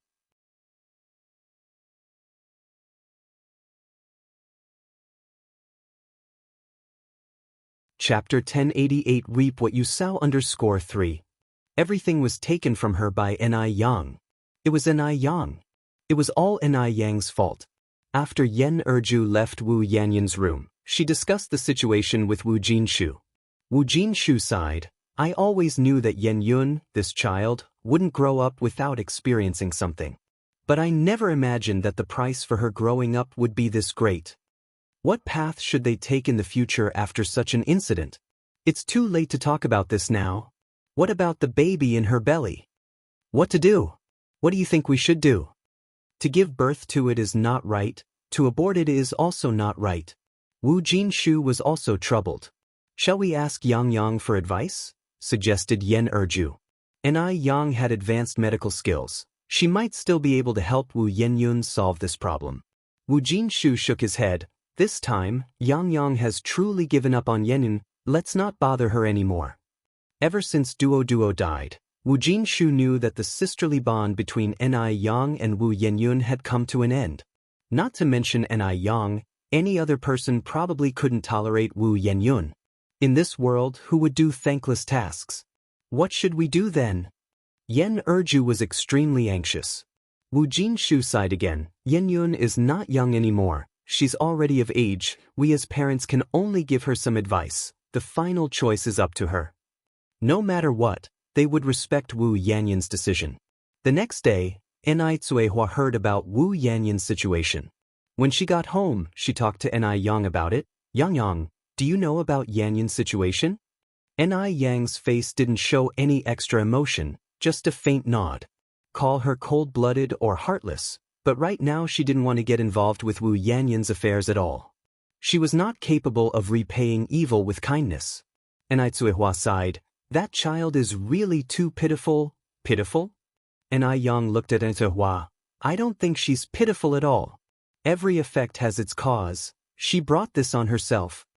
If only Wu Yenyun had been more obedient, she wouldn't have ended up like this today. Ni Yang didn't have a shred of sympathy for her now.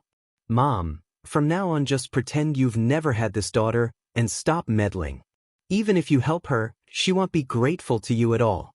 To say something unpleasant, she's just like my deceased father and grandmother.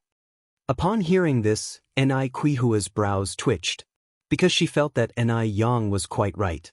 Wu Yanyun's nature was indeed a bit like Mu Jinbao and the old Mrs. Mu, selfish and self-centered. The last time Wu Yenyun was afflicted with a strange disease, if not for Ni Yang, there would have been no way for Wu Yenyun to survive. But when Wu Yenyun woke up, not only did she not thank Ni Yang, she even bit back. Never mind. If not caring is what it took, then so be it.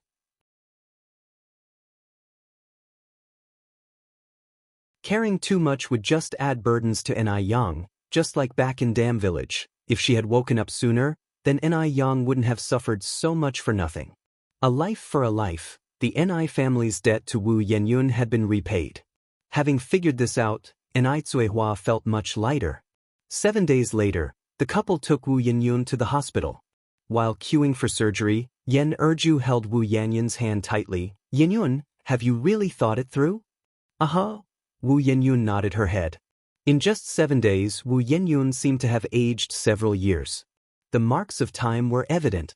Yenyun, why don't you go plead with Yang Yang after all? You are sisters, as long as you admit your wrongs, she will definitely help you, Yen Erju continued. Her medical skills are so good, she must have a way. For a woman, if one can't have children, it would be very difficult to find a good home in the future. Yen Erju couldn't stand idly by and watch her own child lose the right to be a mother. It's not my fault, why should I apologize? Wu Yenyun continued. The one who should apologize is Ni Yang. If not for her, I wouldn't have become this unrecognizable mess. She just killed a beast, and Ni Yang took it so hard. She's her own sister, and she has been bullied so much, yet Ni Yang didn't stand up for her. What right does that person have to be a sister?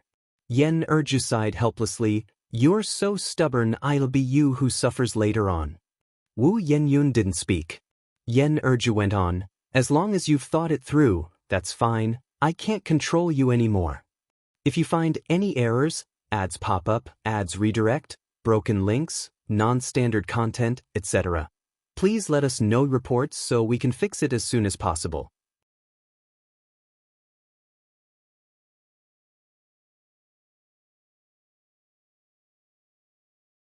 Chapter 1089 Reap What You Sow _4. Wu Jinshu patted Yen Erju's hand and signaled her to stop talking. Just then, the nurse called Wu Yanyun's name. Wu Yenyun stood up and walked toward the operating room. Xiaoyun. Yen Erju stood up worriedly, afraid that Wu Yenyun would regret it later. Wu Yenyun turned back to look at Yen Erju. Mom, don't worry, I won't regret it. Having said that, she walked into the operating room. Clack. The door to the operating room closed, and the surgical lights came on. About an hour later, Wu Yenyun was pushed out. Family of Wu Yenyun, please come over here. Hearing the nurse's voice, Wu's parents hurried over. Nurse comrade, how is my daughter? The surgery went very smoothly, the nurse continued. However, the patient has a rather unique constitution. We'll need to keep her in the hospital for observation for 2 days. Please go and complete the hospital admission procedures first. Alright, I'll go now. Wu Jinshu said, then turned to Erju. Erju, you keep an eye on Yenyun. Yen Erju nodded. 2 days went by quickly, and the doctor's diagnosis came in. Wu Yenyun would be infertile for life. Seeing this result, Wu's parents were very heartbroken. Wu Yenyun's face was even more ashen. What made Wu Yenyun feel worse was that during these days of her incident, neither Ni Zihua nor Ni Yang, nor the old Master Zheng or old Madame Zheng, none of them came to visit. In their hearts, do they still consider her as part of the family? Is it because of Duoduo's incident that they are acting this way? Duoduo is just an animal. Wu Yenyun thought too much and was depressed every day. It wasn't long before she became so thin that she was unrecognizable. It was once again the season when peach blossoms bloomed, and the 2 peach trees in the Ni family's backyard were filled with gorgeous flowers. A gentle breeze caressed the air, bringing the fragrance of the blossoms throughout the courtyard. Ni Yang gazed at the peach trees, her lips tightly pressed, somewhat lost in thought. As if through these peach blossoms, she could see the scenes of last year's Duo and Depang, a bird and a cat, fighting atop and beneath the trees.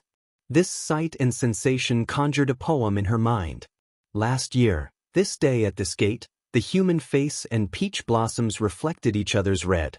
Where the human face has gone unknown, peach blossoms still smile with Chunfeng. At the same time, in a small mountain village next to the neighboring city of Beijing, inside a low and dilapidated tile-roofed house, on a bed missing a leg, lay a frail girl. Her complexion was pale, her lips firmly closed, showing no signs of life. Meow.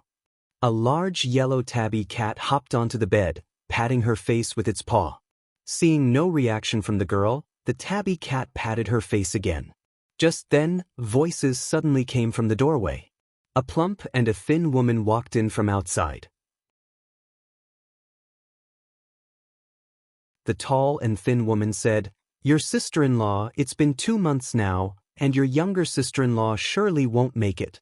Qiang's father next door is willing to pay 50 yuan to take her in. I think you should act quickly. Once this opportunity passes, you won't find another. If she really dies at home, not only will you miss out on the money, but you will also have to pay for the funeral expenses out of pocket. This tall and thin woman was the village's well-known matchmaker. She arranged all the happy events in the village.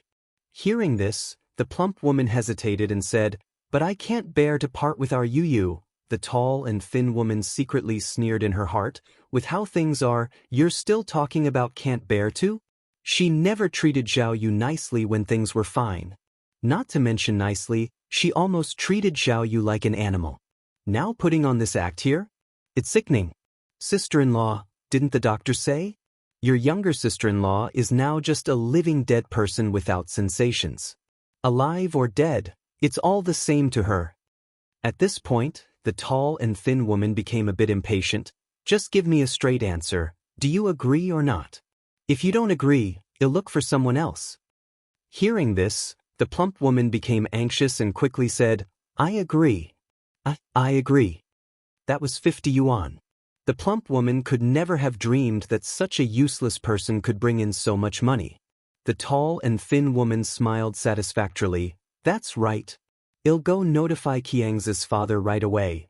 Just then, the person who had been lying quietly on the bed suddenly sat up, looking around confusedly. "It hurts. Where is this?" "Meow." The tabby cat lying beside her cried out. "Stupid cat." Zhao Yu looked at the tabby cat in surprise.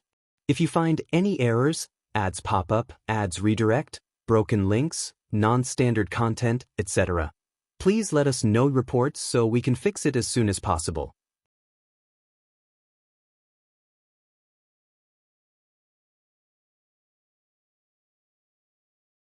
Chapter 1090 Reap What You Sow 5. Hearing Zhao Ye's voice, the big orange cat appeared extremely excited and quickly jumped into Lu Ye's arms to rub against her. "Meow. Silly cat, I didn't expect I could see you again." Ooh. The person and cat wept together, heads buried in sorrow. This scene startled the two women standing by the door, one fat and one thin.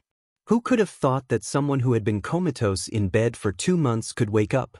Especially the fat woman, she turned pale with anxiety. This damn girl, not waking up earlier or later, but just had to do so at this time. Her 50 yuan. What to do now? Marrying off a comatose person to Xianxia's father was feasible, since she had no consciousness anyway. But now that she's recovered, what if she doesn't agree?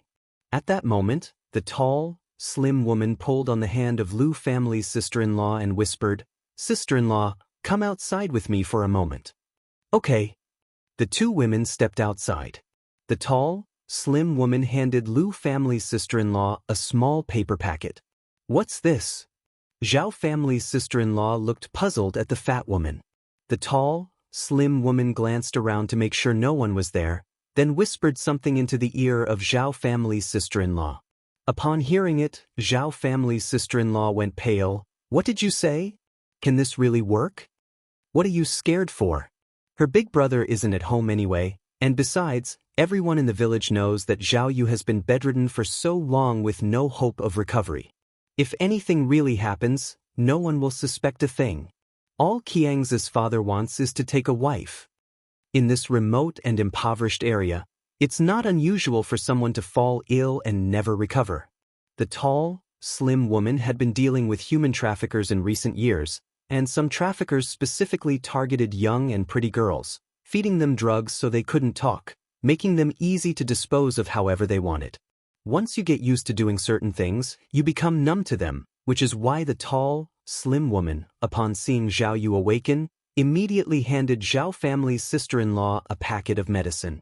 Zhao family's sister-in-law was still a bit afraid. Even though she usually wasn't nice to Zhao Yu, she had never thought about harming her. The tall, slim woman continued, "I'm the one giving you the drugs. If something goes wrong, I'll take the fall. What are you so afraid of? You really have no guts." She said this with impatience. Forget it. If you're not willing, then never mind. I'll find someone else." Upon hearing this, Zhao family's sister-in-law quickly grabbed the tall, slim woman. "Can this really be done?" The tall, slim woman nodded. "Of course it can. You just need to watch her and not let her leave the house today. As long as she doesn't go out, nobody in the village will know she's recovered." Tonight, you put the medicine in her food, and tomorrow morning I'll notify Qiang's father to come take her as his bride. Once the door is closed, there'll be nothing to worry about. After speaking, the tall, slim woman added, 50 yuan. You won't be at a loss. In a household where the annual income doesn't exceed 30 yuan, 50 yuan is indeed a considerable amount of money. Zhao family's sister-in-law nodded. Fine. I got it. What time will you come over tomorrow morning? The tall, slim woman replied, I haven't figured out the exact time yet. When we come over, we'll set off firecrackers. I'm going now. Wait a second. Zhao family's sister-in-law tugged at the sleeve of the fat woman. What's up? The tall, slim woman turned around, puzzled. Zhao family's sister-in-law continued, You should at least give me a deposit. How else can I trust you? And my sister-in-law is so beautiful, you should up the price a bit. Otherwise, who would take this risk for you? The tall, slim woman said impatiently, Fine, 70 yuan then. I'll give you a deposit of 35 yuan now. Don't be too greedy, there's no more. Zhao family's sister-in-law knew the tall, slim woman's temperament and smiled, Okay. The tall, slim woman took out 35 yuan from her pocket and gave it to Zhao family's sister-in-law, who was overjoyed to receive so much money. With the money in hand, Zhao family's sister-in-law returned to the room with a broad smile and said to Zhao Yu on the bed, You just lay there and don't think about anything. Sister-in-law will make you some delicious food to give you a good nourishment. For some reason, Zhao family's sister-in-law felt something was off as she looked at her sister-in-law. It was strange, especially her eyes. Pitch black, like bottomless pits, like a little wolf pup ready to pounce, as if she could devour someone. If you find any errors, ads pop up, ads redirect, broken links, non-standard content, etc., please let us know reports so we can fix it as soon as possible.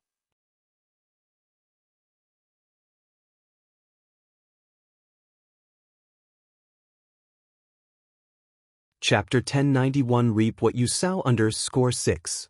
Zhao family's sister-in-law already had a guilty conscience, and now she became even more frightened. Why don't you sleep first? Sister-in-law will head out first. Watching Zhao family's sister-in-law's retreating figure, Zhao Yu narrowed her eyes. Wailing sounds, there are too many bad people here. It seems she needs to leave sooner. Otherwise, she's in for a rough time. She really misses Yang. If Yang were here, she would definitely protect her.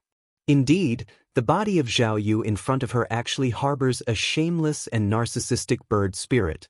This duo. Zhao Yu clapped her hands, leapt forward, but instead of taking flight, she fell flat on her bottom. Bang. Tears sprang from Zhao Ye's eyes. What's going on? Has her flying skill deteriorated? Zhao Yu crawled and scrambled to the mirror, and staring at her reflection, she exclaimed in horror, My God! My God! What happened to me? Where are my feathers? My beak? She was the handsomest in the bird realm, but now turned into this ghastly appearance. How could she charm other birds in the future? She wasn't ready to stop flirting around. What is actually going on? After a good long while, Duo finally came to terms with the fact that she had turned into a human. The owner of this body is called Zhao Yu, 18 years old, motherless since childhood, living with her brother and sister-in-law. Recently her brother went out to work, leaving her to live alone with her sister-in-law. Her sister-in-law treats her terribly, always hitting or scolding her. 2 months ago, Zhao Yu fell from a mountain while picking mushrooms, tragically becoming comatose, and then she turned into Zhao Yu, meow. A big orange cat patted Zhao Yu with its paw. Silly cat. Zhao Yu bent down to pick up the big orange. Woo. Now that I've become like this, would my mom and her lousy man still recognize me? And Xiaowang, would he recognize me? After speaking, Zhao Yu again looked up at the ceiling and sighed. What should she do now? She's starting to miss Yang more and more, wondering if Yang misses her dog's son. It wasn't long before night fell, and Zhao family's sister-in-law brought over a bowl of steaming meat soup. You, get up and have some soup. Zhao Yu took the porcelain bowl with both hands. It's a bit hot, I'll drink it later. Does she think him a fool? Does she think I don't know there's something wrong with this soup? Oh, if only Yang Yang were here. If Yang Yang were here, she'd definitely send this wicked sister-in-law packing. Sigh, how much she misses Yang Yang. Zhao family's sister-in-law said smilingly, it's not hot at all, I've already blown on it. You go ahead and leave, I want to be alone for a while, Zhao Yu continued. Could it be that she has discovered something? Zhao family's sister-in-law seemed taken aback.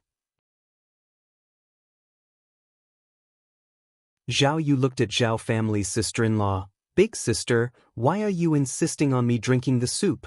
Did you put poison in it? Of course not. Zhao family's sister-in-law was startled. What nonsense are you spouting?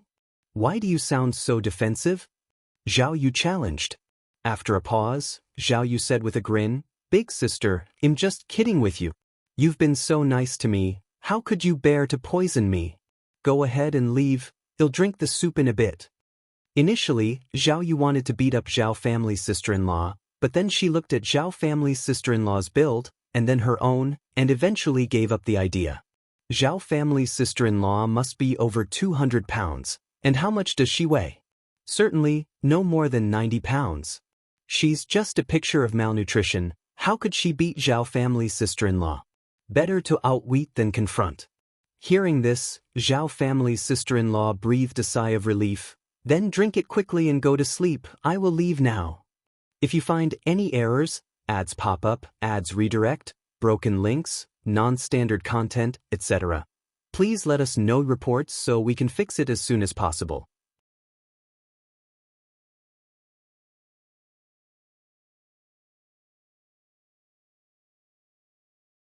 Chapter 1092 Meet.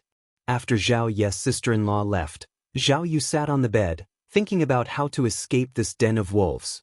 According to the memories in Zhao Ye's mind, this place was a small mountain village over 800 kilometers from Beijing City. In the past, what was 800 kilometers? At most, it would take 2 days to fly. But now, she was human. And a female at that. With all these vast distances, high mountains, and long rivers, trying to rely on her own strength to get to Beijing was just too difficult. Humans really are too weak. Meow. Depang nudged Zhao Ye's head with its own. Silly cat, how did you find me? Zhao Yu suddenly felt a pang of sympathy for Depang. Such a long journey, Depang really went through a lot. Depang stretched its legs, as if to show Zhao Yu how good its jumping skills were. It could leap several meters in one go, and it could climb trees too. Zhao Yu touched Depang's head, extremely worried. Over 800 kilometers. How is she going to get back? Sigh, if only I had written down Yang Yang's family's phone number. Zhao Yu sighed. If she had known Yang Yang's family's phone number, she could have asked Yang Yang to come pick her up. Was she really going to be sold off by that fat woman and go be a daughter-in-law for someone like Qiang's dad? No way. She was Yang Yang's dog child. She did not want to be sold to someone else. Thinking it over, Zhao Yu patted Depang's head. Silly cat, go see what that evil old woman is up to now. Meow. Depang meowed once, jumped off Zhao Yu, and leaped out the window. In a little while, Depang came back. Meow meow meow. Zhao Yu tilted her head, listened for a while. Oh, I see. I understand now. Outside, the sky gradually darkened. Taking advantage of the night, Zhao Yu held her breath and went to the next room, which was eerily quiet with no one around. Just like Depang said, Zhao's sister-in-law had gone out to meet her lover. After confirming the house was empty except for her, Zhao Yu breathed a sigh of relief, returned to her room, picked up the bowl of meat soup and went to the kitchen. The kitchen was fragrant, the air filled with the aroma of stewed meat. Zhao Yu swallowed, took a clean bowl from the cupboard, served herself 2 fresh bowls of meat soup, and then poured the drugged soup back into the pot. Zhao Yu carried 2 bowls of meat soup back to her room, one for herself and one for Depang. Silly cat, time for meat soup. Catching the scent of the meat soup, Depang was incredibly excited. It was Zhao Ye's first time drinking meat soup. The taste was simply amazing. Wow, this is delicious. Zhao Yu felt like she was floating. At this moment, Zhao Yu felt that being a human wasn't too bad. Humans ate much better than birds. Aside from not being able to fly and not having pretty feathers, humans didn't really have any defects. After finishing the meat soup, Zhao Yu felt energized, snuck back to Zhao's sister-in-law's room, and rummaged through her belongings. Deciding to run away, how could she do it without any money? In Zhao Ye's memory, Zhao's sister-in-law had quite a stash of private money hidden away. About 10 minutes later, Zhao Yu finally found Zhao's sister-in-law's secret stash, along with the 35 yuan given by the matchmaker, totaling over 90 yuan. Zhao Yu did not leave a single cent for Zhao's sister-in-law, and before leaving, she even took a kettle and 2 pancakes. To prevent Zhao's sister-in-law from discovering her departure, Zhao Yu carefully restored everything to how it was before, stuffing a pillow under the covers to create the illusion she was still sleeping. 1 person and 1 cat disappeared into the dense night. Perhaps because she used to be a bird, Zhao Ye's vision was exceptionally good. Day and night made no difference to her. By the time Zhao's sister-in-law returned from her lover's house, it was already past 7 o'clock the next morning. By then, Zhao Yu had already covered a distance 40 kilometers away from Xiaotuan village. Yu Yu. Zhao's sister-in-law was frantically pale. Where is she? Why has she disappeared? This darn girl, wasn't she still here last night? She drank the drugged meat soup, where could she have run off to? This damn girl. Zhao's sister-in-law searched the house inside and out 3 or 4 times but couldn't find Zhao Yu, and just as she was about to go out to look, suddenly, a burst of firecracker noises went off outside. It was the matchmaker with Qiangzi's dad arriving. What to do now? Zhao's sister-in-law's face turned pale. Although panicked and chaotic, Zhao's sister-in-law still managed to suppress her panic, smiled and went to open the door. Oh, you've come so early. Source: Web novel. Com, updated by Novlov. Com if you find any errors, ads pop up, ads redirect, broken links, non-standard content, etc. Please let us know reports so we can fix it as soon as possible. You're tuning in to the Wang Lin's Journey YouTube channel. Don't forget to subscribe and join us on this journey to catch the most captivating stories.